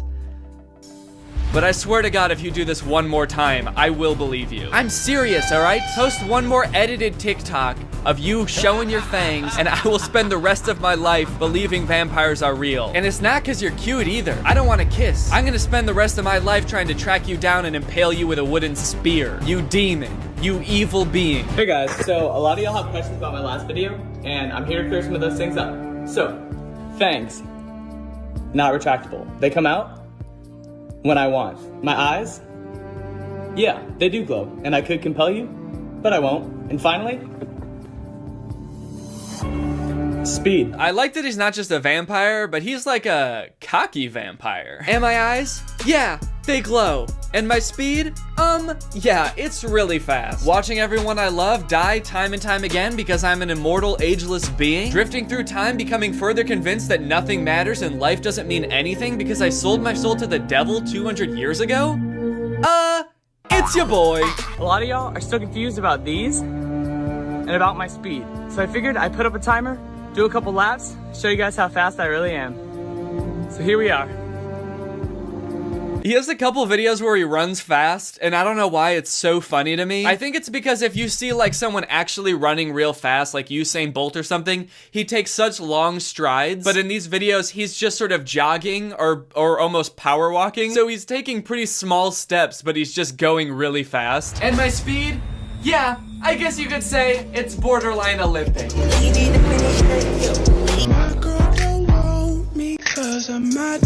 I like to think about what this one would look like without the effect. The ruse didn't last forever though. Eventually it seemed like Nick got a little bit too big for his britches and started tackling some a little bit trickier effects. He posted this one where he tries to bite into an apple to prove that his fangs are real, so you can see the fang marks in the apple. One where he goes outside and his skin starts burning. He jumps over his house. Don't skip leg day. And this one where he exhibits his superhuman strength by picking up a picture of a car. Let me know if you have any questions. Now, I know that a lot of people who are probably commenting on these TikToks saying that they think they're real are either joking or literally 1 year old. But it's just crazy to me that like anybody would even consider for a second that this might be real, because vampires aren't real. And also this dude's a video editor. Like if you click on his profile and look at it for 2 seconds, all of his other non-vampire related TikToks are like him doing effects, like he's in the mirror doing one thing and then on the other side he's doing another thing, or he's parodying The Sweet Life of Zack and Cody where he's cloning himself. And honestly, I don't even think that this dude, Nick, is really trying to fool anyone. I just think he's a video editor that's like trying to have some fun. He probably didn't even think people would believe his first post. I don't really think his intention was ever to like deceive people into thinking that vampires are real. That, however, cannot be said about what I actually want to talk about today, which is this rumor about Kanye West and Jeffree Star, and more importantly, the girl who started it. So I'm sure a lot of you have seen this rumor by now because the memes have been everywhere, and honestly, there's been some pretty good memes about the situation. I think in general, it's pretty funny to imagine that Kanye West is dating Jeffree Star, but if you haven't seen the original TikTok that started this whole thing, here it is. Now that Kim's finally doing this, I feel like I can spill the tea that I've been holding on to for months. This whole divorce comes as no surprise. Kanye's been hooking up with a very famous beauty guru, male beauty guru. A lot of people in the scene have known for a while. So technically in this TikTok, she didn't say it was Jeffree Star, but immediately when people in her comments started guessing Jeffree Star, she started liking only those comments. And after that, oh boy, it spread like wildfire, dude. Everybody was talking about this. Like every TikTok on my For You page was about this. This TikTok currently has 955,000 likes. Kanye West was trending on Twitter. There were drama channels on YouTube talking about it. Even legit news publications were posting about it. And surprisingly, none of them really seemed to stop for a second to like ask, wait, who is this girl? And why would she know that? The only thing her caption of her TikTok says about why she knows this is, my source is legit, I promise. But news publications were still like posting about this story as if it could have some credibility, even though if you scroll through her TikToks, like all of them are about just like chasing clout, trying to get clout any way she can. It's high-key so annoying when people are like, she just posted this for clout. Duh. Isn't that what TikTok's literally for? She's actually made up rumors about Kim Kardashian's friend before, but nobody really seemed to care. They were all just kind of like, whoa, you got a source? Oh, hell yeah, nice job. She milked a good amount of clout out of this situation for a while, posting more videos about how Kim Kardashian's suing her now, even saying that like Kris Jenner is threatening her, until one of her friends apparently posted a voice memo to TikTok that she sent him, saying that the whole thing was made up and there was no truth to any of it. Not even getting sued. I made this entire scandal up. There is literally not one bit of truth to anything I have said. I just tricked the entire world into talking about me again because I was on a lot of Adderall and bored. And then she confirmed that that was, in fact, true on her own TikTok. And that's on being an icon. We all had fun though, didn't we? You're welcome for the memes. The caption of this is, I was gonna wait to expose myself, but clout chasing locals I thought were my friends want to do it first. Lame. Wait, clout chasing locals? Isn't that what you are? She's like, okay, I may be a clout chaser. I may have made up an entire story about the Kardashians just for clout. But a local? Whoa, whoa, whoa, whoa, whoa, dude. I am not local. I am not local to anywhere. I don't live where I live. Anyway, the point I want to make here isn't that like, people shouldn't have been posting about this. It isn't even that like, wow, how could anyone believe this? Because honestly, at first I was kind of like, maybe this is true. I don't know. It's kind of funny. It's got the right amount of juiciness and irony. Kanye West is pretty famously a womanizer. He's also worked with homophobic pastors in the past. Jeffree Star has said racist things in the past. So the fact that they could be dating is pretty juicy. It keeps it juicy. It eats that lunch. The point I really want to make is one, it's really interesting how like quick people are to just assume things are true, myself included. And two, this girl sucks. But who is this girl, you're probably wondering? Where did she come from? Well, it turns out she's actually been around for a while, and I've seen her quite a bit without realizing it was her, and maybe you have as well. This girl, who I'm not gonna name because it seems like she gets way too much enjoyment out of people talking about her and making her more famous, so I'm just going to call her Craig. Craig is a social media star. She's a TikToker, an Instagrammer who first got popular because she was on Dr. Phil. She was on there apparently because her friends were concerned that she was obsessed with becoming famous on Instagram, which the Dr. Phil show remedied by making her famous on Instagram. Well, 20-year-old Craig has some hard partying ways and a devil-may-care attitude, but her friends Haley and Maria are worried that between those things and Ava's disdain for college, she's going to be left with no future if her dream of Insta fame doesn't work out. Did they prep Dr. Phil on any of these lines before this episode started? It feels like he's either like reading a teleprompter that's really far away or he's like making it up on the spot. And it doesn't seem to be working out. But right? it is working out. Well, how many followers do you have? Almost 40,000. After 2 years? Yeah. That's not bad. Yeah, that's not bad. 20,000 every year. So she'll hit 1 million when she's 70 years old. Well, I have a YouTube channel, and last year I had 2 billion views, and it didn't change my life. Oh, there's my butt. How does it change your life? I don't know, because then people get to see my face and it makes their day better. So it makes me feel better, like I'm doing something good for the community, you know? I feel very philanthropic, is that the word? Charitable? When you're popping on social media, like you get all kinds of stuff. Like I get free laxative teas. That's gotta be the weirdest flex I've ever heard. Free laxative teas? Is that the goal of becoming Instagram famous? Just to have people send you free, like, diet supplements? I think those are pretty unhealthy, aren't they? I'm Insta famous, baby. You know what that means? You make a lot of money. Ha! I wish. I shit 18 times a day. Oh my god, that sounds really unhealthy. Uh-huh. What? Are you saying uh-huh or uh-uh? Are you okay? I'm pooping! Oh, I'm pooping! Since that Dr. Phil episode, Craig has become pretty popular on social media. She's got 280,000 followers on Instagram, 600,000 followers on TikTok, and she's found herself in the spotlight a couple more times due to some pretty ridiculous situations. Way back last year when the pandemic started, you might remember seeing a video of a girl licking a toilet seat on an airplane trying to start something called the Coronavirus Challenge. Yeah. That was her. She did that. Everyone in my comments won't stop commenting. You licked a toilet seat, shut up. Yeah, I did, and I got 20 million views on it. Like I said, this girl sucks. She recently made news headlines after she posted herself doing something very unhygienic while on a plane to Miami for spring break during the coronavirus outbreak. Oh yeah, she was also on her way to a spring break. Like, she wasn't just happened to be flying somewhere. She was going to party in like Florida or some shit during the pandemic. So if she did get COVID from the airplane seat, at least she would be spreading it to a ton of other people. The hell were you thinking when you're licking a toilet seat on an airplane on the way to spring break when the country shut down? One, I had way dirtier things in my mouth that whole spring break. 2, I bleached that. 3, private plane. Yeah, don't worry. I bleached it right before, so I wasn't licking COVID.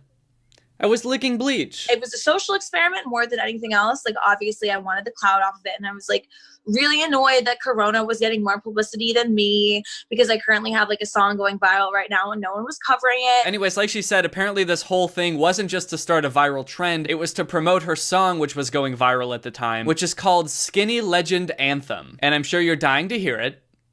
So let's listen to it. All these haters need to drink some laxivity and shit all their jealousy out before we drop this beat. Does this girl own like stake in a laxative tea company? Why is she so into laxative tea? Seems like she's really like shilling hard for some laxative tea companies. I don't know what they're paying her. Overall, I would say that Craig is probably the worst role model imaginable for anybody. Most of her posts are either glorifying hard drug usage, she talks about blacking out every night, going to clubs during the pandemic. So I was just in Miami for New Year's. We're going to the club every night. Drinking her shit tea, glorifying super unhealthy diets, or even eating I got Chanel shoes, they cost more than your rent. I was ugly, now I'm hot, so bitch, I can be your friend. All the guys on my phone are ugly and fat, so don't call me. I don't think that's a flex.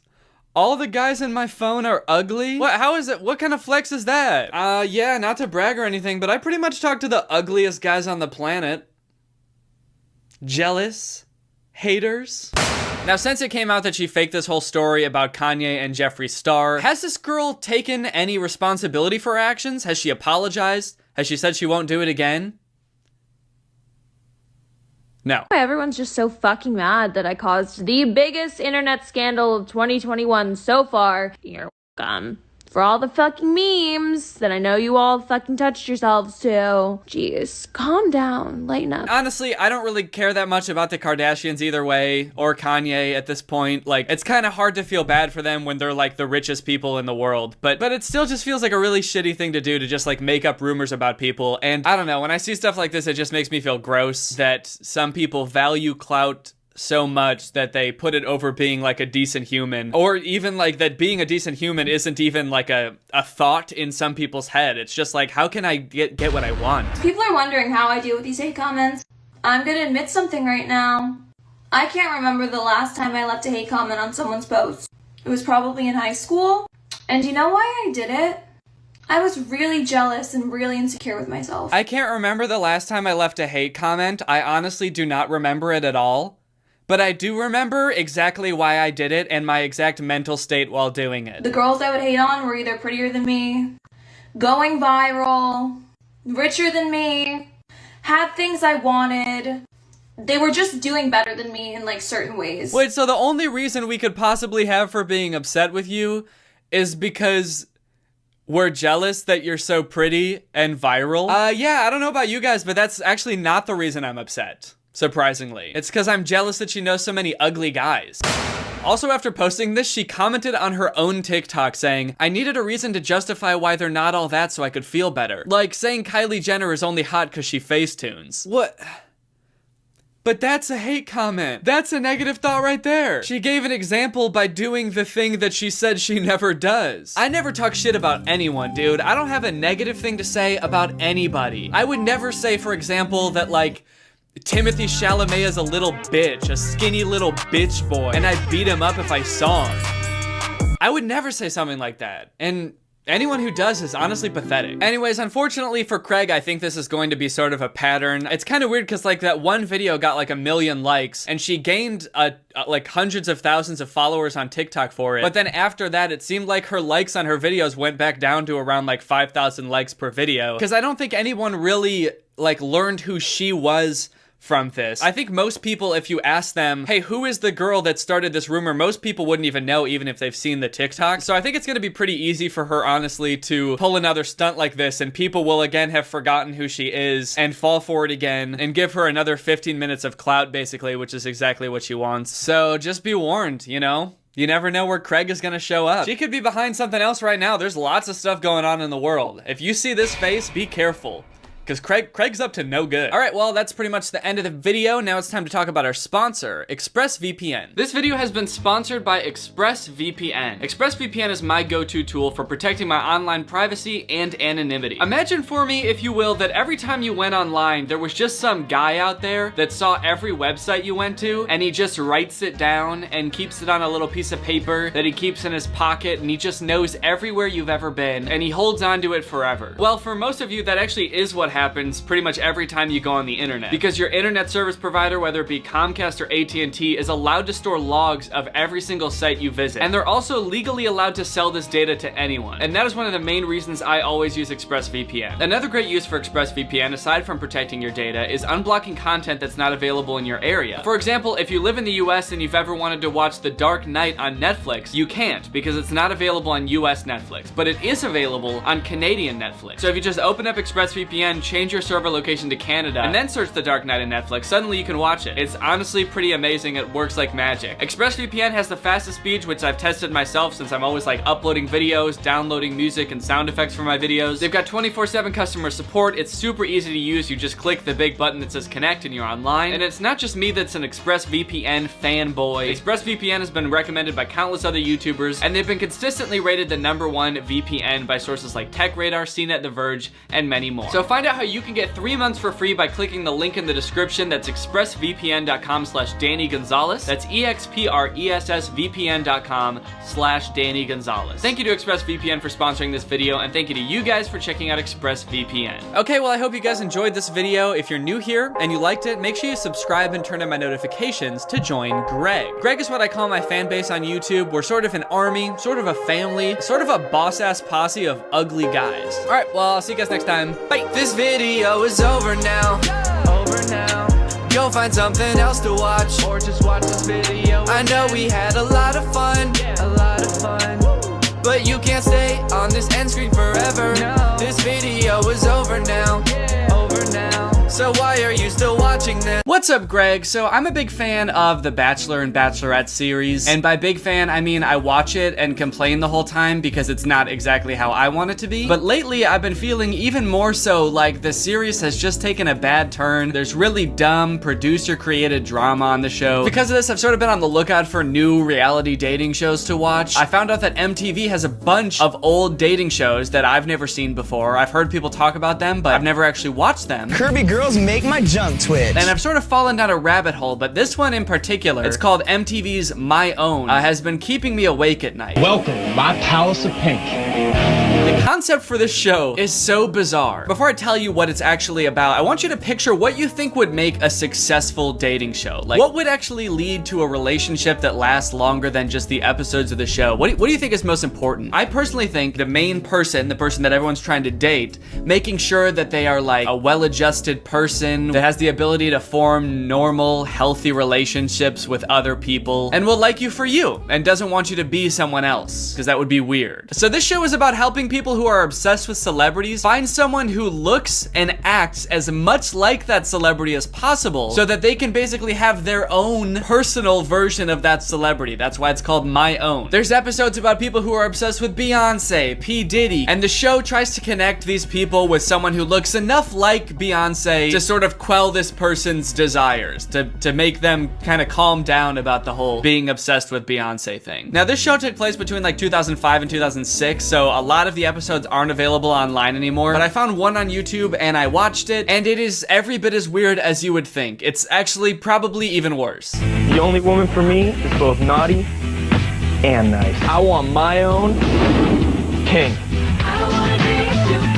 So at the beginning of the episode, we're introduced to the main character, Nick. Nick isn't looking for a Beyonce or a Kanye West. He's looking for his own Pink. He wants his own personal Pink. And this whole intro segment where they introduce this guy is just them sort of like listing and showcasing a ton of red flags. You and me, Friday night. What do you say?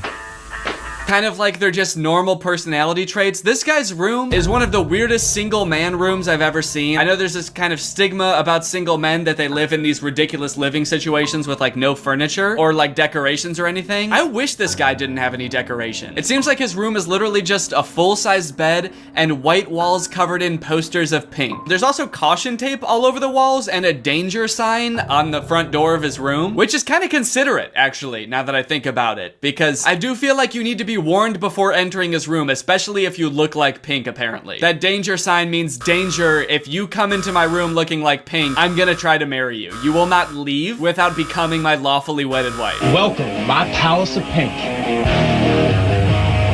There's so many things that I love about Pink. She can sing, she's animal friendly, she does gymnastics, and she's the type of girl that I want around with my friends. Those are the things you like about Pink? Those are the only things this grown man who's obsessed with a female celebrity likes about Pink, really? It's kind of funny how they're trying to make it seem like he doesn't just want to sleep with her. They're trying to make it seem like he's into other obscure parts of her. He says she's good with animals. Is that something she's known for? I guess I don't know that much about Pink, but really? He's just like making stuff up? Yeah. The reason I want to meet Pink so much isn't for any creepy reason. She's so charitable and she's honest. I've never heard her lie. She never lied to me.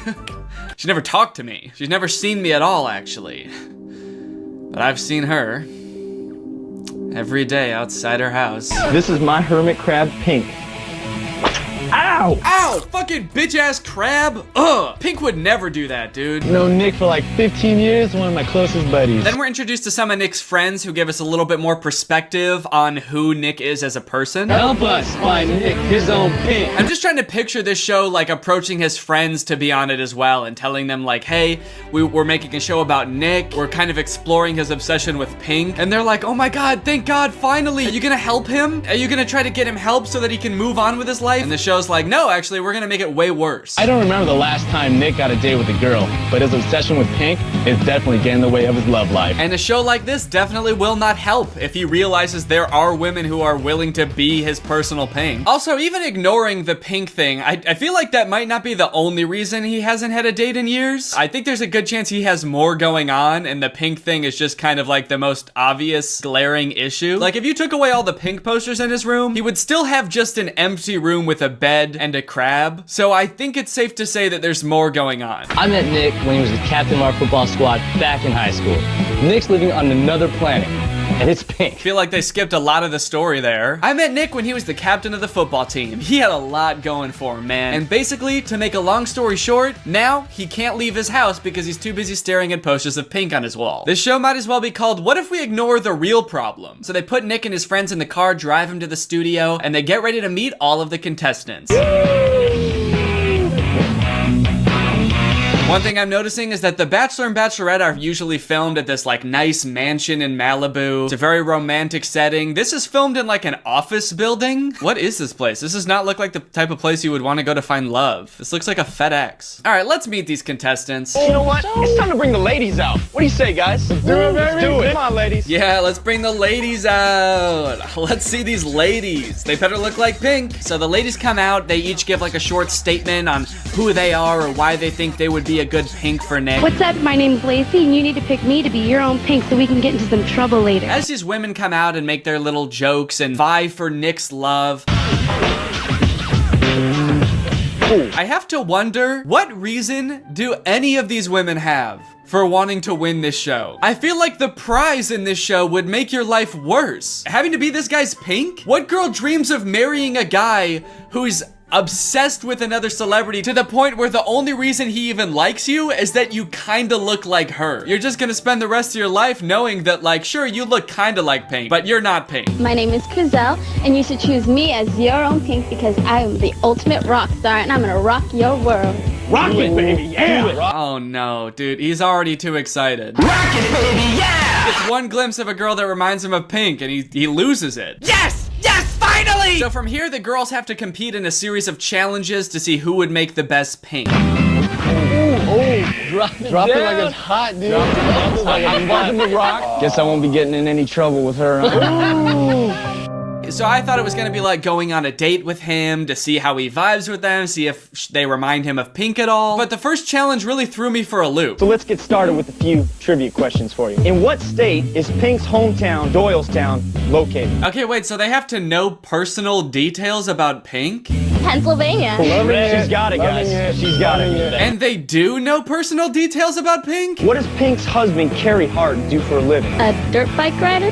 How do they know this? Wait, so they don't just have to like look and act like Pink. They have to know intimate details of Pink's life. Why is that important? It's kind of making it seem like they don't just have to seem like Pink. They have to actually pretend to be Pink. Because once one of them wins the show, they might be out to dinner and Nick might be like, hey, what's your favorite kind of candy again? And they'll just have to pull it out of the tops of their heads. Nerd ropes.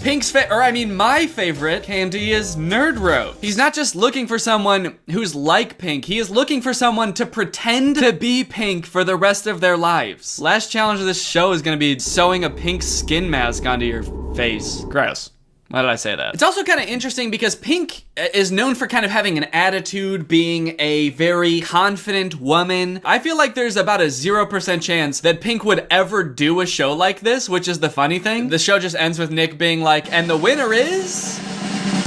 None of you guys. Yeah, none of you guys really seem that much like Pink to me. Pink would never do a show like this. It's time for Nick to eliminate two of the girls who don't know enough to be his own Pink. And my fourth and final choice is Dominique. Oh my gosh. Yeah. Not regret this. You got the four. Dominique is hot, just like Pink. She doesn't look like Pink, but she is hot, and Pink is hot, and, well, they both breathe air, and they both sort of eat food, so I guess she is kind of like Pink after all. Ladies, congratulations. You're that much closer to becoming my own Pink. Ugh. All right, next challenge. They have to become gymnasts. Hello, ladies, and welcome to Anti-Gravity Sports.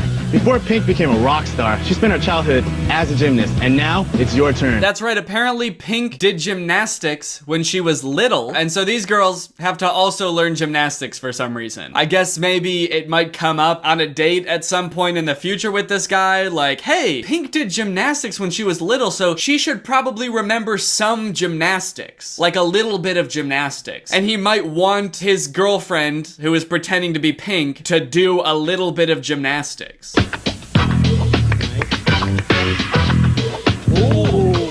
She is good. She's good.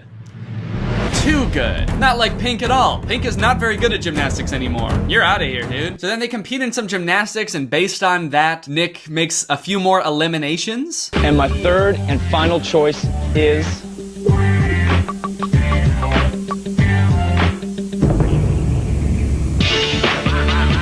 Oh, and they cut to a commercial break midway through the eliminations for some reason. I guess this is like a big cliffhanger. I'm not really sure how. I'm not at all invested in any of these girls. I know so little about them. The only thing I know is if they know trivia about Pink and can do a little bit of gymnastics. Are there people at home rooting for one of these girls? Is that why this would be a cliffhanger? We've only known these girls for 12 minutes. I can't imagine forming that strong of a connection with them in that time. I want Dominique to win so bad. Her story is so inspiring. She deserves this. Ever since she was a little girl, she's wanted to be someone's personal Pink. She's got this in the bag. Violet. Fuck! The third and final challenge is that these girls have to perform a Pink song for Nick. They have to get dressed up like Pink. They've got to bring the attitude. They've got to bring a great vocal performance to win Nick's heart. The only concern, will Lucky girl, stupid girl. It doesn't make any sense. Why do any of these challenges matter? Do they think that this is what Pink's day consists of? She wakes up in the morning, she gets questioned by her husband on where she grew up and like what record label she was signed to first. And then she goes to the gym to remember just a little bit of gymnastics. And then she comes home and does a personal performance for Nick. Yeah, that's probably what Pink does. I guess when you only see someone on the screen, you just kind of assume that what you saw them doing on the screen is what they're always doing. Whoever wins this show, she like goes home with Nick, and then that night she like gets in bed and she's about to go to sleep with him, and he's like, whoa, hold up, what the fuck are you doing? She's like, we're gonna go to sleep now, right? And he's like, no.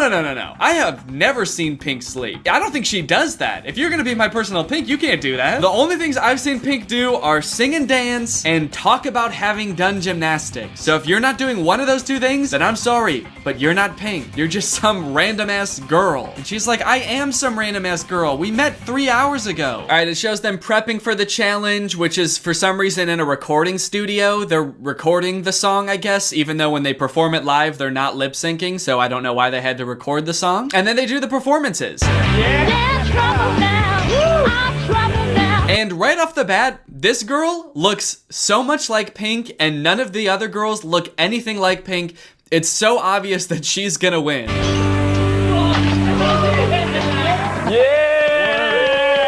But they put her first and then make the other two girls try to follow that up as if they have any chance of winning against this girl that actually looks like Pink. They do okay given the circumstances. I mean, they're probably just confused, perpetually confused about why they're here and what choices in life led them to be here. But maybe this is what they want. Maybe they have like pictures on their wall that just say like, guy that is obsessed with Pink. And that's their dream guy. That's who they've always wanted to be with. But even if that is the case, they definitely squander the opportunity. Maybe if I act like that guy will call me back. They did not impress. It's time for Nick to bring down the lights on two of our hopefuls as he picks his very own Pink. All right, it's time for him to pick his Pink. Who's it gonna be?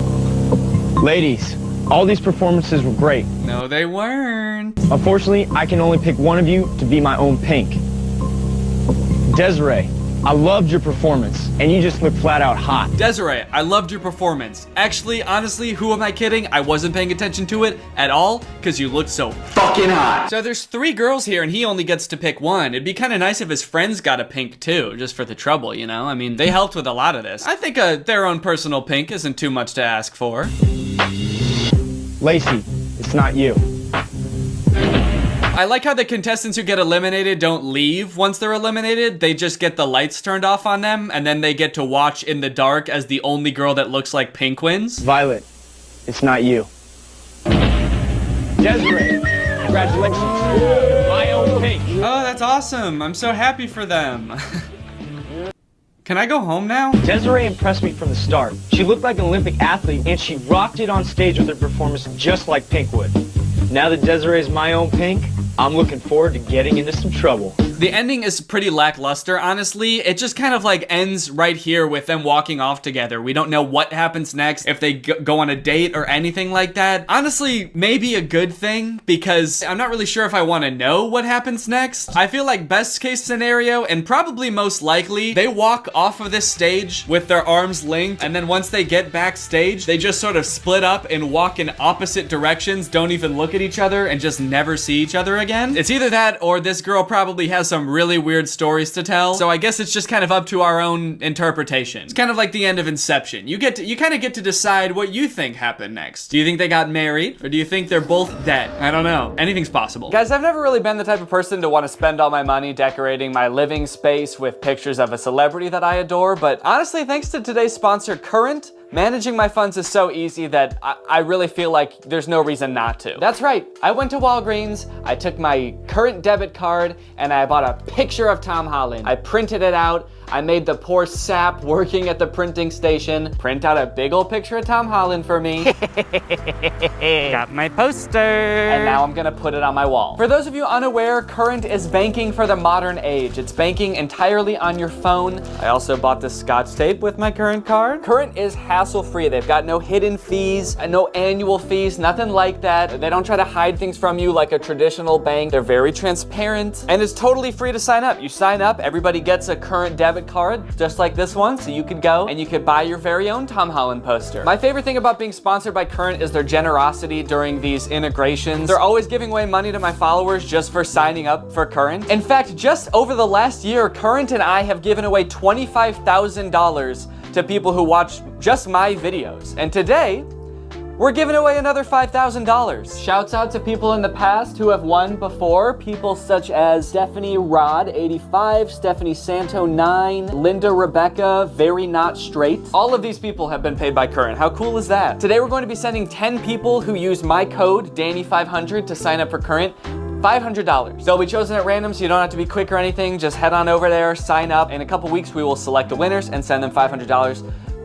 Nothing else to it. So thank you again to Current for sponsoring this video. Very cool of you guys. And thank you to you guys for checking out Current. Thanks for watching the video. If you're not subscribed yet, make sure you subscribe and turn on my notifications to join Greg. We are the fastest growing army on all of YouTube. Please do not look that up. And I will see you guys next time. Goodbye.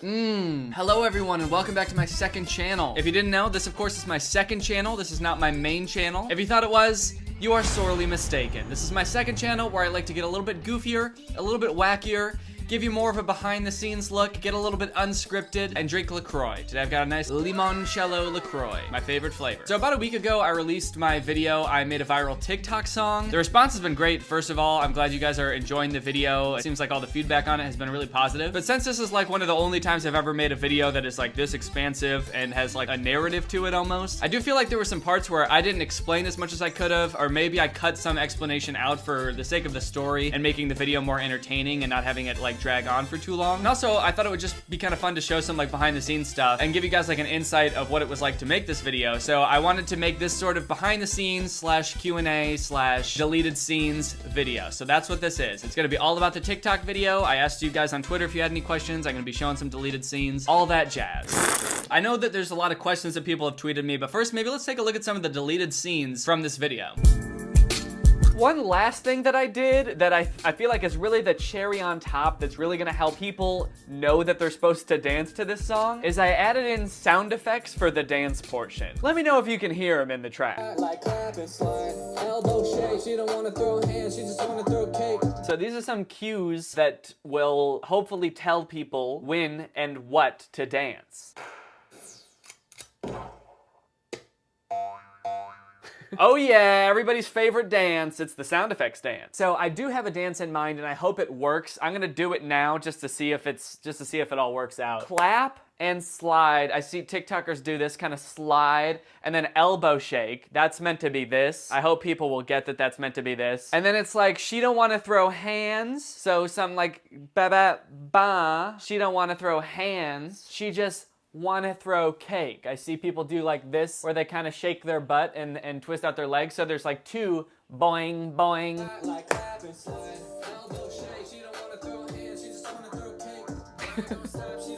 Is that a good dance? Do you think the TikTokers are gonna like it? Is the boing boing sound too goofy for shaking your butt? I couldn't think of any other sound to put in there. Yeah, girl, let me see that ass go boing, boing. All right, let's check out some of these questions. Okay, I got a few comments about this. How did you end up getting the baby in the tree? And 2, how did you get the baby to fall out of the tree at the right moment? The shot's actually 2 separate shots combined, one of me dancing and one of me throwing the baby up into the tree, the baby falling down and hitting the ground. I just cut that video so it's just the baby falling out of the tree, combined it with the video of me dancing, and then I could retime it to be timed perfectly, and that's how I did it. Nothing too crazy. I didn't have to climb up into the tree or anything. Actually, I think I have some clips of that, so let's show that. Here's me talking about that. Come to Papa. Going to shoot a video with my baby. All right, we have to figure out how we can get a shot where I'm lip syncing in the foreground and there's a baby falling from a tree in the background. So what I'm thinking is we can just do 2 different shots. And so if the camera's here, I'll be like right here, lip syncing or whatever. And then we edit in a shot of the baby falling from the tree. And I think to do that, we can just throw the baby up into the tree and have it naturally fall down. So let's see how that looks. Why make yourself look like a dad who dips at his son's Little League game rather than someone who could look like a prospective pop star? How did you decide to wear that? And I like how that is in all caps, as if that is like the most offensive thing I could have possibly chosen to wear. I decided on like the goatee and the mustache because I've never had facial hair. I can't even grow that thick of facial hair even if I wanted to, just because of my genetics. So I knew that facial hair would be a semi-good disguise because like no one's ever seen me with facial hair, so you wouldn't expect me to have facial hair. I also thought the sunglasses would be good because one thing that I learned from the Zayden video is like your eyes and your eyebrows are super recognizable. That was one of the things that I had the most trouble with Zayden, was like I couldn't get my eyebrows to look different and I could still tell it was me. So I brought like pretty big sunglasses to cover up my eyes and my eyebrows. And once I had the goatee and those sunglasses, I was like, okay, so it's pretty clear I'm dressing like a 40-year-old man because that's the only person that would have the goatee and the sunglasses. And then the clothes pretty much just followed suit. I just went to Goodwill and picked out stuff that I thought that guy would wear, the guy with the goatee and the sunglasses.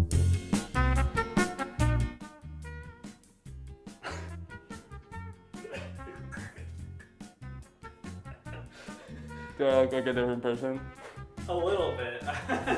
I feel like this just looks like I have cotton balls in my mouth. Do you think I can lip sync with this and it'll look like normal? For sure. Okay. Okay, yeah, I feel like it actually does help.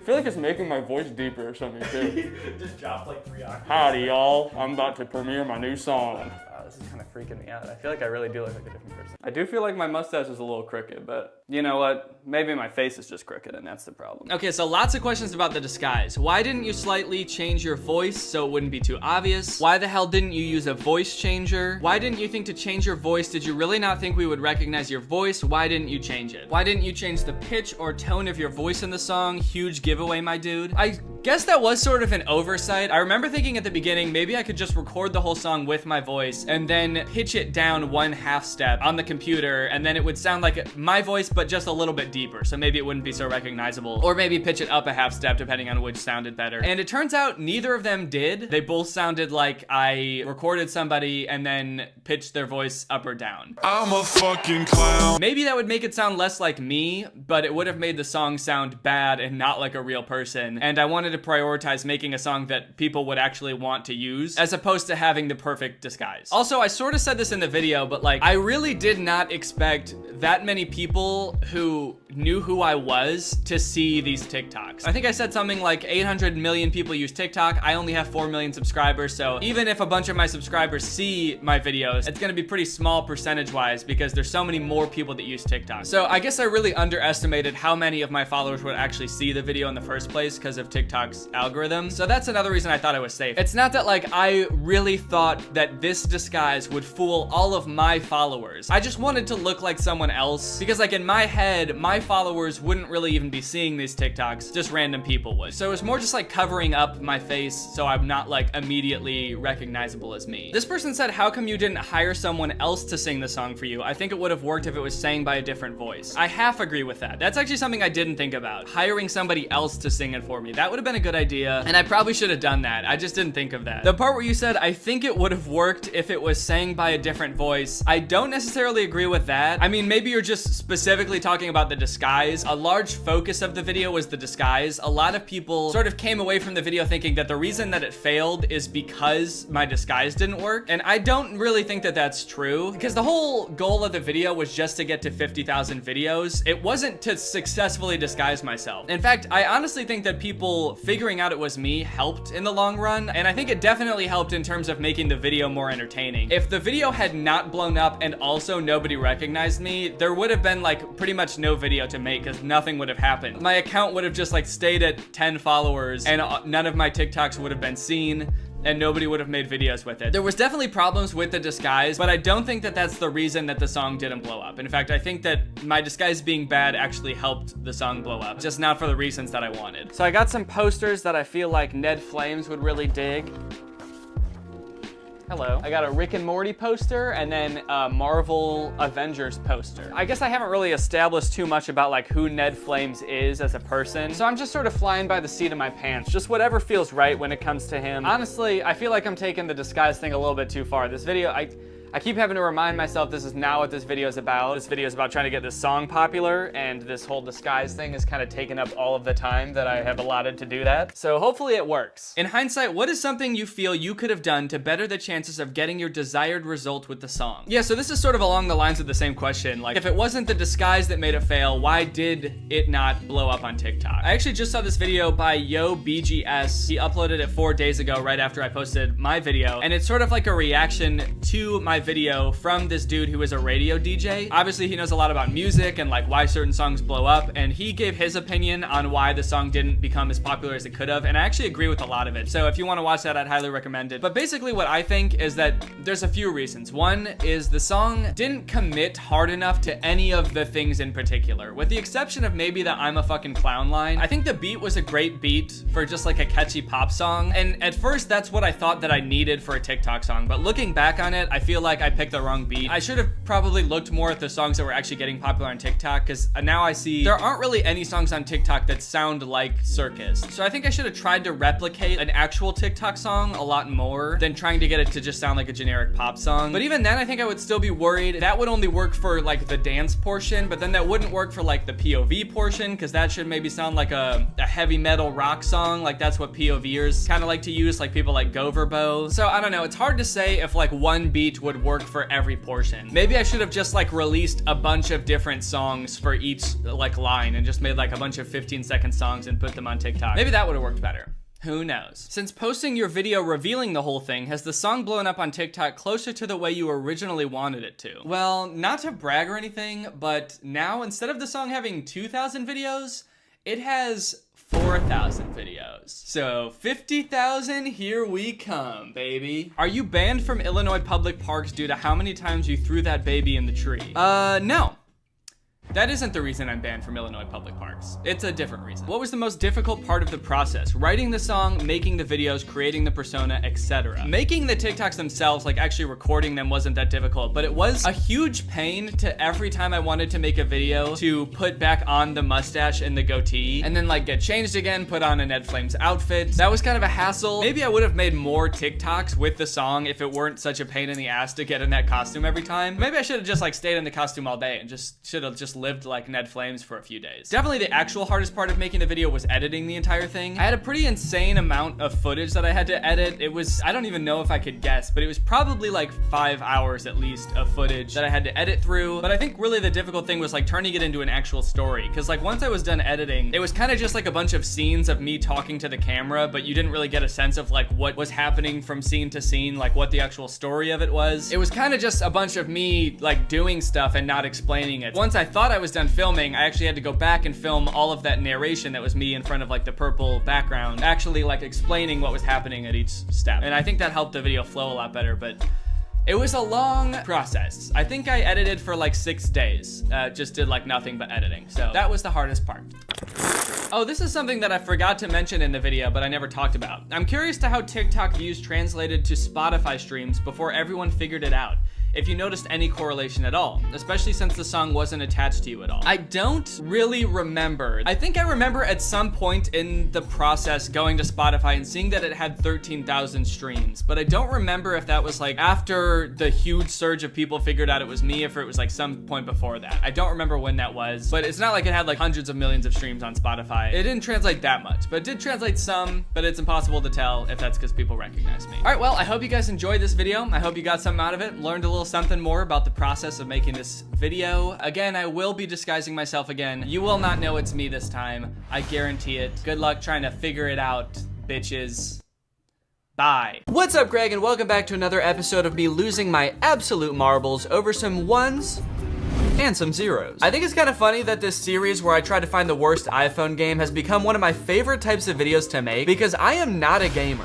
I do not know good games. I don't really know where I get off calling these games bad. In my free time, I play next to no video games. And if I am playing a game, it's just Minecraft on hardcore mode, and I'm dying after 10 minutes and then not playing it again for 3 months. How is it that these AAA developers spend millions and millions of dollars on these games like Call of Duty and God of War? They work their devs to the bone, and their games literally do not appeal to me at all. But like one person with a laptop and a stupid idea like a game called Animal Go, it's just a really poorly made ripoff of Pokemon Go, is like the most interesting thing in the world to me, and I have to play it immediately. And if you're wondering, no, that was not a hypothetical title. That is a real video game called Animal Go Find and Catch Animon Edition. That is a Pokemon Go ripoff that I am going to be playing. I was just searching for Pokemon Go ripoffs in the App Store and I found this, and I knew I had to play it immediately. Although it was kind of hard deciding between that and Trumpy Man Go Bounce Balls at Him, but I think overall Animal Go has a little bit more to offer. As you walk around a neighborhood, your smartphone will vibrate when there's an animal nearby. Take aim and throw an animal ball. You have to stay alert or it might get away. Search far and wide for animal and items. Let's play it all. I don't really know if I can put as much stock into a suggestion to play the game coming from the game. Hey guys, here's kind of a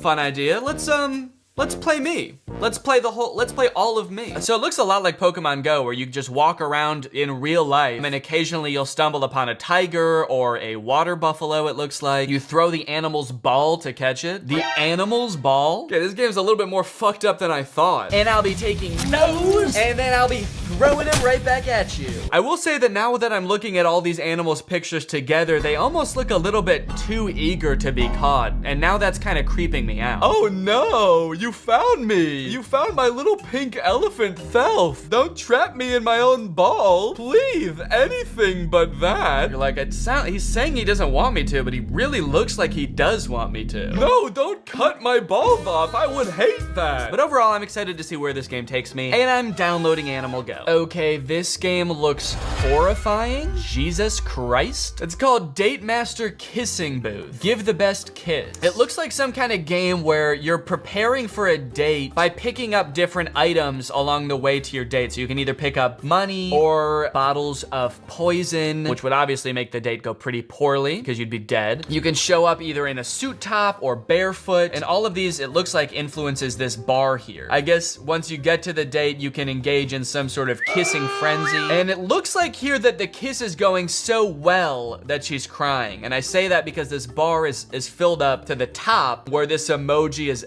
absolutely, I mean, he's indisposed. He's out of his mind. So this is horrifying for sure. But I think that the other end of the spectrum is also gonna be terrifying because it's a puking emoji. So like if we pick up one wrong thing, is she gonna puke on our tongues? Also, I'm curious about all the different stuff you can pick up. So obviously showing up in a suit is better than showing up barefoot. But then the next thing down the road is you either pick up sneakers or a bed. It's like, first off, I thought we already decided if we were wearing shoes or not at this one. Why does every option seem to be like, okay, so you're not gonna show up barefoot. Are you sure you really wanna wear shoes to this thing? Okay. And then also, like, are you stopping at an IKEA on the way to the restaurant to buy a bed frame? Also, not to harp on the shoe thing, but he is already wearing shoes. He's walking to the date and he already has on shoes. So why the fuck would he take them off before he gets there? Okay. That's enough about the shoes. Oh, it looks like so there's different kissing patterns. So in this one, you're sort of doing a little swirl with your tongue. Not so much of a frenzy as it is sort of like a kissing hypnosis. You are getting very, not sleepy, you are getting very horny. Wait, what the fuck is going on here? What is this? So we walk to the date, which I haven't acknowledged is like 30 stories up off the ground. And I guess that's where the date is taking place. And then it looks like after we're done kissing her like satisfaction meter is off the charts. It sort of appears that she's just been like discarded as she's drunk with love. And then we're just kind of like, all right, and off you go. Okay, I gotta figure out what's going on there. So I am downloading Date Master Kissing Booth. Okay, here's another interesting knockoff. This one's called My Goat Life Simulator. Crashy adventure of cute goats. This is not the actual goat simulator game, the very popular goat simulator game that a lot of people have played before. This is My Goat Life Simulator. Don't get it twisted. A short fun game where you will take charge as a virtual goat and explore the beautiful green land for your progress. How long will you enjoy yourself as a goat? I don't know, man, that's sort of up to you. You design the game. They're sort of making it sound like a challenge. How long can you last enjoying this game? That's the challenge. Try to do it as long as possible. Let's play the whole game. Let's all play. Join the mate of your dreams, have kids, build a dream house for your family. So it seems kind of like a fun little just like life building game. I am curious to see what a goat's dream house looks like. Explore the green town and find all the secrets of your success. Fight for the queen's crown and win the queen title? Wait.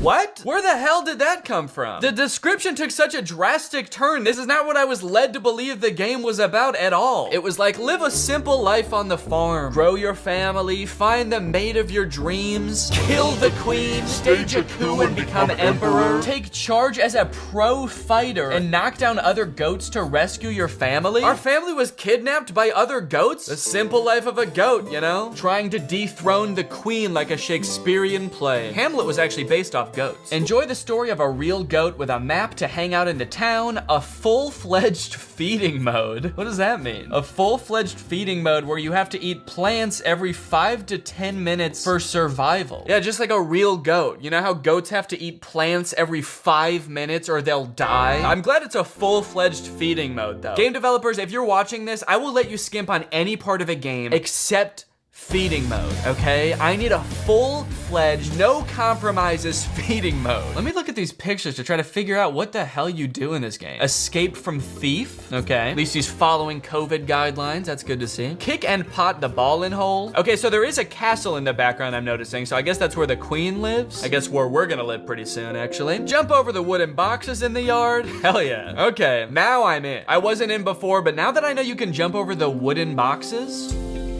I like whatever this goat's up to. This is how I'm gonna be in the game. Completely checked out. My goat wife is gonna be like, honey, please, you're so behind on bringing home food for the children and building our dream home and overthrowing the queen. What do you do all day? And this is gonna be me. Just fucking...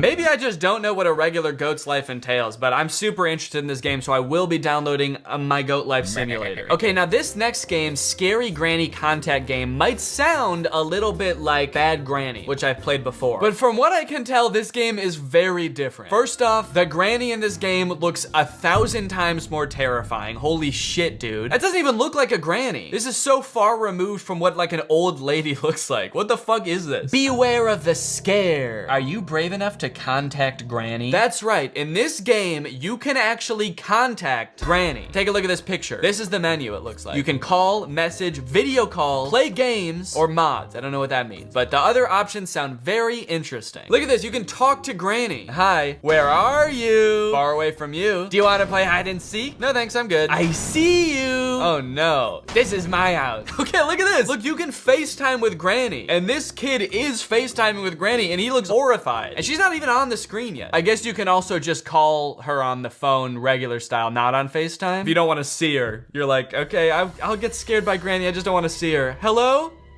Oh fuck, it's Granny! That's scary! Disclaimer, don't play this game if you are easily scared. Calls, video calls, and chats inside the app are fake. Granny must say some fucked up shit, dude. If they have to be like, it's not real, okay? We swear. She's like calling in bomb threats. Hello? Oh God, you guys, it's Granny! What spooky thing is she gonna say? She says she's gonna do a terrorism? The fuck does that mean? And I am downloading Scary Granny Contact Game. All right, guys, we have a great lineup of games here. So without further ado, let's get ready to rumble! Wait a minute, gaming? On an empty stomach? I don't think so. You know, I might not know too much about gaming, but I do know that trying to game without a delicious and nutritious meal in your stomach is a big mistake. But luckily, today's video is sponsored by Factor. Factor delivers fresh, never frozen, dietitian approved meals right to your doorstep. You guys know I'm not a huge fan of the hassle of grocery shopping, which is why I like HelloFresh so much. And Factor is actually owned by HelloFresh. And I think where Factor really comes in handy, for me personally anyway, are those times where I want a meal at home, I want to eat healthy, but I also don't want to whip up a meal from scratch. Factor takes the guesswork out of everything, they take the prep work out of everything by giving you the meal in its entirety, ready to go. All you have to do is heat it up and you've got a delicious and nutritious meal. Factor offers keto meals. They offer calorie smart meals, chef's choice, vegan, veggie, pretty much any type of meal to fit any type of lifestyle Factor has. Their plans range from 4 to 18 meals per week, so however many Factor meals you want in a week, they can fit your lifestyle. They've also got a bunch of fun add-ons like these smoothies, which are very tasty. So if you want to check Factor out for yourself, then head on over to factor75.com or click the link below and use my code Danny50 to get 50% off your first box. That's factor75.com. Use my code Danny50 for 50% off your first box. Thank you to Factor for sponsoring this video. Thank you to you guys for checking out Factor. Now let's get ready to rumble! Alright, boys and girls, it's time to play Animal Go. When I first opened the app, I was greeted with a very fun character creation page. There's a little player on the screen and it's telling me to enter my name. And the player is sort of dancing like this. Okay, what should I make my name? What is the name of someone who would go around catching animals? Cruella de Vil? Yeah, my main objective in this game is pretty much just skin every animal alive that I find. The first thing I noticed as my character was plopped into the world was a button at the bottom of the screen that said free animal ball. So I pressed it, and it turns out the way you get animal balls in this game is by watching ads. A task that is significantly more embarrassing to do in public. You know, the nice thing about these games, you know, people say it about Pokemon Go too, is they get you out, you know? They get you out and about, walking into random fields, holding your phone like this. It's been a long winter and I haven't spent a lot of time outside lately, so it is kind of nice to just be walking around, I'll give them that. When I arrived at my first animal, it took me a second to figure out how to interact with it. Come on, dude, get to him. Jesus, is he running away? The hell? Wait, actually, is he actually running away? How do I get to him? Wait, oh, I passed him. But eventually I clicked on it. Do I have to click on him? And it was go time. Animal Go would like to access my camera. Hell yeah. This elephant had the upper hand immediately. Despite being right in front of me on the map, to my surprise, he was right behind me. And to my terror, he was in the sky. He's in the sky. Oh my God. I do have to give the game some props though. I really didn't think that there would be any kind of like augmented reality aspect to this game like there is in Pokemon Go. It just seems like something that's kind of difficult to figure out, and I think I'm right because they didn't really figure it out because the elephant was in the sky. But the elephant is firmly planted in the world. It's just not in the right part of the world. It should be on the ground, I think. So herein lies the first problem. There was absolutely no instructions on how to catch this thing, on how to capture this angelic sky elephant. I did not know what I was doing. So I just kind of fucked around for a while. I flicked the screen. I tried tapping the elephant until the game, I guess, just decided, no, you're done. It's not gonna happen today. You're not gonna catch the elephant, so you're done. Did I get him? It went back into normal view. Did I catch him? No, I didn't. I shook the failure off pretty quickly though and immediately set my sights on a new animal, a lion that was hanging out in a baseball field. Did they put him in the dirt? It's like the worst place for him to be is in this like muddy, wet sand. But hey, I guess that's where lions hang out. The muddy, wet sand of a baseball diamond. Oh, fuck. Oh God, I can't. Watch what happens when my foot goes in here. Ugh. Can I just catch the lion from here? You could if you had any animal balls left. I don't have enough balls. That's right. When you watch an ad, you get 20 animal balls. But every time you throw a ball, despite the fact that you can see that ball coming back to you to be thrown again, you're actually losing that ball. To watch an ad to get more balls. I think I honestly have a better shot on the other side of this dirt. So I'm gonna go around. Oh yeah, I'm closing in on him now. And of course he's gonna be right behind me. Yep, there he is. I seriously have no clue how to do this. Look at him, he's just standing there begging to be caught and I can't even figure it out. He's giving me these like longing eyes like, please, please Danny, I just wanna be in a ball. It hurts to be out here. You may be having, oh, wait, did I get him? Didn't say I got him, but maybe. God damn it, dude. I think I just ran out of balls. My next attempt did not go well either. I even tried buying some magic dust from the store, but it turns out that that doesn't actually do anything. Where's the magic dust? There's no magic dust on my screen. I don't know where that went. I feel like my little Cruella de Vil character just snorted it the second he got it. He was like, oh, magic dust, sick, thanks. How the fuck are we gonna catch this lion, dude? I don't know. Oh my God, I'm just gonna waste all my balls. When I was playing this game, it was 45 degrees outside. I was getting cold. I was starting to lose hope. Do you think the people working in those office buildings are watching me right now, wondering what the hell I'm doing? But just as I was about to give it all up and throw in the towel, please, God, let me catch this water buffalo. Maybe I can, like, I hit him to, like, weaken him or something? Or can I move him around? What did I do? Wait, why did it vibrate? It vibrated that time. Did I catch him? Dude, I got a Bakoko! Needless to say, I was pretty much on cloud 9 after catching my first animal, but don't worry, I didn't get too cocky. I actually had no idea how I did that, and I couldn't do it again. I could not replicate my success. To the point that for the remaining half hour I spent at this park playing this game, I could not catch a single other animal. Touch, touch, touch, touch, touch, touch, touch. No, okay, that didn't work that time. There's one right here. There's another Bakoko, I think. Tap, tap, tap, tap, tap, tap. Don't have any fucking balls! I don't know what it was about that Bakoko that was so eager to get caught, but the other animals did not share its sentiment. So, I packed my bags, I went home, and I gave up. Until I was sitting on the couch a few nights ago, and I decided, you know what the heck, let me give this game a second shot. Let me see what animals are around my house. And immediately, I caught an El Coro, and that's when it clicked. In order to catch an animal, you have to get the ball's trajectory to peak right where the animal is. So I tried again. I caught a Libum. I was ecstatic. And after that, I was on a roll, dude. I couldn't believe it. I couldn't believe how many animals I was catching. I caught another Bakoko, a Bucarita. I evolved my elephant